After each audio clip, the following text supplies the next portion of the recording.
Welcome to Ancient Wisdom, a sanctuary where timeless wisdom guides you into deep, restful sleep. Let the wisdom of the ages quiet your mind, ease your worries, and carry you gently into the night. If you're here to relax, reflect, and drift into peaceful slumber, you're exactly where you need to be. Before you get too cozy, take a moment to like this video and subscribe to the channel. It really helps me bring more soothing content your way. Also, I'd love to know, where are you tuning in from, and what time is it for you right now? Share in the comments below. Now, settle in, get comfortable, and let the wisdom of the ages guide you into deep, restful sleep. Have you ever found yourself overwhelmed by stress, unable to stay calm amidst the chaos of everyday life? Imagine if you could navigate life's storms with an unshakable sense of peace and composure. This is the promise of Stoicism, an ancient philosophy that has guided countless individuals toward a more resilient and fulfilling existence. In a world filled with uncertainties and challenges, the teachings of Stoic philosophers like Epictetus, Seneca, and Marcus Aurelius offer timeless wisdom that can help you maintain inner tranquility no matter what life throws your way. In this video, we will explore 15 profound lessons from Stoicism that can transform your approach to life's trials and tribulations. These principles, grounded in the art of emotional detachment, mindfulness, acceptance, and more, will equip you with practical tools to cultivate a calm and composed demeanor. Join us on this journey of self-discovery and learn how to apply the ancient wisdom of Stoicism to achieve inner peace and mastery of your emotions in the modern world. Let's delve into these invaluable teachings and unlock the secrets to a serene and resilient life. 1. Develop emotional detachment. Developing emotional detachment doesn't mean becoming cold or indifferent. Rather, it's about cultivating an objective perspective on outcomes and external events. Imagine you're preparing a project presentation for months, and despite your efforts, it doesn't get the approval you hoped for. Instead of spiraling into disappointment and self-doubt, Stoicism teaches us to recognize that the outcome is beyond our control. We can control only the effort we put into our work and our reaction to its reception. Take, for example, a Stoic practice known as view from above. Picture yourself as a bird soaring high above your city. From this vantage point, your problems, which seem monumental up close, appear much smaller. This mental exercise helps to detach emotionally from the intensity of immediate situations, providing a broader perspective and reducing emotional turmoil. Additionally, consider the practice of imagining you're a third-party observer of your own life. For instance, if you receive harsh criticism at work, instead of immediately feeling hurt or defensive, pause and imagine how you would advise a friend in the same situation. This shift in perspective allows you to respond with rationality and calm, rather than being swept away by immediate emotional reactions. By cultivating emotional detachment, you empower yourself to face life's ups and downs with greater equanimity. This practice helps you maintain inner peace and focus on what you can control, your own responses, while letting go of the need to control external events and outcomes. 2. Practice mindfulness. Mindfulness, a concept deeply rooted in Stoic philosophy, involves being fully present and engaged in the current moment. Consider the example of a person stuck in a long commute. Instead of letting their mind wander to stressful thoughts about the day ahead or frustrations about the delay, they can focus on the present. They might notice the details of their surroundings, the rhythm of their breath, or the sensation of the seat beneath them. By immersing themselves in the present moment, they can reduce anxiety and find calm amidst the chaos. Seneca, a revered Stoic, philosopher taught that mindfulness isn't limited to serene moments, but should extend to everyday activities. For instance, while washing dishes, focus on the feel of the water, the sound of the clinking plates, and the motion of your hands. This practice transforms mundane tasks into opportunities for mindfulness, helping to ground you in the present and preventing your mind from being overwhelmed by past regrets or future worries. By practicing mindfulness, you develop the ability to live in the now, appreciating each moment as it comes. This focus not only enhances your daily experiences, but also fosters a deeper sense of peace and clarity, allowing you to navigate life's challenges with a composed and resilient mindset. 3. The value of gratitude. Gratitude, a powerful principle in Stoicism, involves appreciating what you have and finding value in every experience. Imagine a challenging work project that didn't yield the desired results. Instead of fixating on the failure, a Stoic perspective encourages you to appreciate the lessons learned and the skills developed during the process. This shift in focus can transform setbacks into opportunities for growth and reflection. Seneca emphasized the importance of redirecting our attention from what we lack to what we possess. Consider the simple act of enjoying a meal. Rather than taking it for granted, pause to appreciate the effort that went into preparing it, the nourishment it provides, and the sensory pleasure of its taste and aroma. This practice of gratitude can extend to all areas of life, from relationships to personal achievements, fostering a sense of contentment and reducing the desire for more. In moments of adversity, gratitude acts as a beacon, guiding you through difficult times by highlighting the positives in your life. This practice not only enhances your overall well-being, but also strengthens your resilience, enabling you to maintain a calm and balanced outlook regardless of external circumstances. 4. Keep learning and growing. The commitment to lifelong learning and personal growth is a cornerstone of Stoic philosophy. Epictetus, a prominent Stoic teacher, believed that the journey of self-improvement is never-ending. For instance, if you face a professional setback, instead of viewing it as a failure, see it as an opportunity to acquire new skills or knowledge that will prepare you for future challenges. Consider the example of someone learning a new language. The process is often fraught with mistakes and frustrations. However, each error and correction is a step toward mastery. This continuous pursuit of knowledge not only enhances your abilities, but also builds resilience and adaptability, crucial traits for navigating life's uncertainties. By embracing the philosophy of continuous growth, you cultivate a mindset that welcomes challenges as opportunities for development. This approach aligns with the Stoic belief that we are always in the process of becoming better versions of ourselves. Lifelong learning keeps your mind active, your skills sharp, and your perspective broad, enabling you to handle life's vicissitudes with grace and wisdom. 5. Engage in regular self-reflection. Regular self-reflection is a vital Stoic practice that involves examining your thoughts, actions, and motives to ensure they align with your values and virtues. Imagine ending your day by reviewing your interactions and decisions. Did you act with integrity? Were your responses guided by reason rather than emotion? This daily practice, similar to journaling, helps you identify areas for improvement and reinforces positive behaviors.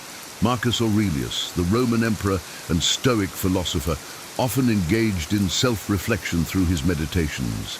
He would assess his actions and thoughts, striving to live in accordance with Stoic virtues.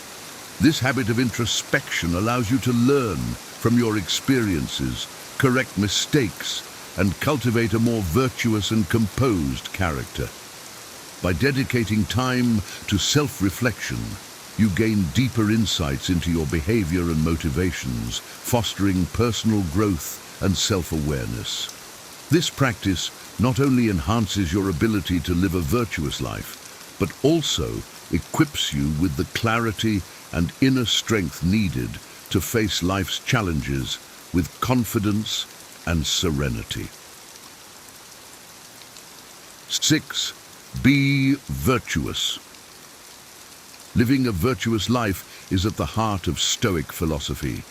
The 4 cardinal virtues, wisdom, courage, justice, and temperance, serve as guiding principles.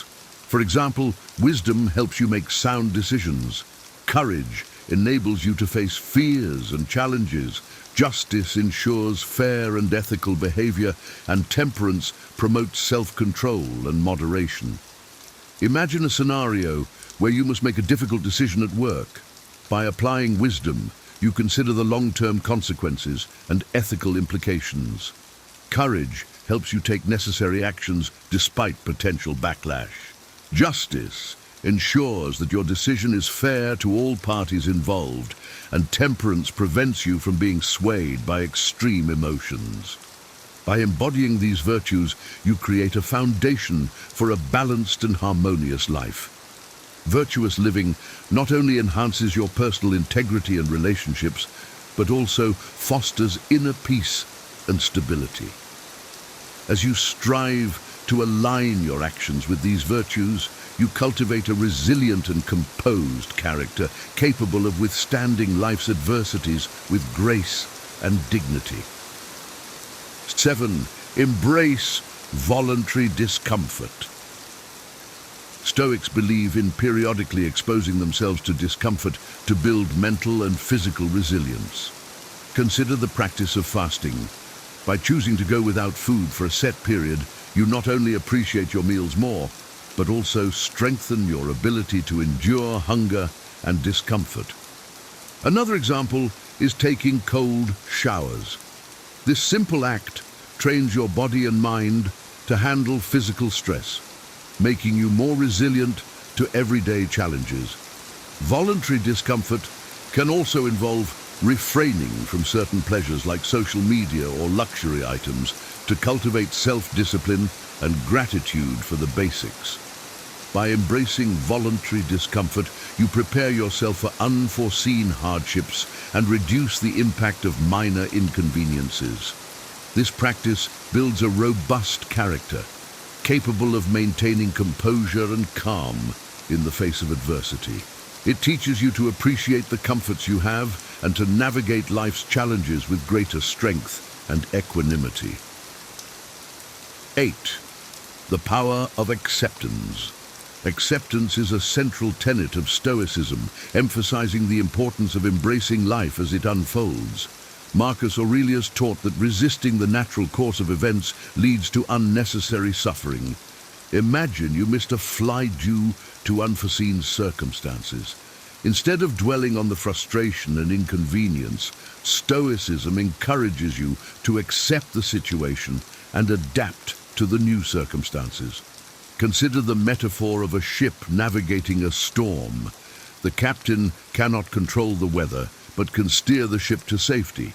Similarly, by accepting what you cannot change and focusing on your actions, you can navigate life's storms with grace and resilience. Acceptance doesn't mean resignation. It's about recognizing the limits of your control and responding wisely to whatever life presents. This mindset reduces stress and fosters a sense of inner peace, allowing you to face life's unpredictability with a calm and composed demeanor. Acceptance, as taught by the Stoics, becomes a powerful tool for maintaining tranquility amidst life's constant flux. 9. Limit excessive desires. Stoicism teaches that excessive desires lead to perpetual dissatisfaction and turmoil. Imagine constantly yearning for the latest gadgets or luxury items. This endless pursuit can leave you feeling unfulfilled and anxious. Seneca advises that true contentment comes from moderating desires and appreciating what you have. Consider simplifying your lifestyle. Instead of chasing after the newest car, focus on the reliability and functionality of your current vehicle. This shift in perspective helps you find satisfaction in what is necessary and beneficial, rather than being driven by fleeting wants. By limiting excessive desires, you free yourself from the constant cycle of wanting more. This practice cultivates inner peace and stability, allowing you to appreciate the simple joys and necessities of life. Embracing moderation leads to a more content and serene existence, aligned with the Stoic principle of living virtuously and wisely. 10. Embrace what you can control.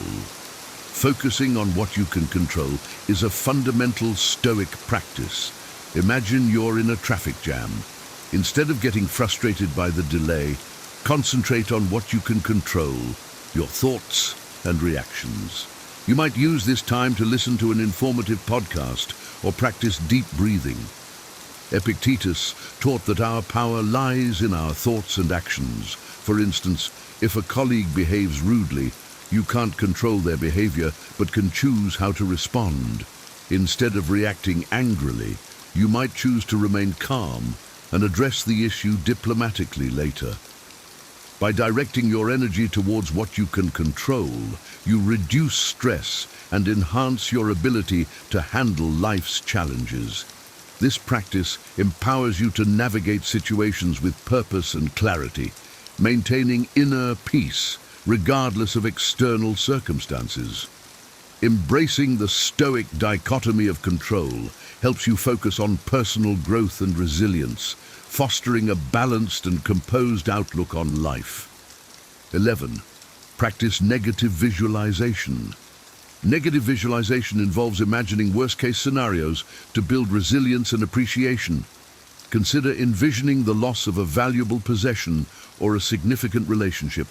This practice helps you prepare mentally for potential losses and fosters gratitude for what you currently have. For example, before a major presentation, imagine possible technical failures or tough questions from the audience. By preparing for these scenarios, you reduce anxiety and enhance your readiness to handle unexpected challenges calmly. Negative visualization, a technique advocated by the Stoics, allows you to face fears head-on and develop a deeper appreciation for life's blessings. It shifts your focus from what could go wrong to valuing what you have, thus fostering a resilient and grateful mindset. This practice equips you with the mental strength to remain calm and composed, even when confronted with life's uncertainties. 12. Foster a sense of community and service. Stoicism teaches that we are all part of a larger whole, and contributing to the well-being of others is essential for inner peace. Imagine volunteering at a local shelter or mentoring a younger colleague. These acts of service not only benefit others, but also enrich your sense of purpose and connection. Marcus Aurelius often reflected on the interconnectedness of humanity, emphasizing that serving others fosters a harmonious and fulfilling life. By focusing on community and service, you can shift your attention from personal anxieties to the collective good, finding solace and satisfaction in helping others. Fostering a sense of community and engaging in acts of service enhance your sense of purpose and mitigate personal anxieties. This outward focus aligns with Stoic virtues, promoting a balanced and harmonious life. By contributing to the well-being of others, you cultivate inner peace and resilience, navigating life's challenges with a composed and generous spirit. 13. Understand the transitory nature of life. Recognizing life's impermanence is a cornerstone of Stoicism. Marcus Aurelius often reflected on the fleeting nature of existence, teaching that understanding this transience can help maintain calm and perspective. Imagine enjoying a beautiful sunset. Instead of lamenting its brevity, appreciate its fleeting beauty and the moment's richness. Consider the seasons changing. Just as winter gives way to spring, life's challenges and joys are temporary. By accepting this natural ebb and flow, you can better appreciate each moment without clinging to it or fearing its end. Understanding the transitory nature of life helps you appreciate the present and reduces anxiety about the future. This perspective fosters a sense of inner tranquility and resilience, allowing you to navigate life's ups and downs with grace and acceptance. Embracing impermanence, as taught by the Stoics, leads to a deeper appreciation of life's fleeting moments and a more serene outlook on its inevitable changes. 14. Cultivate resilience. Resilience is the ability to bounce back from adversity, a trait highly valued in Stoic philosophy. Epictetus viewed challenges not as obstacles, but as opportunities to strengthen character. Imagine facing a significant personal setback, like losing a job. Instead of succumbing to despair, use this situation to develop new skills or explore new career paths. Consider the story of a tree battered by storms. Its roots grow deeper and stronger with each challenge it faces. Similarly, by embracing adversity, you can develop a more robust and resilient character. Each difficulty you overcome adds to your inner strength and fortitude. Cultivating resilience enables you to face life's inevitable challenges with confidence and grace. This Stoic practice helps you see adversity as a catalyst for personal growth, transforming obstacles into opportunities. By building resilience, you enhance your ability to maintain calm and composure, navigating life's storms with an unyielding and courageous spirit. 15. Choose your response. The power of choice in responding to external events is a key Stoic lesson. Epictetus taught that while we cannot control what happens to us, we can control our reactions. For instance, if someone cuts you off in traffic, you can choose to react with anger or remain calm and let it go. Imagine facing a sudden job loss. Instead of reacting with panic, choose to see it as an opportunity for new beginnings. Focus on what you can do next, updating your resume, networking, and exploring new career options. Choosing your response empowers you to maintain inner peace and control over your emotions. This practice aligns with the Stoic principle of focusing on what you can control, fostering a balanced and composed outlook on life. By consciously shaping your reactions, you can navigate life's challenges with wisdom and resilience, maintaining calm amidst the chaos. In conclusion, in a world where chaos and unpredictability seem to reign supreme, the timeless wisdom of Stoicism offers a beacon of hope and a path to inner tranquility. By embracing the 15 lessons we've explored, from practicing mindfulness and gratitude to cultivating resilience and understanding life's impermanence, you can transform your approach to everyday challenges and find peace amidst the storm. These Stoic principles are not mere abstract concepts, but practical tools that can be integrated into your daily life. They encourage you to focus on what you can control, accept what you cannot, and respond to life's trials with wisdom and grace. Whether it's through self-reflection, voluntary discomfort, or continuous learning, each lesson provides a unique strategy to strengthen your character and enhance your emotional resilience. Remember, the journey to a calm and composed life is ongoing. It's about progress, not perfection. By consistently applying these Stoic teachings, you can cultivate a mindset that embraces life's uncertainties with courage and equanimity. As you continue to grow and evolve, let these ancient insights guide you toward a more serene, fulfilling existence. Thank you for joining us on this exploration of Stoic philosophy. May these lessons inspire you to live with greater wisdom, courage, and inner peace, no matter what challenges you may face. Have you ever felt completely drained from always putting others first, only to realize that your kindness sometimes comes back to bite you? Trust me, I know that feeling all too well. We're told from a young age to be compassionate and give selflessly, but what happens when being overly generous starts to take a serious toll on our well-being? In this video, I want to share some surprising ways being too kind can actually work against you, and more importantly, how you can protect yourself while still caring for others. Let's dive in and explore the balance between giving to others and giving yourself the respect you deserve. I'll get started with this in-depth exploration of how kindness, while noble, can sometimes work against us if not balanced properly. Here's the first elaborated idea. People will depend on you too much. When I first started helping out my friends and family regularly, I felt like I was making a difference. I'd be the person they'd call if they needed a ride, a listening ear, or help with a project. At first, it was heartwarming to feel needed, but slowly I noticed a shift. People began to expect my help rather than appreciate it. My phone would buzz constantly with requests that grew in size and frequency. A friend might call last minute, expecting me to drive an hour just to babysit, or a co-worker would ask me to cover for them again.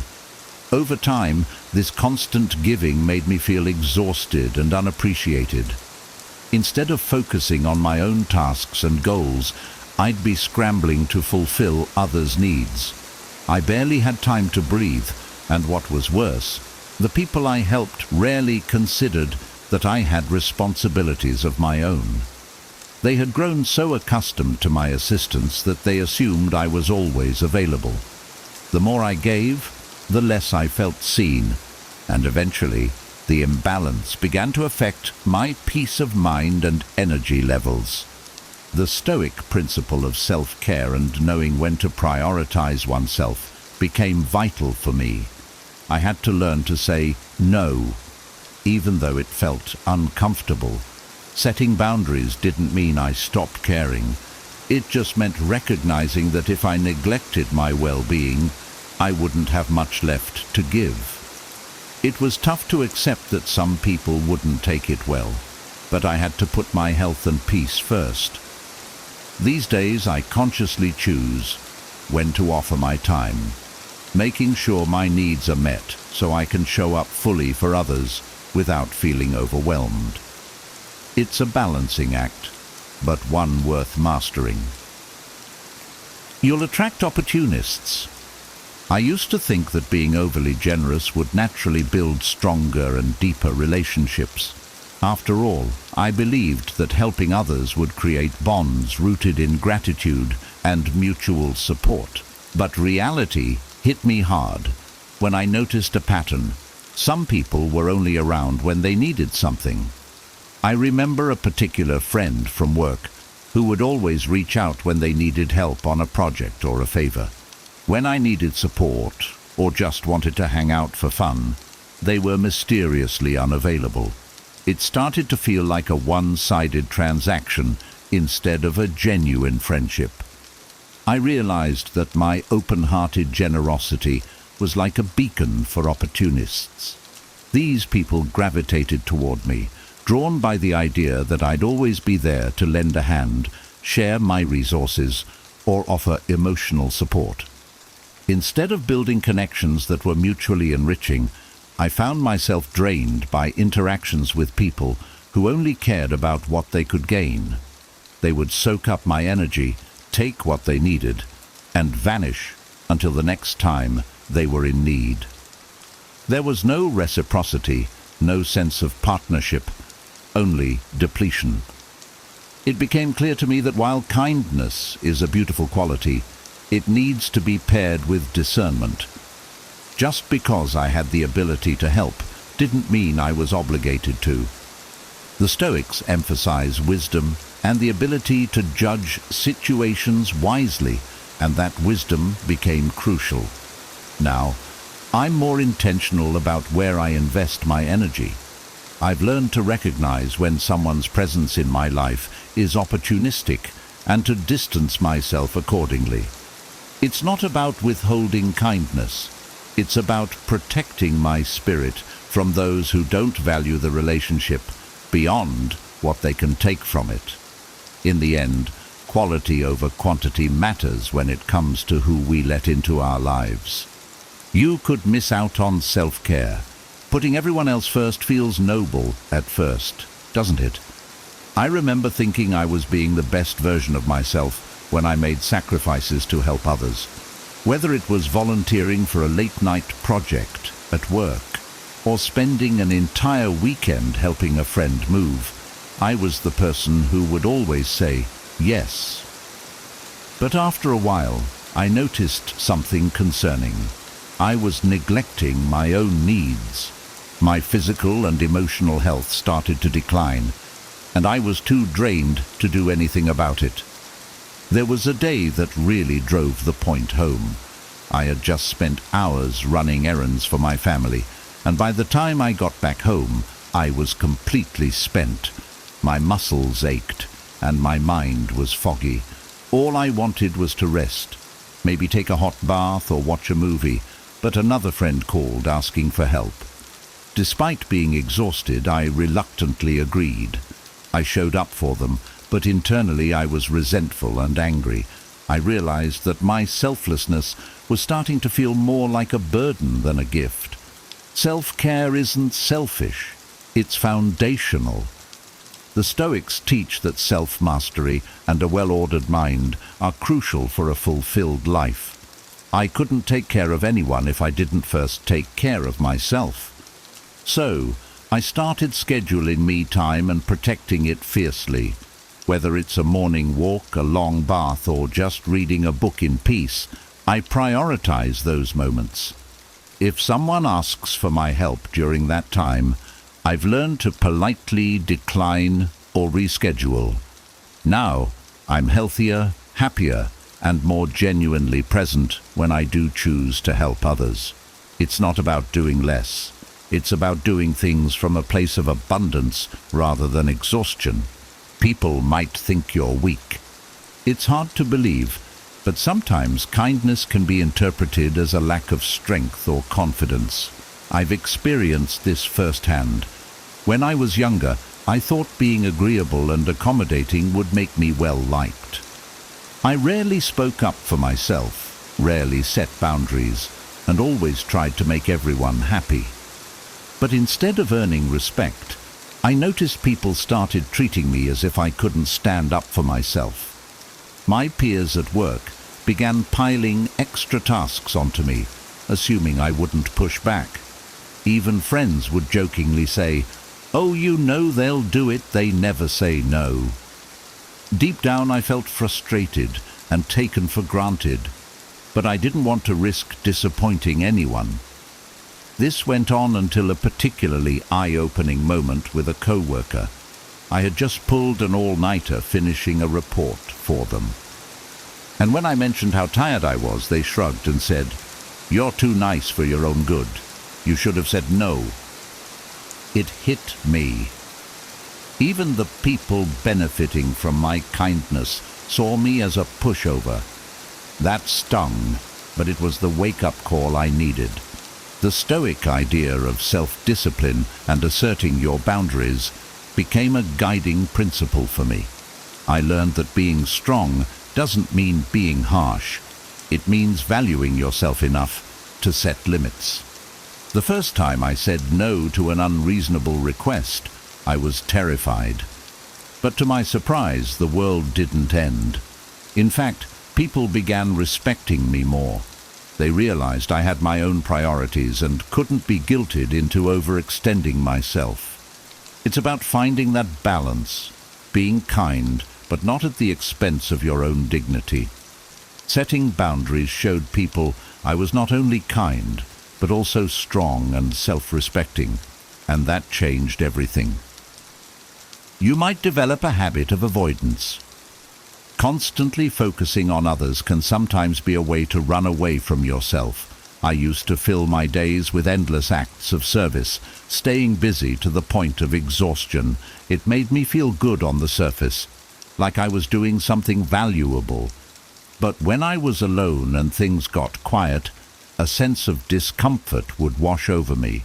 If you've ever found yourself avoiding stillness because it brings up thoughts or emotions you'd rather not face, you'll know what I'm talking about. I had to confront the fact that my giving nature was sometimes a distraction from my own unresolved issues.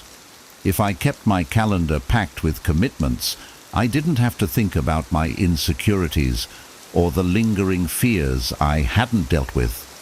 This realization came one weekend when all my plans fell through, and I was left with nothing but my thoughts. I felt a wave of anxiety, and it became clear that I had been using busyness as an emotional shield. The Stoics emphasize the importance of self-reflection and inner strength.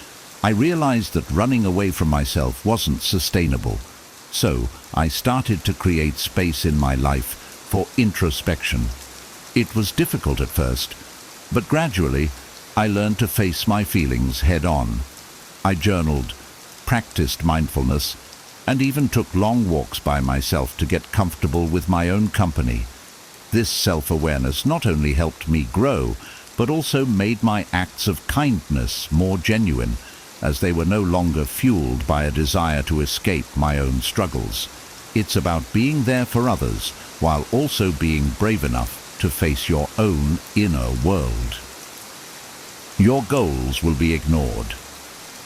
Have you ever felt like your dreams are slipping further away because you're too busy helping others with theirs? That was me. I had a long list of personal goals: writing a book, learning a new language, and even launching a passion project that I'd been dreaming about for years. But every time I thought I'd make progress, someone would call needing a favor. Of course, I'd say, pushing my goals aside. Whether it was helping a friend move or volunteering for an extra project at work, I constantly prioritized others. Before I knew it, years had passed, and my dreams remained just that, dreams. One of the hardest things to admit was that I was sabotaging my own potential. It wasn't just about being nice, it was about a fear of putting myself first. I thought people would label me as selfish or ungrateful. But the Stoics teach us the importance of living by reason and aligning our actions with our values. And my values included making my dreams a reality. This forced me to take a hard look at where my time and energy were going. I realized that saying yes to everything meant saying no to my own aspirations. So, I made a change. I started scheduling time for my goals, treating them with the same importance as I treated everyone else's needs. When someone asked for my help, I'd evaluate whether it aligned with my priorities. If it didn't, I'd politely decline or suggest a compromise. It wasn't easy, especially the first time I had to tell a friend I couldn't help them because I had my own commitments. But over time, I noticed a difference. My passion projects began to flourish, and I felt more fulfilled and in control of my life. Protecting your goals doesn't make you selfish. It ensures you're living a balanced, purposeful life. People will doubt your intentions. It's counterintuitive, but sometimes being too nice can make people suspicious. I experienced this with a colleague who once said, "Why are you always so helpful? What's your angle?" I was shocked. My intentions were pure, but to them, my generosity seemed too good to be true. In a world where people are used to hidden agendas and ulterior motives, extreme kindness can raise red flags. It's like when a stranger offers you free tickets or a too good to be true deal. You immediately wonder what the catch is. At first, this reaction hurt. I couldn't believe people would question my sincerity, but looking back I can see how it might have seemed unusual. When people are too nice, especially in environments where trust is scarce, others can become wary.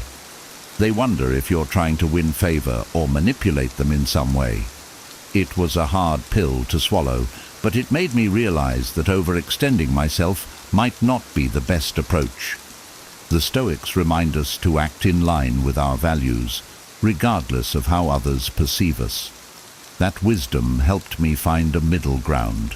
I didn't stop being kind, but I did become more selective about where and how I invested my energy. Instead of spreading myself thin, I focused on meaningful acts of kindness for people I genuinely cared about. By being more intentional, I reduced the suspicion and created space for deeper, more authentic connections. I learned that quality trumps quantity in relationships, and kindness, when balanced with self-respect, carries more weight and credibility. You might end up feeling used. I remember a time when I was constantly there for everyone, always the dependable friend, the co-worker who'd cover extra shifts, the family member who'd drop everything to lend a hand. At first, it felt good to be needed, but that feeling quickly faded as I noticed a troubling pattern. People only reached out when they wanted something. Invitations to catch up or check in just to see how I was doing, almost non-existent. Slowly, I began to feel used, like a resource rather than a person with my own needs and emotions. It all came to a head when I helped a friend move, spending my entire weekend carrying boxes and organizing their new place. A few weeks later, I found myself in need of a favor, a small one, and that same friend was suddenly too busy. The disappointment cut deep, and I felt a wave of resentment. It wasn't the first time either. My acts of kindness were met with expectations, not appreciation, and that left me feeling drained and bitter. The Stoics teach us that emotional balance is crucial and that our peace of mind should never be dependent on others' behavior. I realized that I had to change how I gave, not to receive something in return, but to protect my own well-being. I started asking myself, am I giving because I truly want to, or am I giving out of obligation or a need for validation? If the answer was the latter, I paused. It's okay to be kind, but it's equally okay to protect yourself from feeling used. By being mindful of who I give to and why, I've learned to preserve my energy and ensure that I'm acting from a place of genuine care, not from a fear of disappointing others. Your kindness might enable irresponsibility. Have you ever found yourself doing so much for someone that they no longer felt the need to handle their own responsibilities? I've definitely been there. A close family member once struggled with managing their finances, and I would always swoop in to pay their bills or help them organize their expenses. I thought I was doing the right thing, being supportive and easing their burden. But in reality, my constant rescue missions enabled their financial irresponsibility. They didn't feel the pressure to learn or change because I was always there to save the day. It's a harsh reality. Sometimes our kindness can do more harm than good. The Stoics emphasize the importance of moderation and rational decision-making, and that applies to giving as well. If we constantly take over someone's responsibilities, we rob them of the opportunity to grow and become independent. This doesn't mean we shouldn't help. It means we should be mindful of how we help. Instead of always stepping in, we can offer guidance and support while still encouraging them to take ownership of their problems. Now, I'm more intentional about how I assist others. For that same family member, I stopped offering financial bailouts. Instead, I helped them set up a budget and encouraged them to seek advice from a professional. It wasn't easy to watch them struggle at first, but it was necessary for their growth. Sometimes the kindest thing we can do is to let people learn from their mistakes and find their own strength. That's how we empower others without sacrificing our own peace. You'll feel overwhelmed and stressed. Being everyone's go-to helper might seem honorable, but it's a fast track to burnout. I used to say yes to everything, helping friends move, volunteering for extra work, taking care of family errands, and it left me feeling constantly overwhelmed. My schedule was packed to the point that I barely had time to rest or even enjoy simple things, like reading a book or taking a quiet walk. The stress built up, affecting not only my mental health but my physical well-being too. I'd lie awake at night, my mind racing with all the things I had to do for everyone else. One morning, I woke up exhausted and thought, how did I get here? The answer was simple. I hadn't set boundaries. I was so focused on being available for everyone else that I neglected my own needs. The Stoics teach us the value of balance and self-control, and it became clear that I needed to make some changes. It was time to stop treating self-care as a luxury and start treating it as a necessity. I learned to say no without feeling guilty, and it was life-changing. I prioritized my well-being and even scheduled do-nothing time, where I could just relax or do something I loved. If a friend asked for help during my designated self-care hours, I'd explain that I had a prior commitment, even if that commitment was to myself. Setting these boundaries helped me show up more fully when I did choose to help, without feeling overburdened or stressed. It taught me that it's possible to be kind and generous without sacrificing my own peace and happiness. Strategies to protect yourself. Listen to your emotions. It took me a long time to realize that my body and emotions were trying to tell me something every time I felt burned out from helping others. I used to ignore those feelings, brushing them off as a sign that I just needed to work harder or be more selfless. But the truth is, our emotions and physical sensations are often our first indicators that something is off balance. There was a time when I agreed to help a friend organize a huge event. I thought it would be fun and rewarding, but as the weeks went by, I started feeling a heavy sense of dread and anxiety. I wasn't sleeping well, and I felt on edge every time my phone buzzed with another request for help. I'd push through, telling myself that feeling resentful wasn't kind or right, but the resentment kept building. Eventually, I snapped at my friend over something minor, and that's when I knew I had to pause and reflect. The Stoics emphasize the importance of self-awareness, and I realized I needed to honor my emotions instead of ignoring them. Our feelings serve as messengers, telling us when we've stretched ourselves too thin. Now, I pay close attention to how I feel when helping someone. If I notice that familiar anxiety creeping in or feel a wave of exhaustion, I give myself permission to step back. I might take a walk, meditate, or journal about what's bothering me.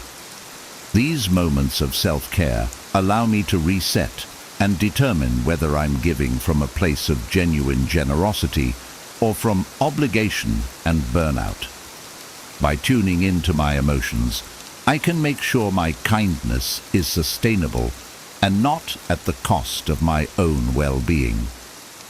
Embrace the power of saying no. Saying no used to make me feel like the worst person in the world.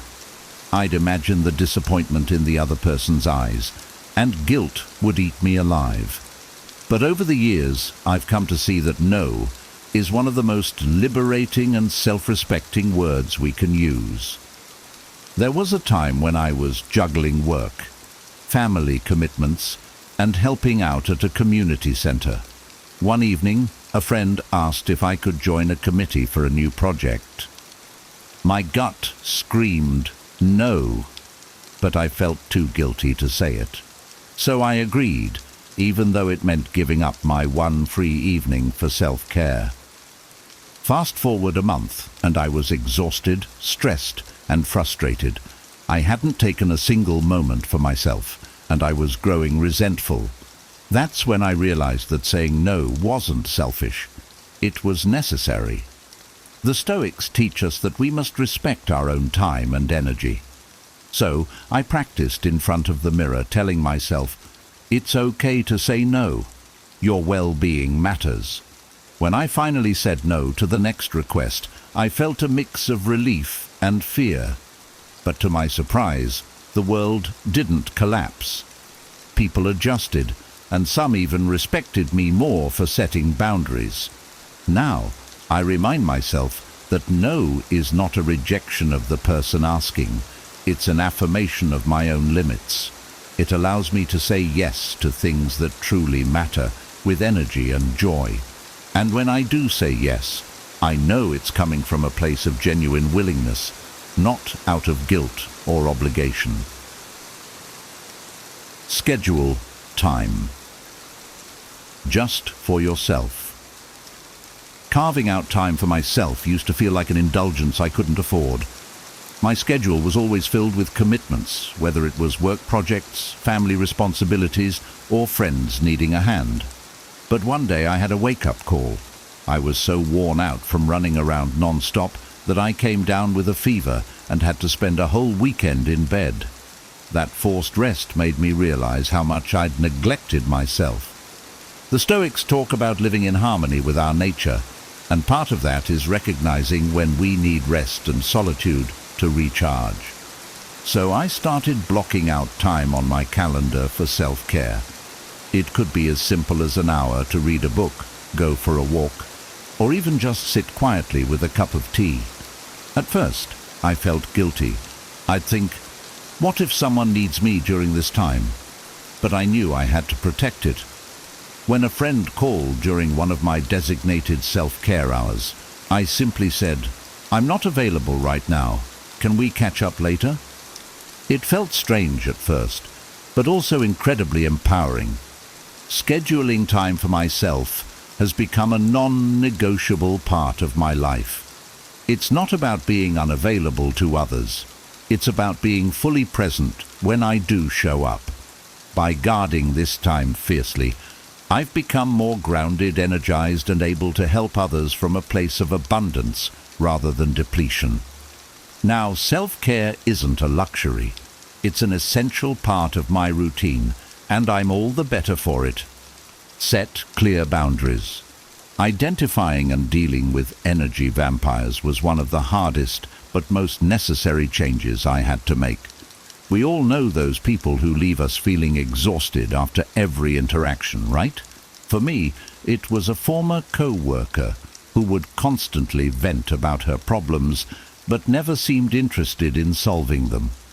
Every conversation drained me, and I realized I was becoming a sounding board for someone who had no intention of changing or reciprocating support. Setting boundaries felt uncomfortable at first. I didn't want to come across as rude or unkind, but the Stoics emphasize that our well-being is our responsibility, and I had to take that to heart. I began to limit my interactions with this co-worker, gently steering conversations away from negativity or cutting them short when they became too draining. I'd say, I'm really sorry you're dealing with that, but I need to focus on some work right now.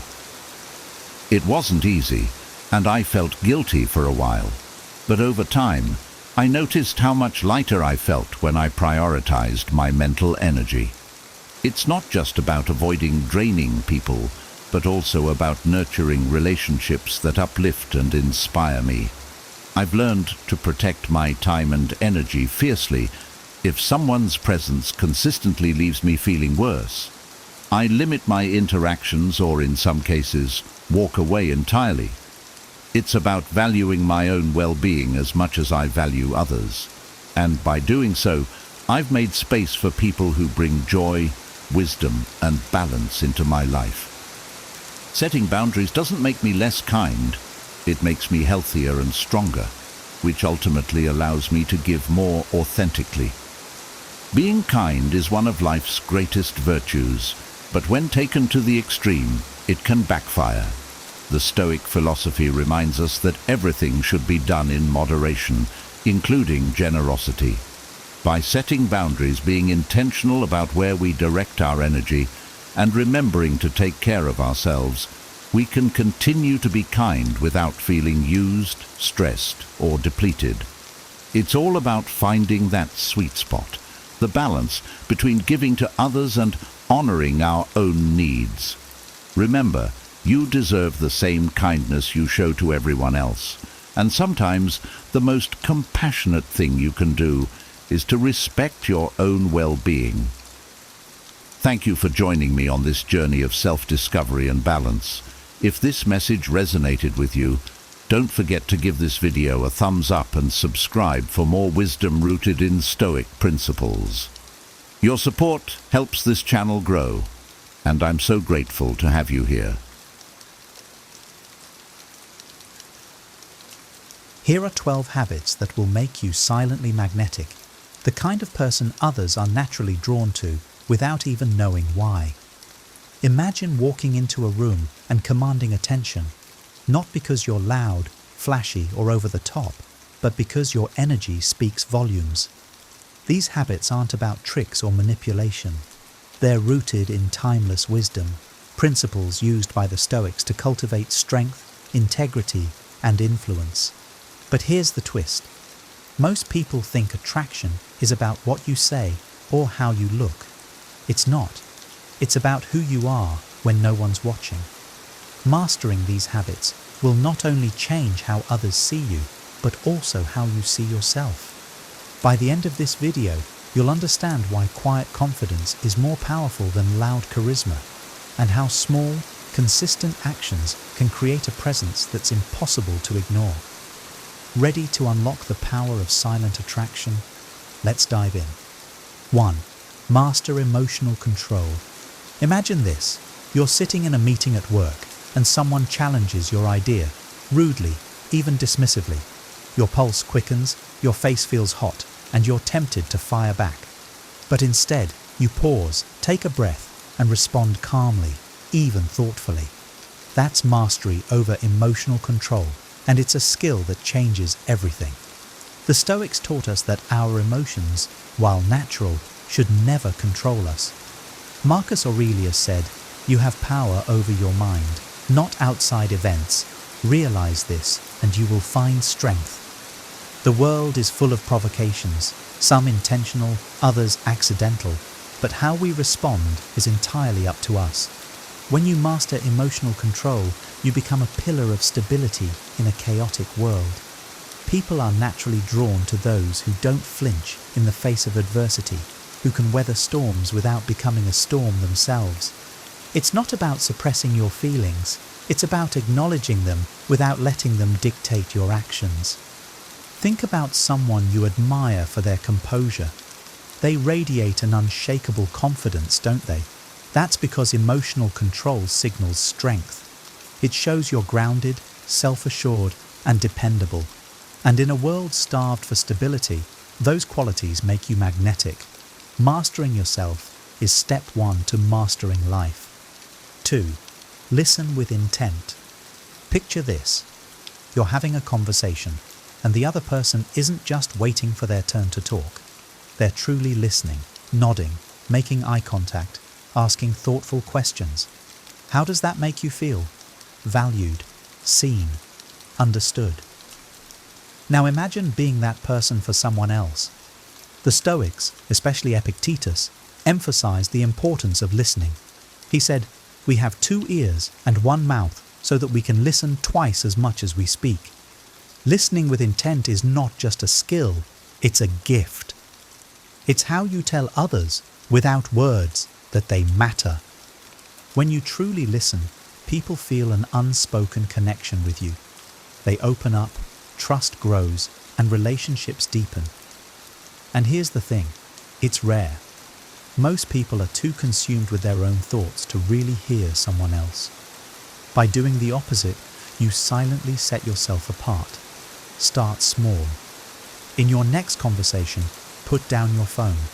Look the person in the eye. Resist the urge to interrupt. It's not just about understanding their words, it's about hearing their heart. Over time, this habit not only strengthens your relationships, but also makes you a person others naturally gravitate toward. 3. Be consistent in your values. Imagine a friend who always keeps their word. When they promise to show up, they do. When they commit to something, they follow through.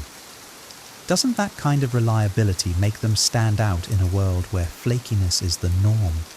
The Stoics believe that living consistently with your values is the essence of a good life. Seneca wrote, "It is not the man who has too little, but the man who craves more, that is poor." In other words, integrity comes from within, not from external circumstances. It's about staying true to your principles, no matter the cost. When you're consistent in your values, people trust you. They know where you stand and what you stand for. You become a person of substance, someone who doesn't sway with the wind of public opinion or convenience. And trust, once earned, is a powerful form of silent attraction. Take stock of your values. Are you living in alignment with them? If not, adjust your actions. Consistency doesn't require perfection, it requires commitment. Over time, this habit not only builds your character, but also draws others to you in ways you can't force or fake. 4. Speak less, act more. Think about the people you admire most. Are they the ones who talk endlessly about their goals and ambitions, or are they the ones who quietly achieve them? Actions, as the saying goes, speak louder than words, and this truth is timeless. The Stoics lived by this principle. Marcus Aurelius wrote, "Waste no more time arguing about what a good man should be. Be one." Talking is easy, doing is hard, but it's in the doing that you earn respect and admiration. People are drawn to those who let their actions speak for themselves. Consider this. If you consistently show up for others, keep your commitments, and follow through on your promises, you won't need to tell people who you are. They'll already know. In a world of empty words, your deeds become a beacon of authenticity. Challenge yourself to say less and do more. When tempted to boast or justify, pause. Let your actions reveal your character. Over time, this silent strength not only builds your credibility, but also attracts people who value substance over style. It's not about being flashy. It's about being real, and that's magnetic. 5. Exude gratitude. Imagine you're walking down the street and a stranger holds the door open for you.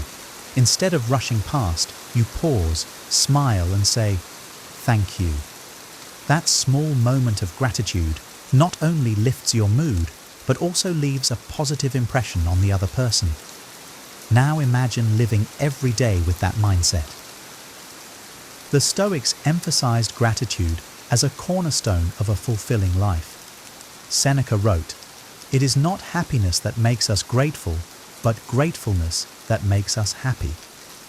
Gratitude shifts your focus from what's lacking to what's abundant, and this shift has a profound effect, not just on you, but on everyone around you. When you practice gratitude, it shows in your demeanor. You radiate warmth, appreciation, and contentment. People are naturally drawn to that energy because it feels good to be around someone who recognizes the beauty in life, even in the small things. Start by acknowledging the little blessings. Write them down, say them out loud, or simply reflect on them during quiet moments. Over time, this habit rewires your mind to see opportunities instead of obstacles.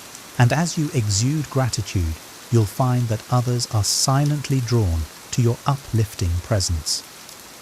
6. Maintain your composure. Picture this. You're stuck in traffic and cars are honking all around you. Some drivers are yelling out their windows while others are banging their steering wheels. But there you sit, calm, unbothered, perhaps even humming along to your favorite song.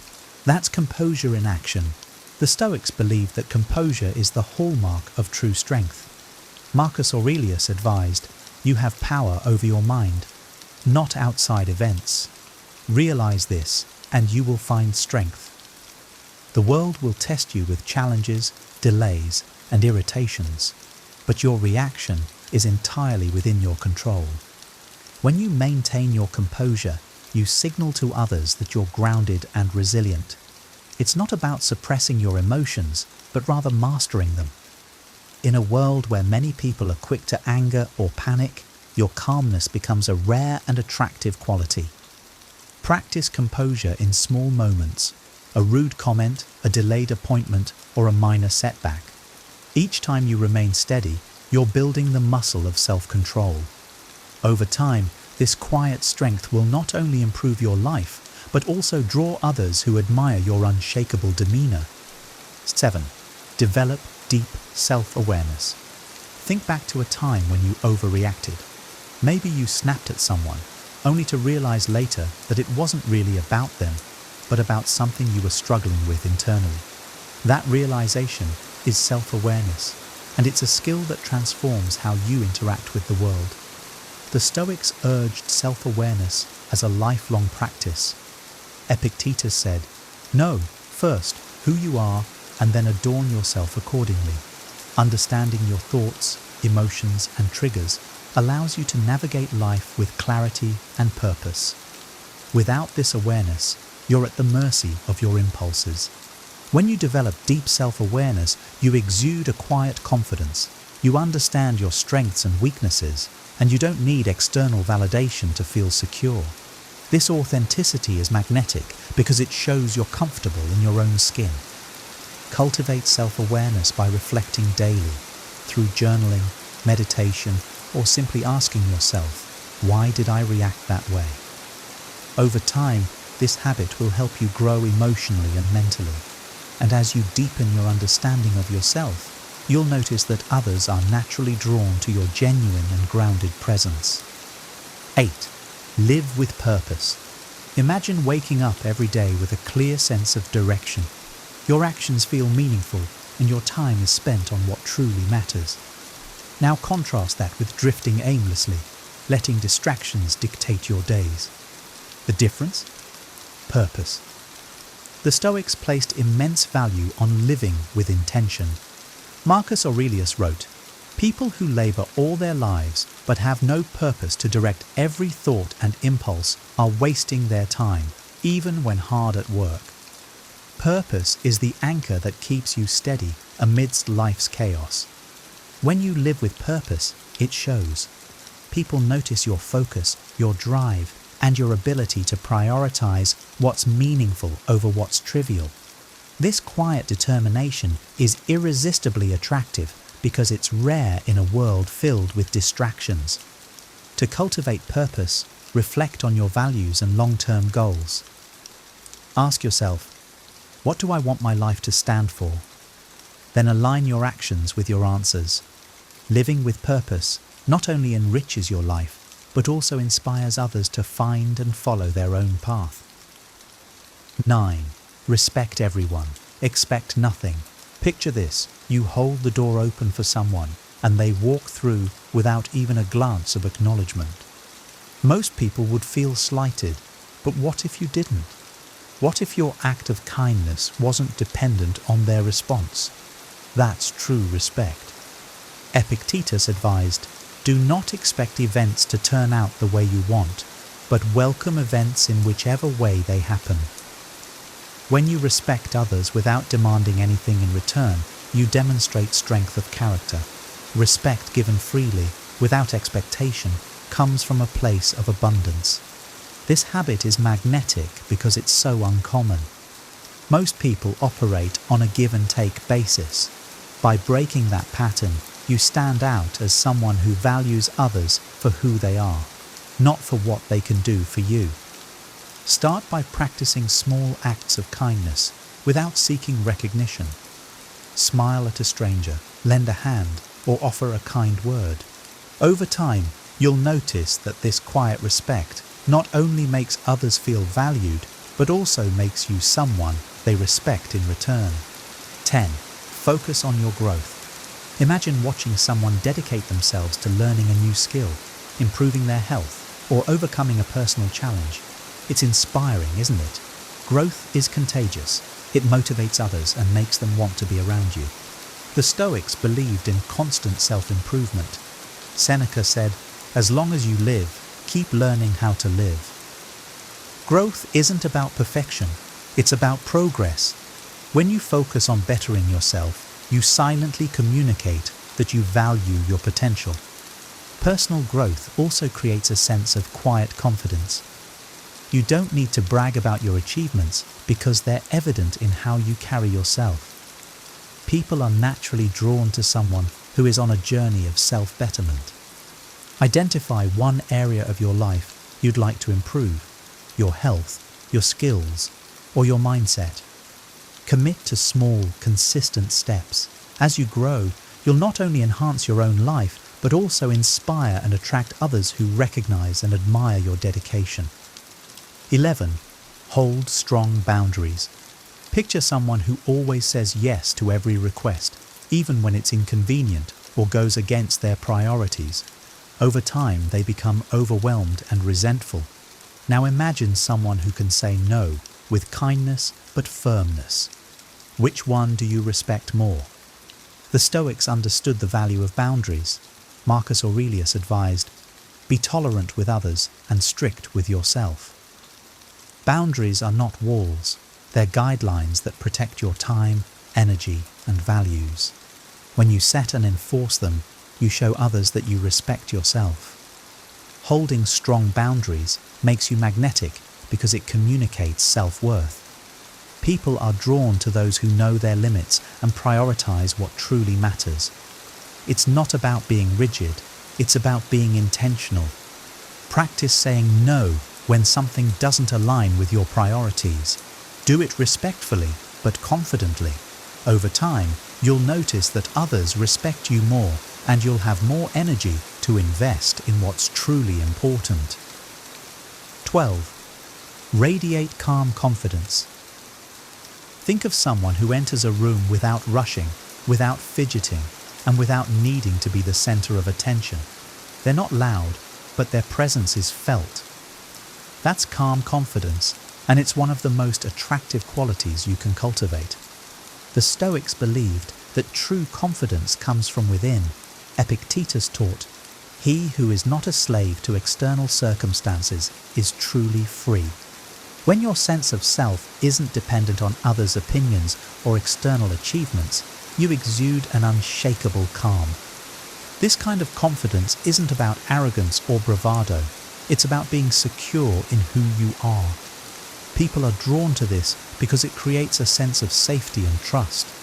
To radiate calm confidence, start by grounding yourself in your values and achievements. Practice mindfulness to stay present and composed. Over time, this inner strength will become a natural part of how you carry yourself. And as you move through life with quiet assurance, you'll notice others are drawn to your presence without you needing to say a word. Mastering these 12 habits isn't just about attracting others, it's about becoming the best version of yourself. As the Stoics teach, true power lies within, and when you cultivate these habits, you radiate strength, authenticity, and calm confidence. People can't help but be drawn to that. Now, I'd love to hear from you. Which habit resonated with you the most? Do you already practice some of these, or is there one you're excited to start working on? Share your thoughts and takeaways in the comments below. I read every single one and would love to hear your perspective. If you found this video helpful, please give it a thumbs up. It really helps the channel reach more people who can benefit from this wisdom. And don't forget to subscribe for more videos that unlock ancient wisdom for modern life. Share this video with someone who might need a little inspiration today.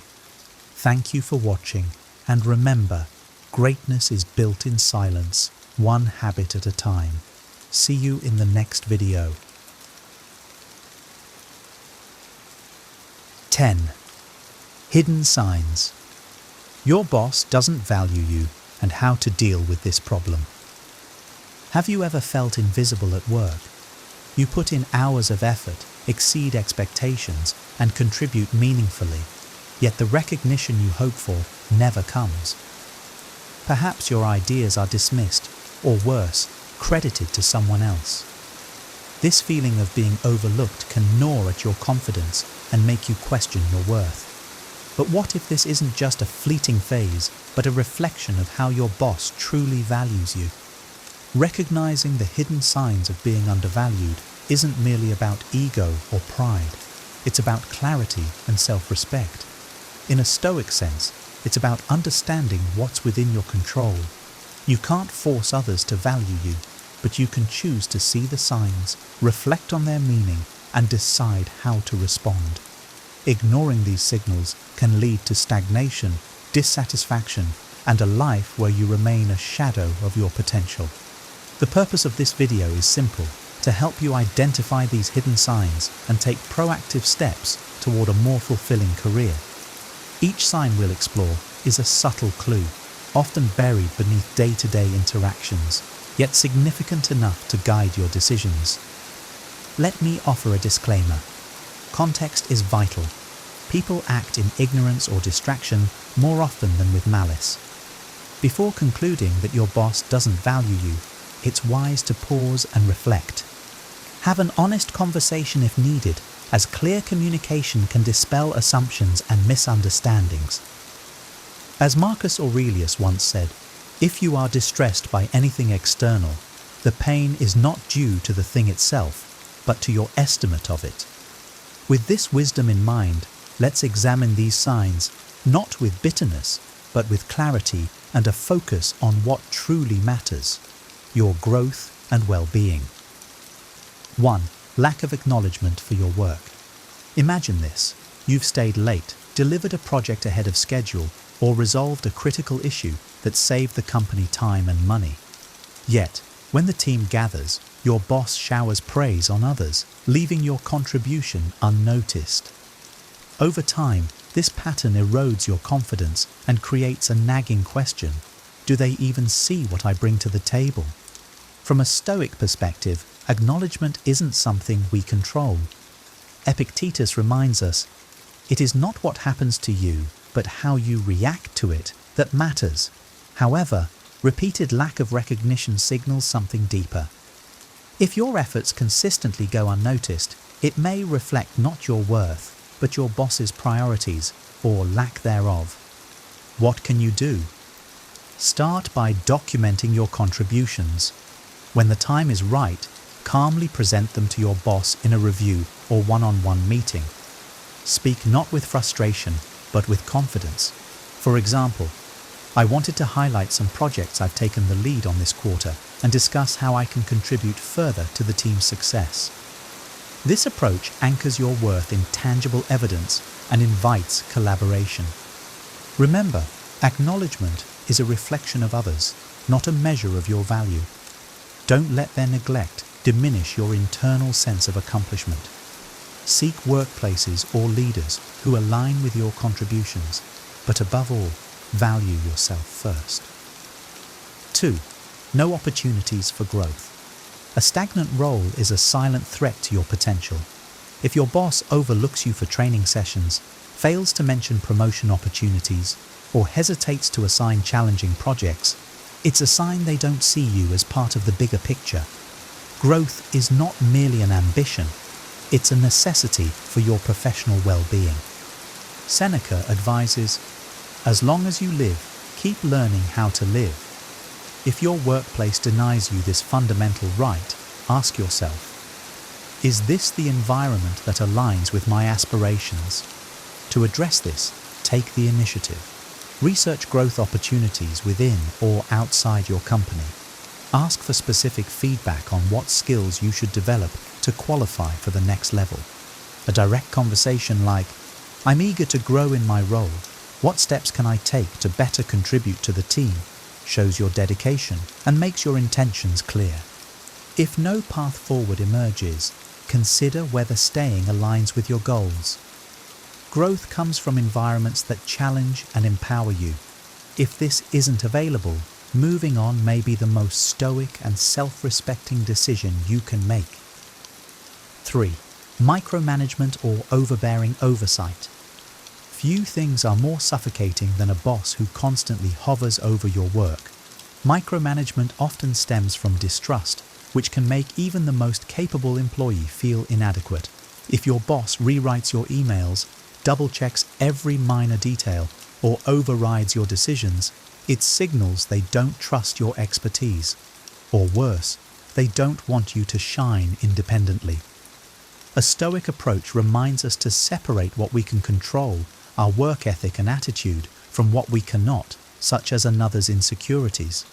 As Marcus Aurelius noted, waste no more time arguing about what a good man should be one.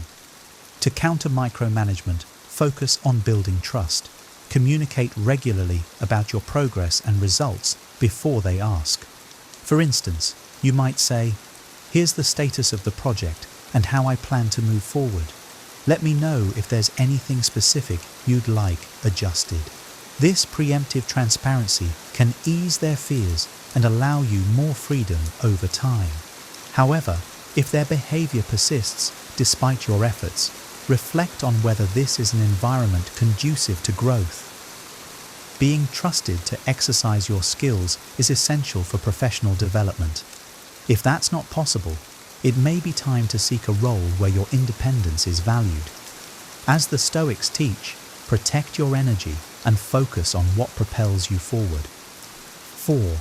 Exclusion from important meetings or projects. Imagine finding out about a major team decision from a co-worker or being left out of a critical meeting where your expertise would have been valuable. Exclusion from key discussions or projects isn't just frustrating, it's a strong indication that your voice isn't valued. Over time, this marginalization can lead to stagnation, making it difficult to showcase your skills or grow professionally. From a Stoic perspective, this exclusion challenges your sense of belonging, but it's also an opportunity for self-reflection. Marcus Aurelius advises, "You have power over your mind, not outside events. Realize this, and you will find strength." Instead of dwelling on the slight, assess whether your skills and contributions align with the team's goals. Sometimes exclusion stems from oversight rather than intent. To address this, assertively yet respectfully, make your desire to contribute known. For example, you could say, "I noticed I wasn't included in the recent project planning session. I'd love to offer my insights and support next time." This demonstrates initiative without accusation. If exclusion persists despite your efforts, reflect on the workplace culture. A team that consistently sidelines you may not value your input, or worse, may not align with your growth goals. Your talents deserve a platform where they can thrive, and sometimes that means seeking opportunities elsewhere. 5. Unclear or vague feedback. Imagine receiving the same generic feedback in every review. "You're doing fine. Keep it up." While it might seem harmless, vague or non-existent feedback leaves you in the dark about your performance. How can you improve, excel, or align with expectations if you're never told where you stand? A lack of clarity signals indifference, a dangerous barrier to your growth. As Stoics, we value self-awareness and reflection. Epictetus said, "Know first who you are, and then adorn yourself accordingly." Constructive feedback is vital in this process, as it provides the mirror we need to see ourselves clearly. If your boss is unclear, take the initiative. Request specific feedback with questions like, "What aspects of my work are most valuable to the team, and where can I improve?" Framing the conversation positively shows that you're invested in growth and not merely fishing for validation. However, if clarity remains elusive, document your achievements and assess your performance independently. Seek input from trusted colleagues or mentors to fill the gaps. Long term, consider whether a boss who avoids giving clear guidance aligns with your career ambitions. Your development deserves clarity, not apathy. 6. Favoritism toward others. Few workplace dynamics are as demoralizing as favoritism. When one team member consistently receives the best assignments, praise, or perks, it creates an environment of inequality. If you feel like no matter how hard you work, you're always in someone else's shadow, it's time to consider what this pattern reveals about your boss's priorities. Seneca reminds us, we suffer more in imagination than in reality. While favoritism may seem personal, it often stems from biases or comfort zones rather than deliberate malice. However, understanding this doesn't mean you must accept it passively.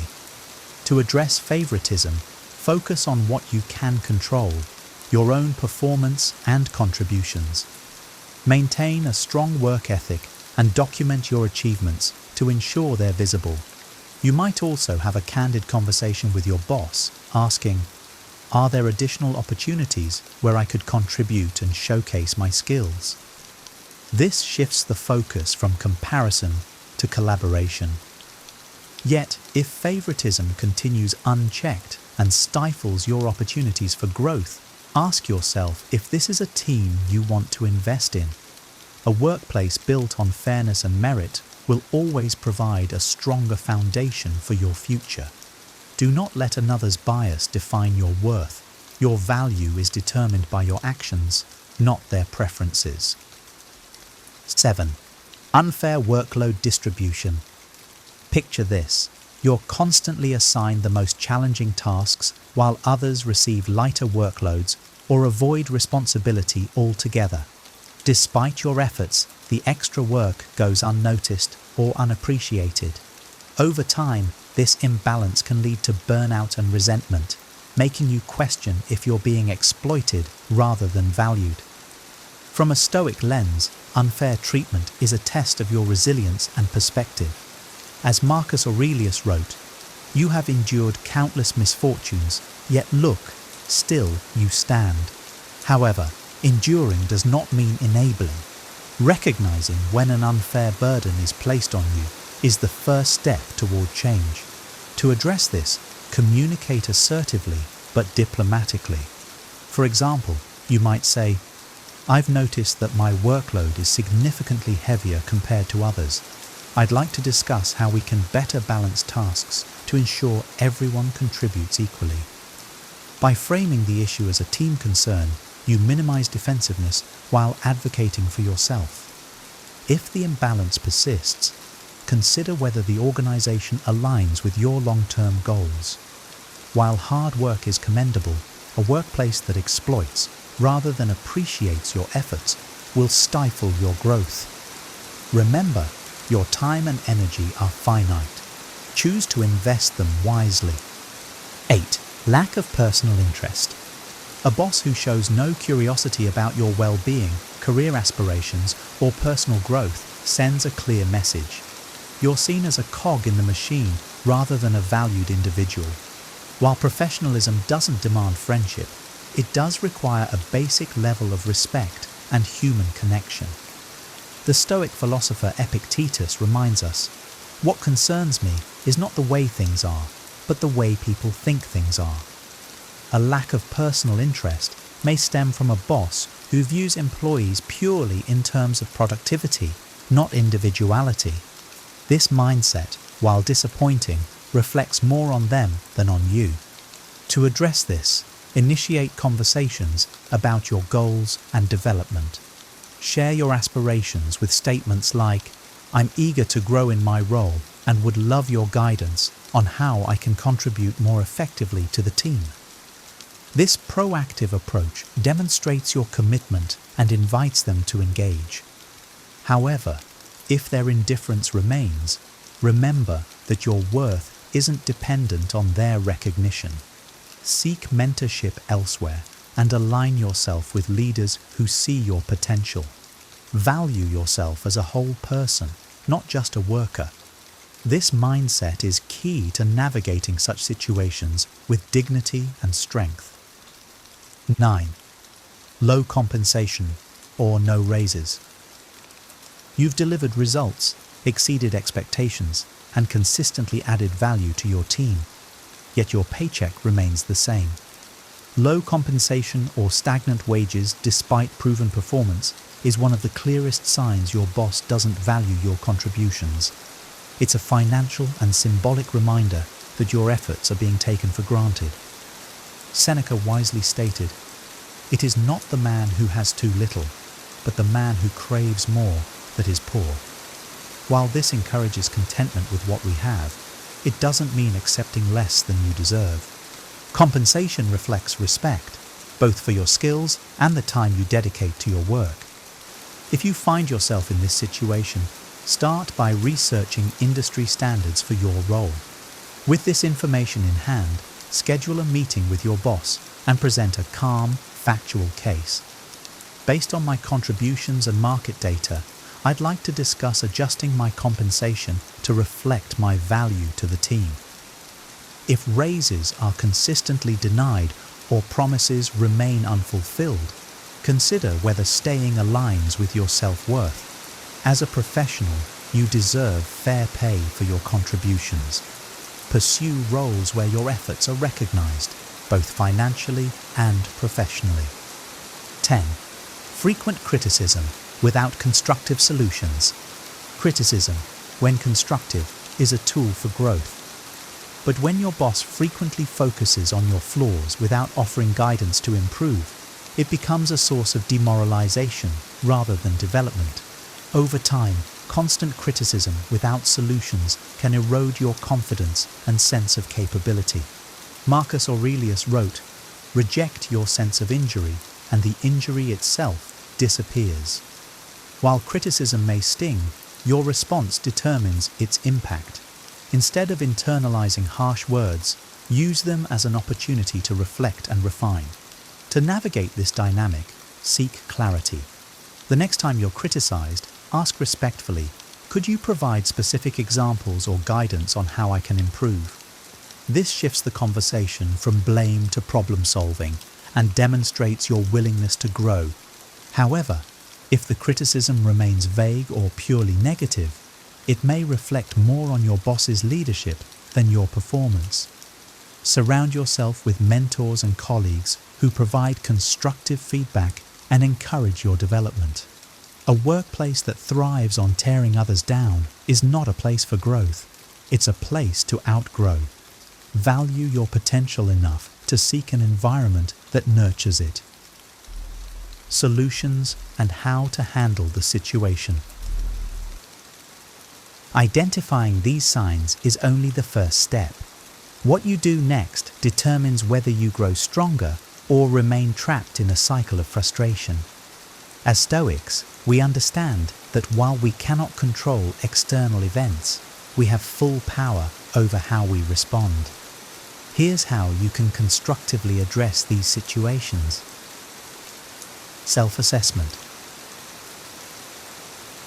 Before taking action, pause and reflect on your own contributions. Are you meeting or exceeding expectations?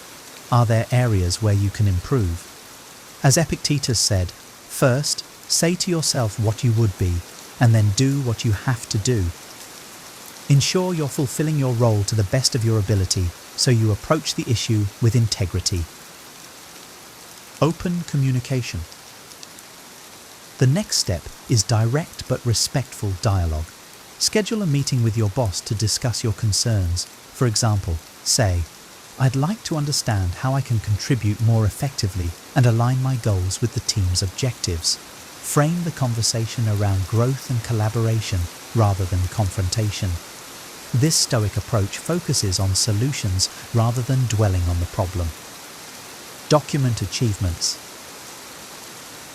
Keep a detailed record of your accomplishments, challenges you've overcome, and any measurable contributions you've made. This provides tangible evidence of your value. When presenting your case, be factual and calm. Your work speaks louder than emotion. Seek support.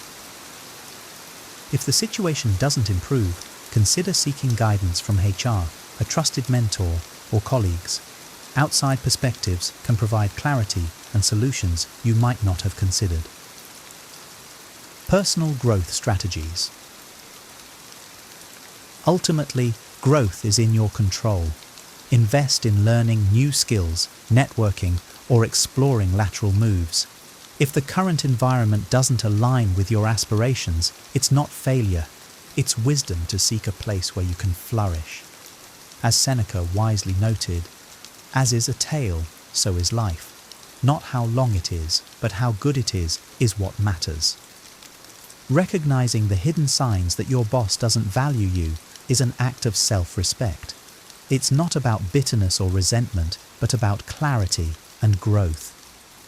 Ignoring these signs can lead to stagnation, but addressing them with courage and wisdom paves the way for a brighter future.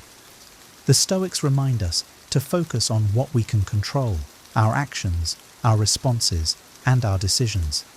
You can't always change your boss or your workplace, but you can choose to advocate for yourself, to grow, and, when necessary, to move on to an environment where your contributions are truly valued.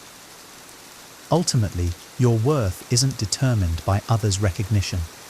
It comes from knowing the value you bring and the integrity with which you carry yourself. As Marcus Aurelius said, "If it is not right, do not do it. If it is not true, do not say it." Honor your worth by taking steps that align with your principles and ambitions. Remember, prioritizing your professional growth and mental well-being isn't selfish. It's essential. You deserve a workplace that respects and appreciates your contributions. Take action, stay true to your values, and watch as opportunities that align with your worth unfold before you. If you've experienced these signs, share your story in the comments. And don't forget to like, subscribe, and join us next time for more insights on building a wiser, stronger career. Here are 10 terrible signs. You're being gaslighted. You might think you'd recognize manipulation when it happens, but gaslighting is so subtle that it can make you question everything, even your own reality. It's not just about someone lying to you. Gaslighting is designed to erode your confidence, isolate you, and make you feel like you're losing your grip on what's real. Have you ever felt like you're apologizing for things you didn't do, doubting memories you were sure about, or wondering if you're too sensitive? You're not alone, and it's not in your head. This form of manipulation is more common than you think, and the damage it causes can be devastating. In this video, we'll walk through 10 clear and unmistakable signs of gaslighting, using real-life examples to help you identify these tactics. If you've ever felt confused, isolated, or trapped in a relationship, this might explain why. And by the end, you'll have the tools to recognize gaslighting and take the first steps toward breaking free. Let's dive in. 1. You constantly question your memory. Gaslighting often starts subtly, planting seeds of doubt about your memory. Imagine this. You clearly recall discussing weekend plans with your partner. You suggested going to a new restaurant, and they agreed. However, when the weekend arrives, they insist you never mentioned it. "You must have dreamed that up," they say with a dismissive laugh. You replay the conversation in your mind, wondering if you truly imagined it. Another example might be at work. You distinctly remember your manager assigning you a task during a meeting, but later they claim they assigned it to someone else and that you misunderstood. You second-guess yourself, even though you made a note of it right after the meeting. This repeated denial of your reality creates a pattern. The gaslighter's goal is to make you question your memory so much that you begin to rely on their version of events over your own. Over time, you might start to feel like your memory is faulty, even when you've always trusted it before. It's crucial to recognize this pattern.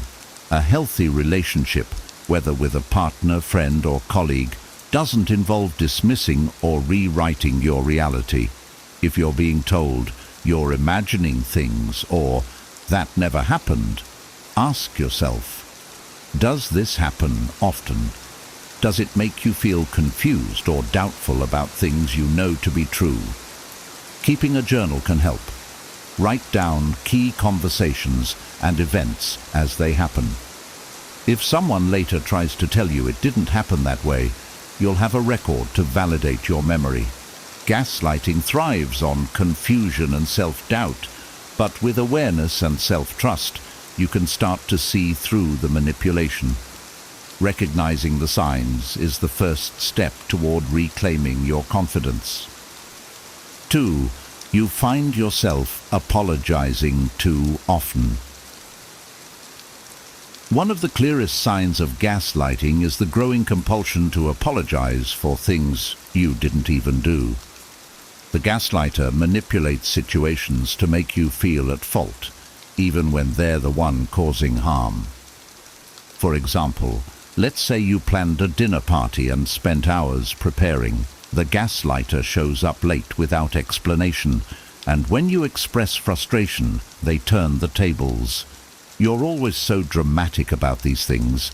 Maybe I wouldn't be late if you weren't so controlling. Suddenly you're apologizing for expecting them to be on time, even though their behavior was the issue. Another instance could occur in a friendship. You tell a close friend that something they said hurt your feelings.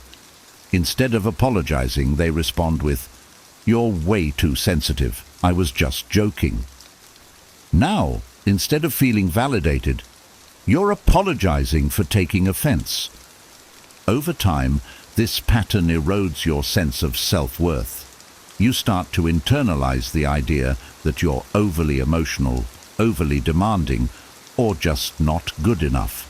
You apologize not just to the gaslighter, but to others in your life, often feeling like a burden in situations where you're not at fault. If you notice this in yourself, take a step back and ask, why am I apologizing? Was this situation truly my fault? Start paying attention to how often you apologize and whether the apology feels warranted. This behavior isn't a reflection of who you are. It's a symptom of emotional manipulation. The next time you're tempted to apologize unnecessarily, pause.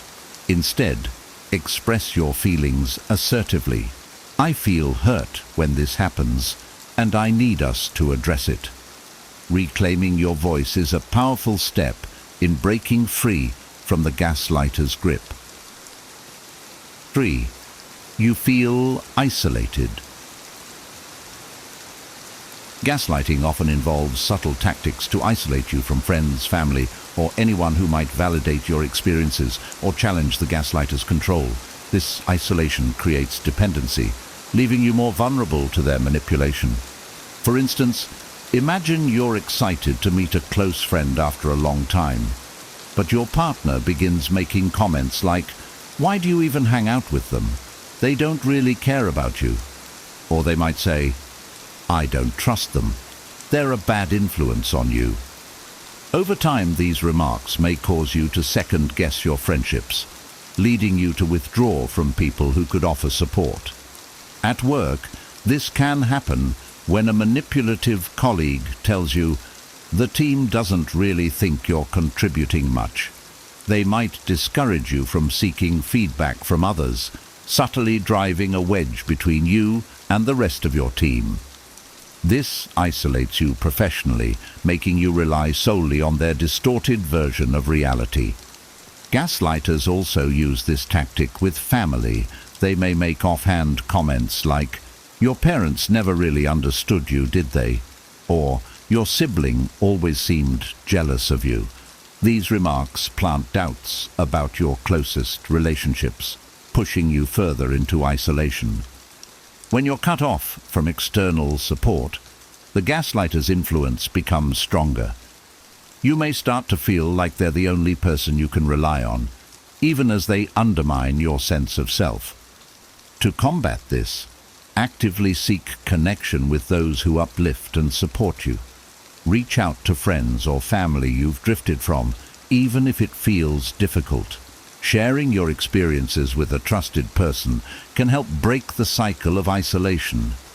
Remember, Isolation is a tool of control. Staying connected is your way out. 4. Your confidence has plummeted. Gaslighting often chips away at your self-esteem, leaving you doubting your abilities, decisions, and worth. Over time, you may find yourself hesitating to take initiative or make choices because you fear getting it wrong, or worse, being criticized by the gaslighter. For example, imagine you're proud of completing a big project at work. You share your excitement with a colleague who's been undermining you, and they respond with something like, "It's not that impressive. Anyone could have done that." Suddenly, your sense of accomplishment deflates, and you start questioning whether your hard work even mattered. In relationships, a gaslighter might belittle your contributions or mock your ideas in subtle ways. You suggest trying a new hobby or planning a trip, only to hear, "That's a dumb idea. I don't know why you'd think that would work." Even if it's framed as a joke, the constant dismissiveness makes you second-guess yourself, and eventually you stop sharing your ideas altogether. This loss of confidence can creep into everyday decisions. You might start overthinking simple choices, what to wear, what to cook, or how to respond in conversations, because the gaslighter has made you feel like you can't do anything right. You might even start seeking their approval for things you once handled confidently on your own. To rebuild your confidence, begin by recognizing your own strengths and achievements. Keep a journal of your accomplishments, big or small, and revisit it whenever you feel self-doubt creeping in. Surround yourself with people who value and respect you, as their support can help counter the negativity. Most importantly, remember that the gaslighter's criticism reflects their need for control, not your actual worth. By reclaiming your self-belief, you take a critical step toward breaking free from their influence. 5. They twist the truth. Gaslighters are experts at twisting the truth to suit their narrative, leaving you confused and questioning reality. They'll take a situation where they're clearly in the wrong and distort the facts until you're unsure of what really happened. For example, let's say they blatantly lied about something. Perhaps they said they were working late, but you later find out they were out with friends. When confronted, instead of admitting the lie, they respond with, "You're always suspicious of me. No wonder I didn't tell you. You would have overreacted." Suddenly, the focus shifts from their dishonesty to your supposed overreaction, making you feel guilty for even bringing it up. Another scenario could involve a family disagreement. Imagine you catch them criticizing you to a relative. When you bring it up, they twist the situation. "I was defending you, actually.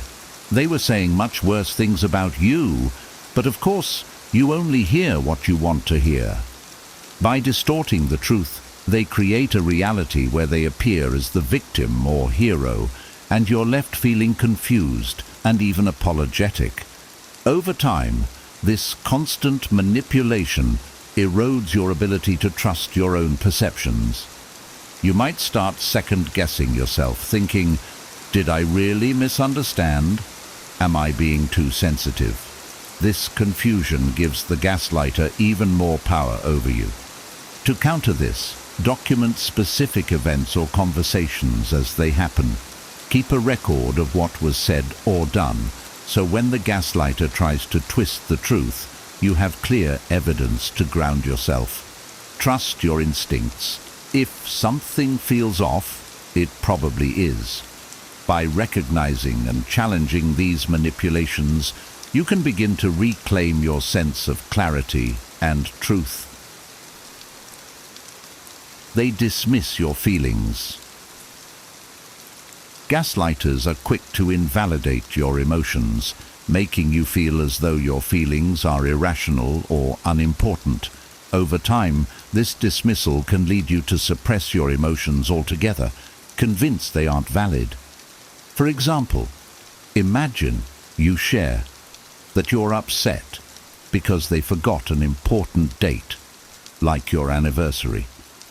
Instead of acknowledging your feelings, they respond with, "You're being ridiculous. It's just a date. It doesn't mean anything."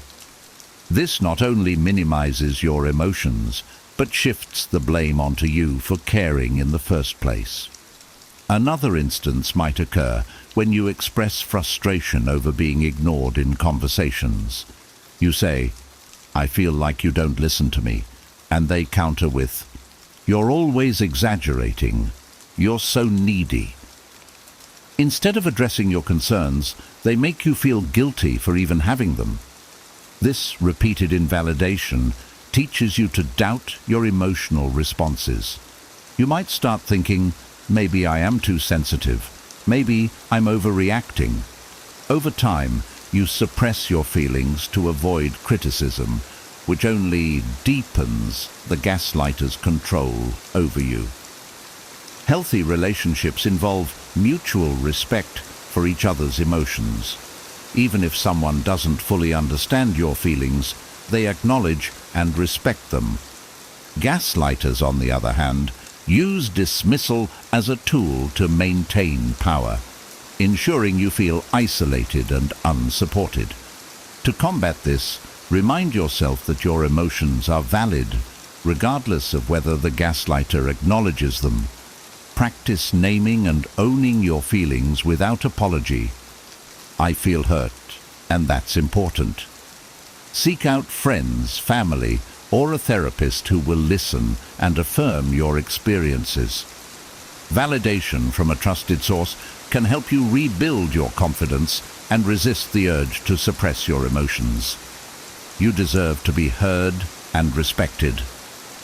7. You feel constantly confused. A key tactic of gaslighting is creating a fog of confusion. The gaslighter's ever-changing stories, contradictory statements, and denial of events leave you questioning your perception of reality. Over time, you feel trapped in a cycle of doubt and frustration. For example, they might promise something significant, like attending an important event with you.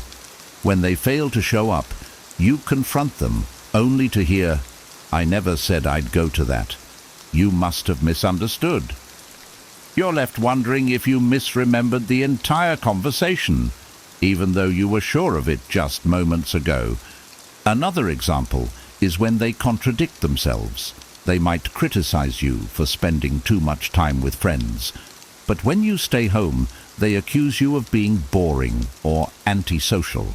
No matter what you do, they find a way to twist the situation, leaving you feeling like you can't win.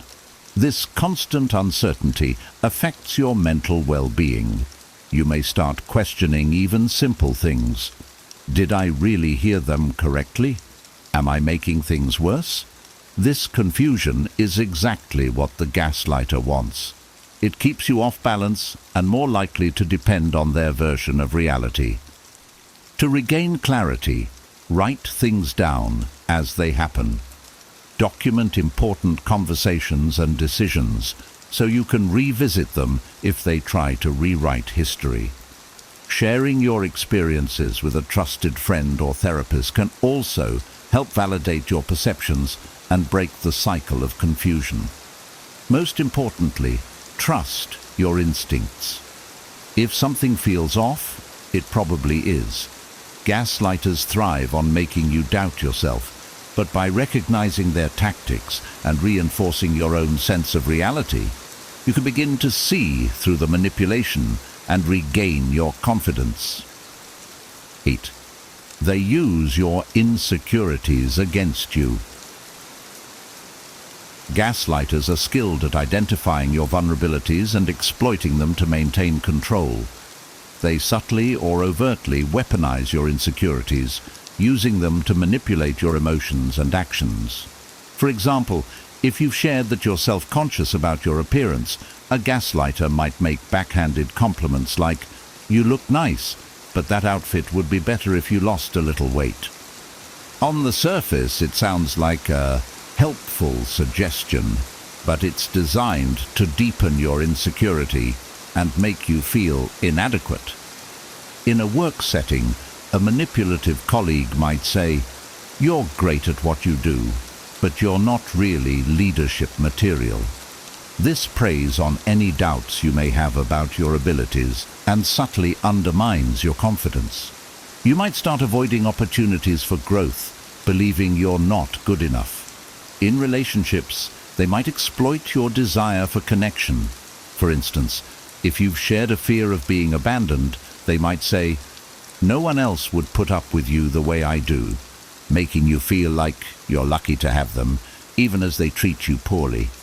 This tactic leaves you feeling powerless and overly reliant on their approval, as they've convinced you that your insecurities define you. To counter this, remind yourself that everyone has insecurities. It's part of being human, but they don't define your worth. Surround yourself with people who uplift and support you, rather than exploit your vulnerabilities. If possible, seek out a therapist or coach to help you rebuild your confidence and recognize your strengths. Remember, your insecurities are not a weakness to be exploited. They're opportunities for growth and self-acceptance. By acknowledging and owning them, you take away the gaslighter's power and start reclaiming your self-worth. They play the victim.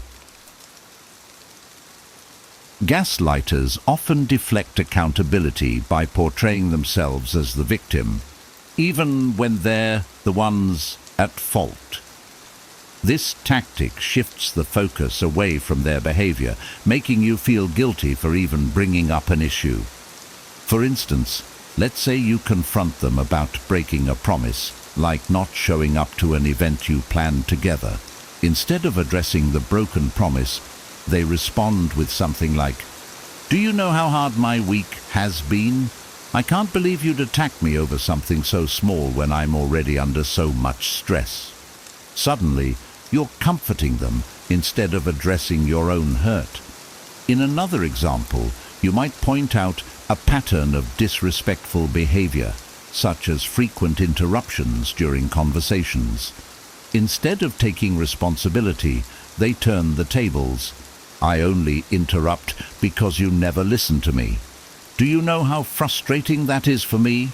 Now, you're questioning whether you've been unfair and apologizing for something they created. This victim mentality can extend to their relationships with others, too. They might claim their boss is out to get them, or that their friends have abandoned them for no reason, subtly painting themselves as someone constantly wronged by the world. This reinforces their narrative and keeps you feeling guilty for adding to their problems. To break free from this dynamic, practice recognizing the pattern. When they deflect and play the victim, gently steer the conversation back to the issue at hand.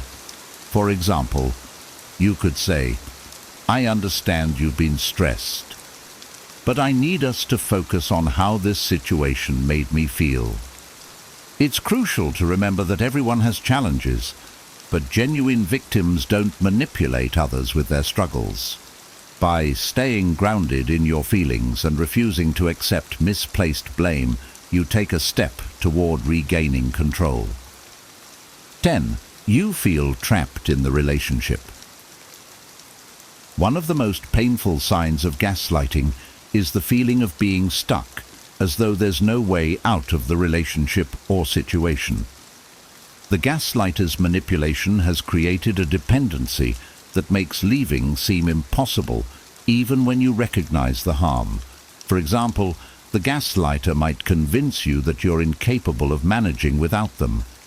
They'll say things like, "You'd never survive on your own," or "No one else would love you the way I do." These statements prey on your fears and insecurities, making you feel unworthy and powerless. Another way they trap you is by creating an illusion of unpredictability. They alternate between moments of kindness and cruelty, keeping you hooked with the hope that things will improve. After a heated argument, where they dismiss your feelings, they might turn around and say, "I'm sorry. I didn't mean to hurt you. You're everything to me." This cycle keeps you invested, always waiting for the good moments to return. In friendships or professional relationships, gaslighters may leverage shared responsibilities or connections to keep you tethered. They might say, "If you leave, you'll destroy everything we've worked for," or guilt-trip you with statements like, "I thought you were loyal." The result? You feel paralyzed, torn between staying in the toxic relationship or risking the unknown. To overcome this, remind yourself that feeling trapped is part of their strategy. It's not reality. Seek support from trusted friends, family, or professionals who can help you see your options clearly. Build an action plan, even if it's small steps, like setting boundaries or consulting with a counselor. Remember, you are stronger than the gaslighter wants you to believe. Freedom begins with recognizing that you deserve better and taking steps, no matter how small, to reclaim your life. Gaslighting is one of the most insidious forms of manipulation, but recognizing the signs is the first step toward breaking free and reclaiming your confidence. If any of these points resonated with you, remember, you're not alone, and help is always within reach. If you found this video helpful, don't forget to like it to let us know. Make sure to subscribe so you never miss more content like this that empowers and informs. We'd love to hear from you. What signs stood out to you the most? Have you experienced gaslighting before? Share your thoughts, experiences, or takeaways in the comments below. Your insights could help others who are going through the same struggles. Thank you for watching, and remember, you deserve relationships that uplift and respect you. Stay strong, stay wise, and we'll see you in the next video. How to become stoic with an iron mind. Imagine a life where nothing phases you. In a world swirling with chaos, anger, and jealousy, picture yourself standing as an unshakable pillar of calm and strength. You're at peace while others rage. You remain composed as others crumble. You possess a mind so resilient, it's as if it's forged from iron. This is not a distant fantasy, but a real possibility within your reach. The modern world bombards us with stress and negativity, from the endless barrage of bad news to the constant pressures of daily life. It's easy to feel overwhelmed. People around you might be trapped in cycles of frustration and sadness, their days ruined by minor inconveniences. Yet, there are those rare individuals who navigate these storms with unwavering tranquility. They possess a secret, a timeless wisdom that empowers them to remain serene in the face of adversity.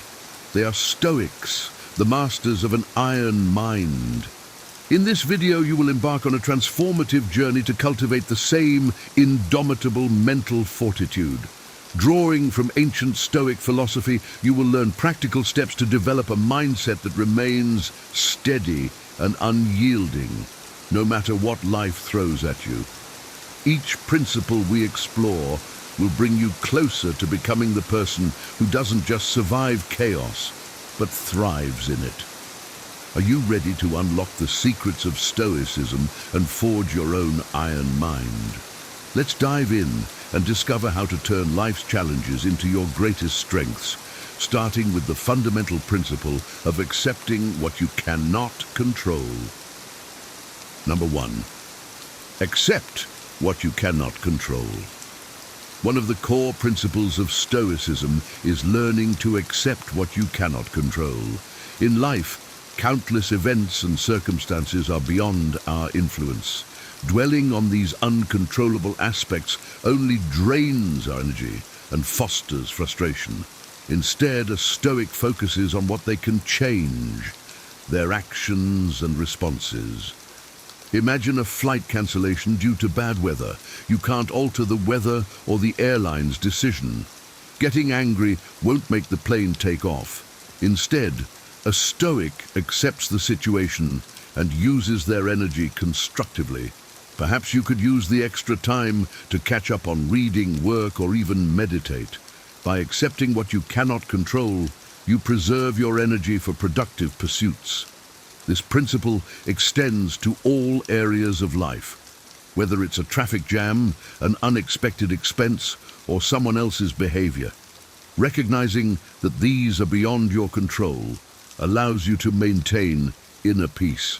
You become unshakable as your tranquility no longer hinges on external events. Moreover, acceptance doesn't mean passivity. It's about discerning where your efforts are best applied. When you focus on your actions and attitudes, you empower yourself. You become the master of your fate, shaping your life through deliberate choices rather than being tossed around by external forces. In essence, accepting what you cannot control is about shifting your perspective. It's recognizing that while you can't change the world, you can change how you interact with it. This mindset not only brings peace, but also enables you to navigate life more effectively. You become a beacon of calm in a stormy world, inspiring others with your composure and resilience. By embracing this Stoic principle, you lay the foundation for an iron mind that remains steadfast regardless of life's challenges. Number 2, practice. The essence of Stoicism is not merely in understanding its principles, but in practicing them daily. No video or book can replace the value of consistent application. The journey to becoming Stoic with an iron mind requires regular, intentional practice. It's about integrating Stoic wisdom into every facet of your life, making it a part of your daily routine. Imagine an athlete training for a marathon. They can't just read about running techniques and expect to succeed. They need to run every day, building their endurance, strength, and mental toughness. Similarly, Stoicism is a discipline that demands continuous effort. Each day presents opportunities to practice Stoic principles, from small annoyances to significant challenges. Start by setting aside time each day for reflection. Consider the events of the day and your responses to them. Did you maintain composure in the face of frustration? Did you focus on what you could control and let go of what you couldn't? Reflecting on these questions helps you identify areas for improvement and reinforces your commitment to Stoicism. Additionally, incorporate Stoic exercises into your routine. Practice gratitude by acknowledging the good in your life. Engage in negative visualization to prepare yourself for potential difficulties. Meditate to cultivate mindfulness and presence. These practices build your Stoic muscle, making it easier to remain calm and rational during life's storms. Remember, transformation doesn't happen overnight. It's the result of countless small efforts, repeated day in and day out. By committing to practice, you gradually reshape your mindset and behavior. You become more resilient, more composed, and more in control of your actions. Practice is the bridge between knowledge and mastery, and it's through this consistent effort that you develop the iron mind of a true Stoic. Number 3, build resilience. Resilience is the hallmark of a Stoic mind. It's the ability to bounce back from setbacks, to stand firm in the face of adversity. Building resilience is crucial for developing an iron mind, enabling you to navigate life's challenges with strength and grace.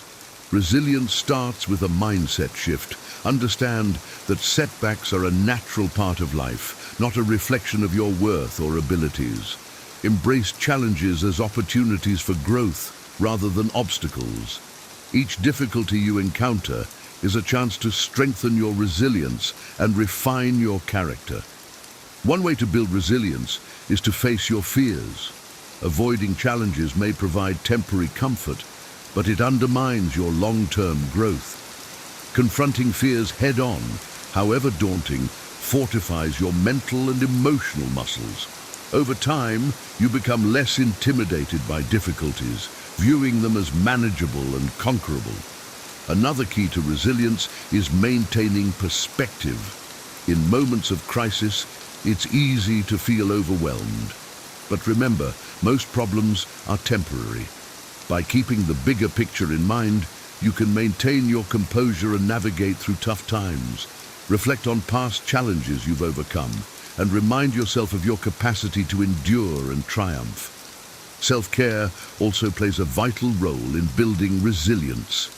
Ensure you're taking care of your physical, emotional, and mental well-being. Exercise regularly, eat healthily, get adequate sleep, and seek support when needed. A strong, healthy body and mind are better equipped to handle stress and recover from setbacks. Ultimately, resilience is about persistence. It's about getting up each time you fall, learning from your experiences, and continuing to move forward. By building resilience, you become like an oak tree in a storm, bending but never breaking. This steadfastness is a core element of the Stoic iron mind, enabling you to face life's inevitable challenges with unwavering strength and determination. Number 4, seek wisdom. Wisdom is the cornerstone of Stoic philosophy. It's the guiding light that informs your decisions and actions, helping you navigate life with clarity and purpose. To develop an iron mind, you must continually seek wisdom, cultivating a deep understanding of yourself and the world around you. Wisdom begins with self-awareness. Reflect on your thoughts, emotions, and behaviors. Understand your strengths and weaknesses, your values and goals. Self-awareness allows you to act with intention and integrity, aligning your actions with your true self. Reading and learning are essential components of seeking wisdom. Delve into the works of ancient and modern philosophers, thinkers, and leaders. Study their insights and apply their lessons to your life. The writings of Marcus Aurelius, Epictetus, and Seneca offer timeless wisdom on living a virtuous and fulfilling life. By engaging with these texts, you expand your perspective and deepen your understanding of Stoic principles. Cultivate curiosity and remain open to new ideas and experiences. Wisdom is not static. It evolves with learning and growth. Engage in meaningful conversations, ask questions, and listen actively. Seek diverse viewpoints and challenge your assumptions. This openness enriches your understanding and fosters intellectual humility. Experience is another invaluable teacher. Embrace life's lessons, both positive and negative. Reflect on your experiences and extract wisdom from them. What did you learn from a particular success or failure? How can you apply these lessons moving forward?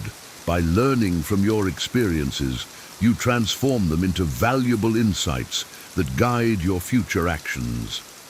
In seeking wisdom, remember that it's not just about acquiring knowledge, but about applying it.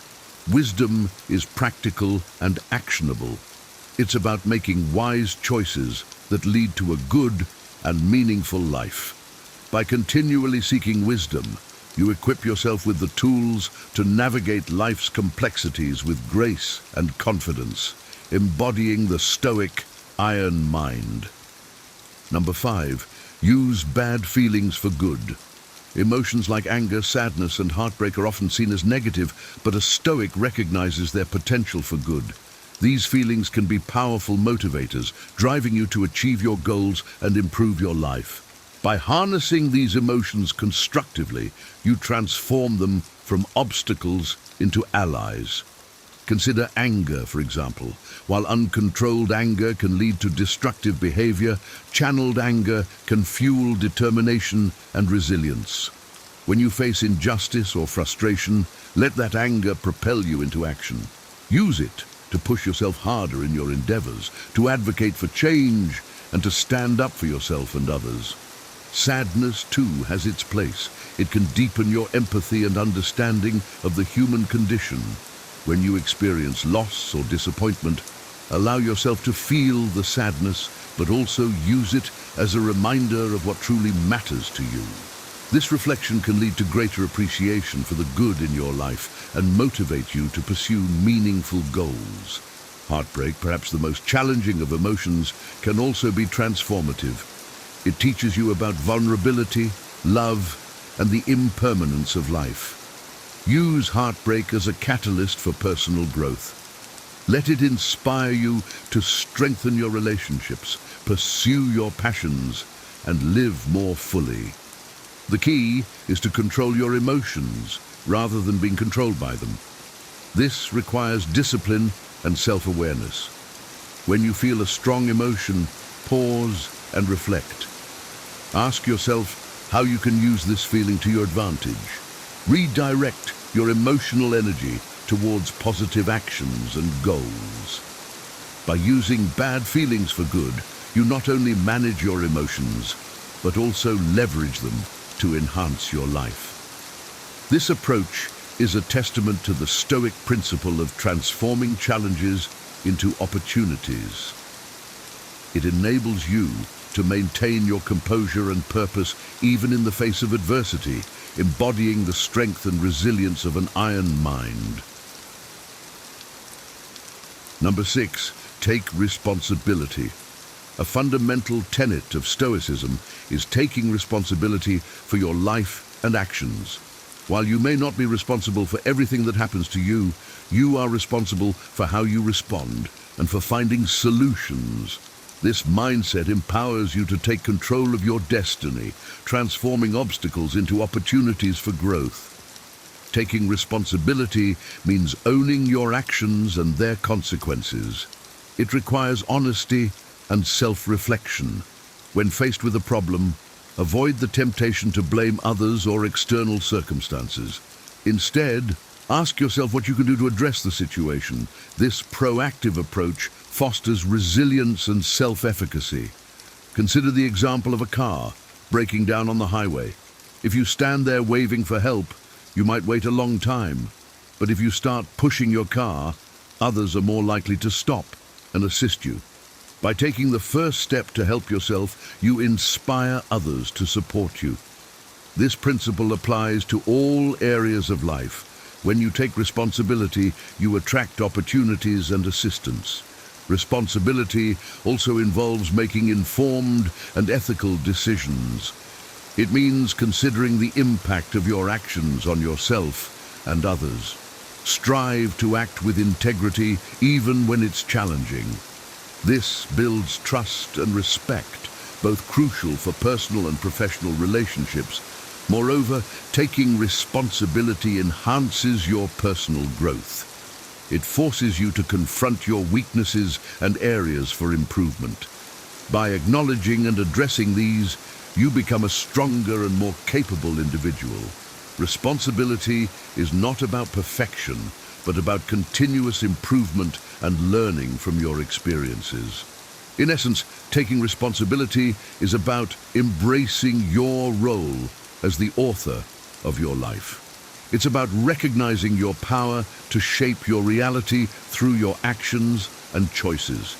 This Stoic principle is a cornerstone of the Iron Mind, fostering a sense of agency and resilience that enables you to navigate life's challenges with confidence and grace. Number 7, live in the present. Living in the present is a cornerstone of Stoic philosophy. It means focusing on the here and now, rather than dwelling on the past or worrying about the future. By anchoring yourself in the present, you harness the power to shape your life through your actions and decisions. The past is unchangeable. It holds lessons and memories, but it shouldn't dictate your present actions. Learn from your past, but don't let it shackle you. Similarly, the future is uncertain. While planning is important, Excessive worry about what might happen only saps your energy and distracts you from what you can do now. Living in the present means being fully engaged in each moment. It's about mindfulness and presence. When you're present, you respond more effectively to life's challenges. You can appreciate the beauty of each moment, find joy in small pleasures, and act with intention and clarity. Consider your daily habits. Your present actions shape your future. If you want to be fit and healthy, your efforts must start now. Exercise regularly, eat well, and take care of your body. These daily practices build the foundation for a healthy future. Your habits, cultivated in the present, define who you become. Mindfulness practices such as meditation can help you stay anchored in the present. Spend a few minutes each day in quiet reflection, focusing on your breath and the sensations in your body. This simple exercise calms your mind and brings you back to the now. It enhances your ability to respond rather than react, fostering a sense of inner peace and control. Living in the present also involves letting go of regrets and anxieties. Accept that the past is gone and the future is yet to come. Your power lies in the present moment. By embracing this Stoic principle, you cultivate a sense of tranquility and purpose, enabling you to navigate life with the strength and clarity of an iron mind. Number 8, embrace discomfort. Growth and comfort rarely coexist. Embracing discomfort is essential for developing resilience and an iron mind. It involves stepping out of your comfort zone, facing challenges head-on, and using adversity as a tool for personal development. Discomfort is often seen as something to avoid, but for a Stoic, it's an opportunity for growth. Whether it's physical, emotional, or mental discomfort, confronting it builds strength and character. When you willingly face difficult situations, you expand your capabilities and increase your tolerance for future challenges. Consider physical discomfort, such as exercise. Pushing your body through challenging workouts strengthens your muscles and endurance. Similarly, mental discomfort, like tackling a complex problem, enhances your cognitive abilities. Emotional discomfort, such as dealing with rejection or failure, teaches resilience and emotional regulation. Embracing discomfort also means accepting that failure is a part of the journey. Every setback is a learning experience. When you fail, reflect on what went wrong and how you can improve. This mindset shift transforms failure from a source of shame into a stepping stone for success. By viewing discomfort and failure as opportunities, you develop a growth mindset, essential for a Stoic iron mind.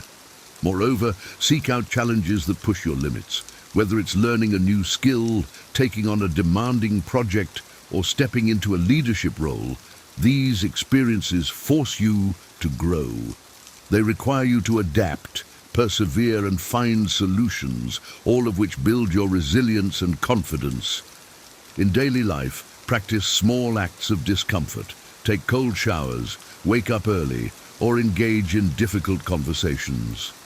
These practices build your tolerance for discomfort and train your mind to remain calm and composed in challenging situations. Ultimately, embracing discomfort is about viewing challenges as opportunities for growth. It's about pushing your boundaries and evolving through adversity. By adopting this Stoic principle, you fortify your mind and spirit, preparing yourself to face life's inevitable trials with strength and grace. Number 9, cultivate gratitude. Gratitude is a powerful tool for fostering a positive mindset and enhancing your resilience. In Stoicism, cultivating gratitude means focusing on what you have rather than what you lack. This shift in perspective brings contentment and peace, essential components of an iron mind. Begin by acknowledging the small blessings in your daily life. These can be simple things like a warm bed, a good meal, or a kind word from a friend. By recognizing and appreciating these moments, you train your mind to focus on the positive aspects of your life. This practice reduces feelings of envy, resentment, and dissatisfaction. Gratitude also involves appreciating the people in your life. Express thanks to those who support and inspire you. This not only strengthens your relationships, but also fosters a sense of community and belonging. When you feel connected and supported, you're better equipped to handle life's challenges. Moreover, gratitude helps you maintain perspective during difficult times. When faced with adversity, reflect on what you still have and what you can be thankful for. This doesn't mean ignoring your problems, but rather balancing them with a recognition of the good in your life. This balanced perspective reduces stress and enhances your emotional resilience. Incorporate gratitude into your daily routine through practices like journaling.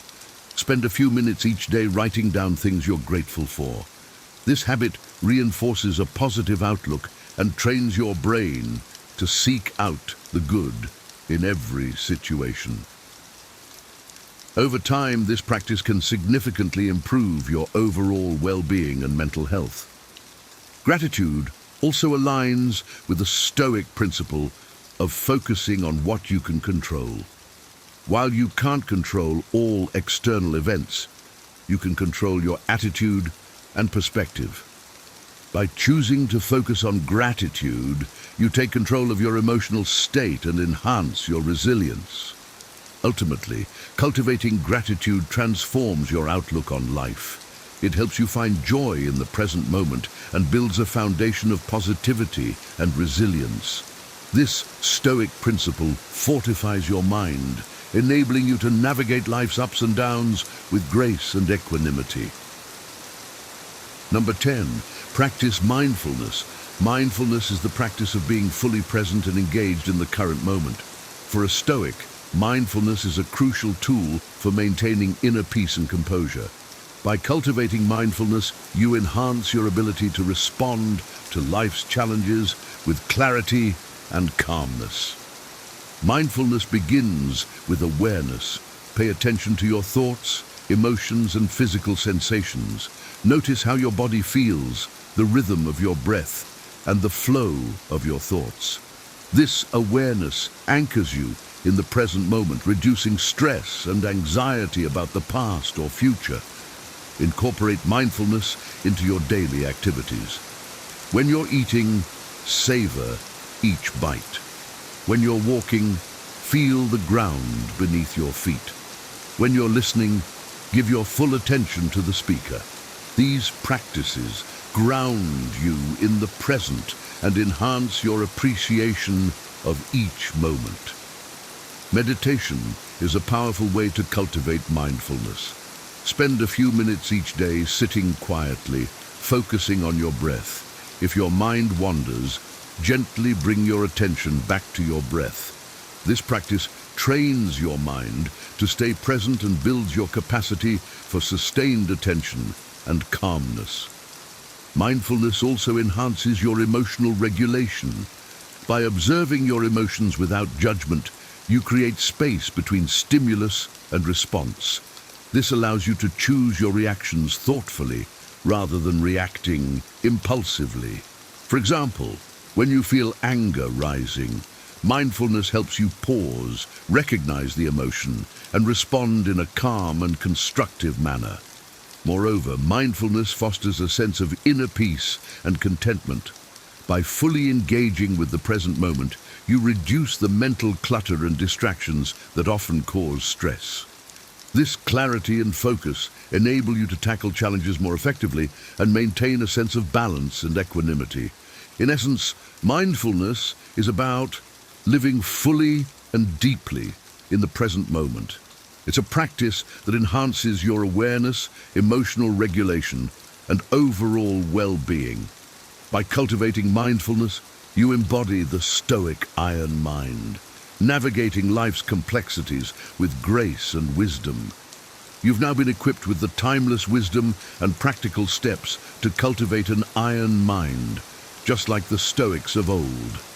Imagine facing life's storms with unshakable calm, turning challenges into opportunities, and navigating the world with a deep sense of inner peace and resilience. This is the power of Stoicism, and it's within your grasp. As you embark on this journey, remember that transformation requires consistent practice. Reflect on these principles daily, integrate them into your life, and watch as you become the master of your own fate, resilient and composed in any situation. If you found this video valuable, imagine what more you can achieve with continued learning and support. Join our community on the Wiser channel, where we delve deeper into the art of living wisely. Like this video, if it resonated with you, share it with those who need a dose of Stoic wisdom. And don't forget to subscribe to Wiser. Together, we can build a life of strength, clarity, and unyielding peace. Thank you for watching, and welcome to a wiser way of living. You will never be angry again after listening to this. Have you ever felt anger consume you, leaving you powerless and regretful in its wake? Imagine a life where anger no longer controls your actions, where peace and wisdom guide your every response. In a world brimming with stress and conflict, mastering the art of managing anger is not just beneficial, it's transformative. Today, we delve into the ancient wisdom of Stoicism, uncovering timeless principles that promise to liberate you from the clutches of anger. Through acceptance, emotional control, and a shift in perspective, we will explore practical steps to turn your anger into a catalyst for personal growth and serenity. Embark on this journey with us and discover how you can transcend anger, embracing a life of tranquility and inner strength. Number 1, acceptance and forgiveness. In the journey of life, anger often stems from our reactions to external events and how we perceive them. However, anger is a choice, not a necessity. Stoicism teaches us that acceptance and forgiveness are the keys to inner peace.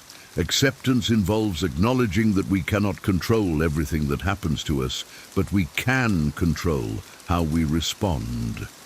When we accept the inevitability of life's challenges, we strip them of their power to incite anger. Forgiveness, on the other hand, liberates us from the chains of resentment. By forgiving those who wrong us, we reclaim our peace and move forward unburdened. Remember, holding on to anger is like grasping a hot coal with the intent of throwing it at someone else. We are the ones who get burned. Embrace acceptance and forgiveness, not as a sign of weakness, but as a demonstration of strength. By doing so, you cultivate a serene mind, free from the turbulence of anger. This practice not only enhances your mental well-being, but also paves the way for personal growth and resilience. Let acceptance and forgiveness be your guiding principles, leading you to a life of tranquility and wisdom. Number 2, emotional control. Anger is a natural response to life's frustrations, but unchecked, it leads to failure and isolation. Emotional control is a cornerstone of Stoicism, emphasizing the mastery of our reactions. In moments of provocation, patience becomes our greatest ally. When we choose not to let others' actions dictate our emotional state, we reclaim our power.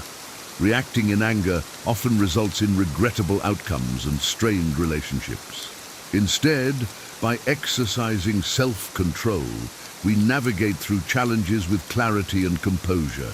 Consider anger as a fleeting storm. It passes, but the damage it leaves behind can be lasting. Embracing patience and restraint allows us to weather these storms without harm. It's a testament to our inner strength and a reflection of our true character. The ability to remain calm in the face of adversity is not only a marker of emotional maturity, but also a pathway to lasting peace. Cultivate emotional control as a daily practice. Reflect before you react. Breathe before you speak. And pause before you act. In doing so, you create a harmonious inner world, immune to the chaos of anger. Number 3, self-awareness. Self-awareness is the foundation of managing anger effectively.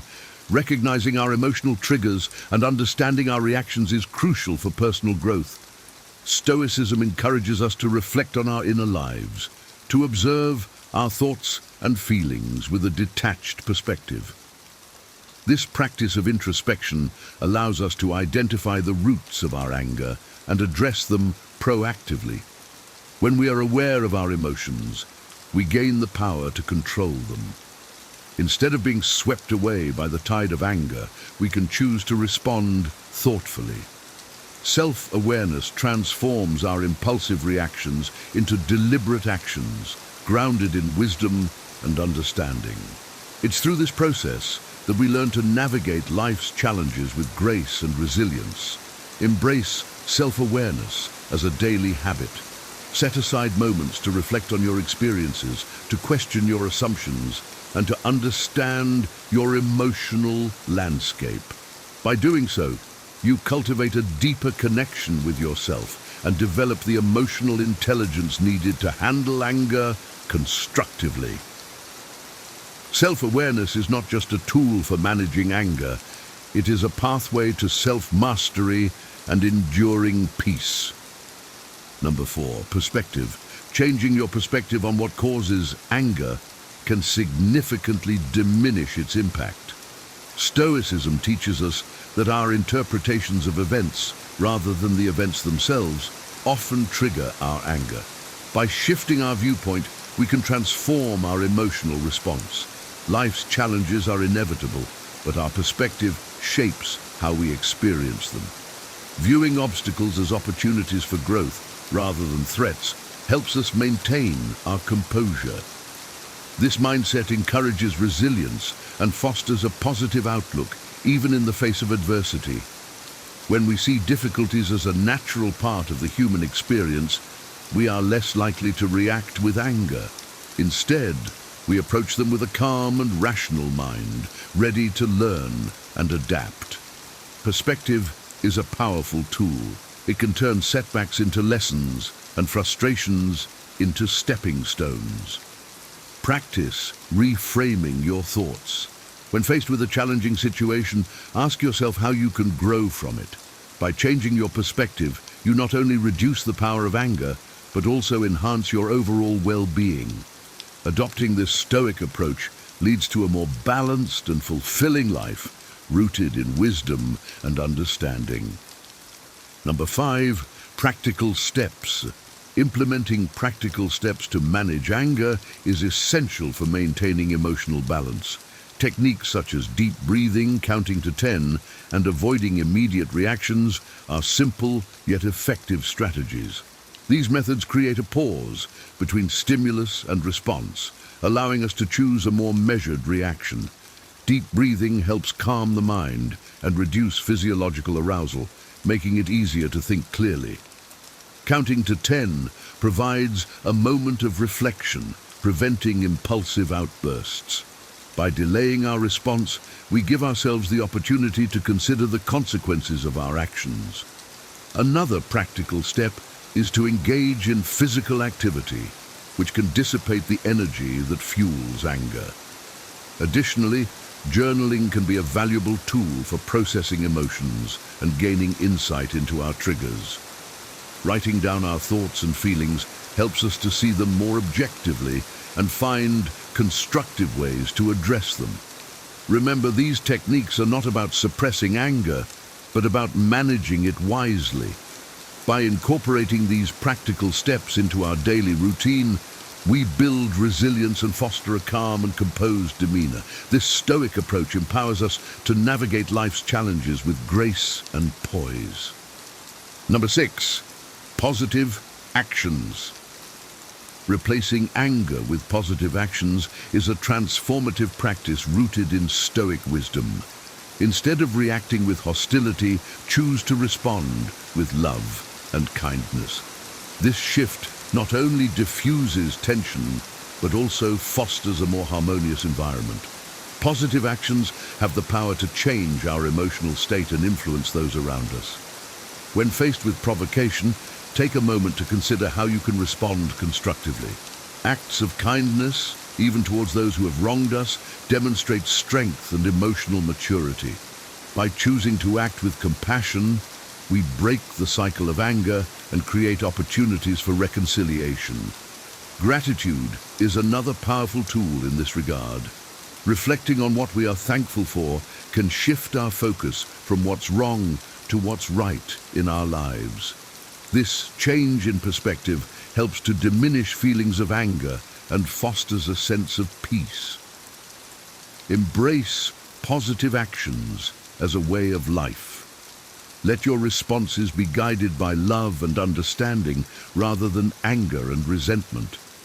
This practice not only enhances your well-being, but also contributes to a more peaceful and compassionate world. Number 7,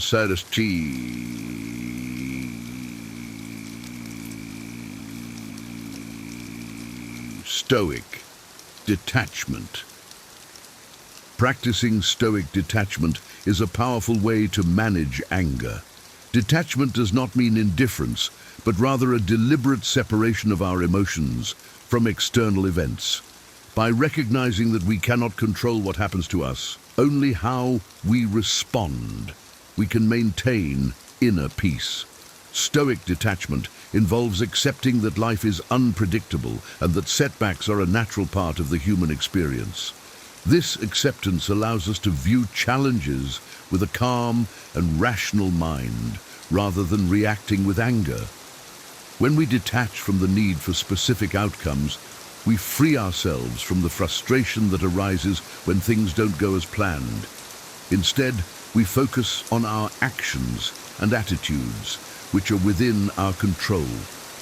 This mindset empowers us to navigate life's ups and downs with equanimity. Practice detachment by reminding yourself of what is within your control and what is not. Let go of unrealistic expectations and embrace the uncertainty of life. By doing so, you cultivate a resilient and composed demeanor, impervious to the storms of anger. Stoic detachment is a pathway to enduring peace and inner strength. Number 8, mindfulness and present moment awareness. Cultivating mindfulness and present moment awareness is essential for managing anger effectively. Mindfulness involves being fully present and aware of our thoughts, feelings, and surroundings without judgment.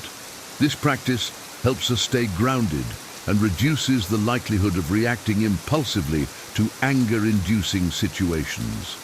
By focusing on the present moment, we can observe our emotions without becoming overwhelmed by them. This awareness allows us to respond thoughtfully rather than reactively. When we are mindful, we create a space between stimulus and response, giving us the freedom to choose our actions. Techniques such as meditation, deep breathing, and mindful walking can enhance our ability to stay present. These practices calm the mind and increase our awareness of the present moment, making it easier to manage our emotions. Embrace mindfulness as a daily practice. Set aside time each day to meditate, breathe deeply, or simply observe your surroundings. By cultivating present moment awareness, you develop the emotional intelligence needed to handle anger constructively. This Stoic approach leads to a more peaceful and balanced life, rooted in wisdom and clarity. Number 9, cognitive reframing. Cognitive reframing is a powerful technique for managing anger by changing the way we interpret and think about situations. Stoicism teaches us that our perceptions, rather than external events, often trigger our emotions.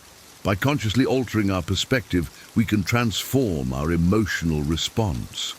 When faced with an anger-inducing situation, ask yourself how you can view it differently. Instead of seeing it as a personal attack or an injustice, consider it an opportunity for growth or a challenge to overcome. This shift in mindset helps to reduce the intensity of anger and fosters a more constructive response.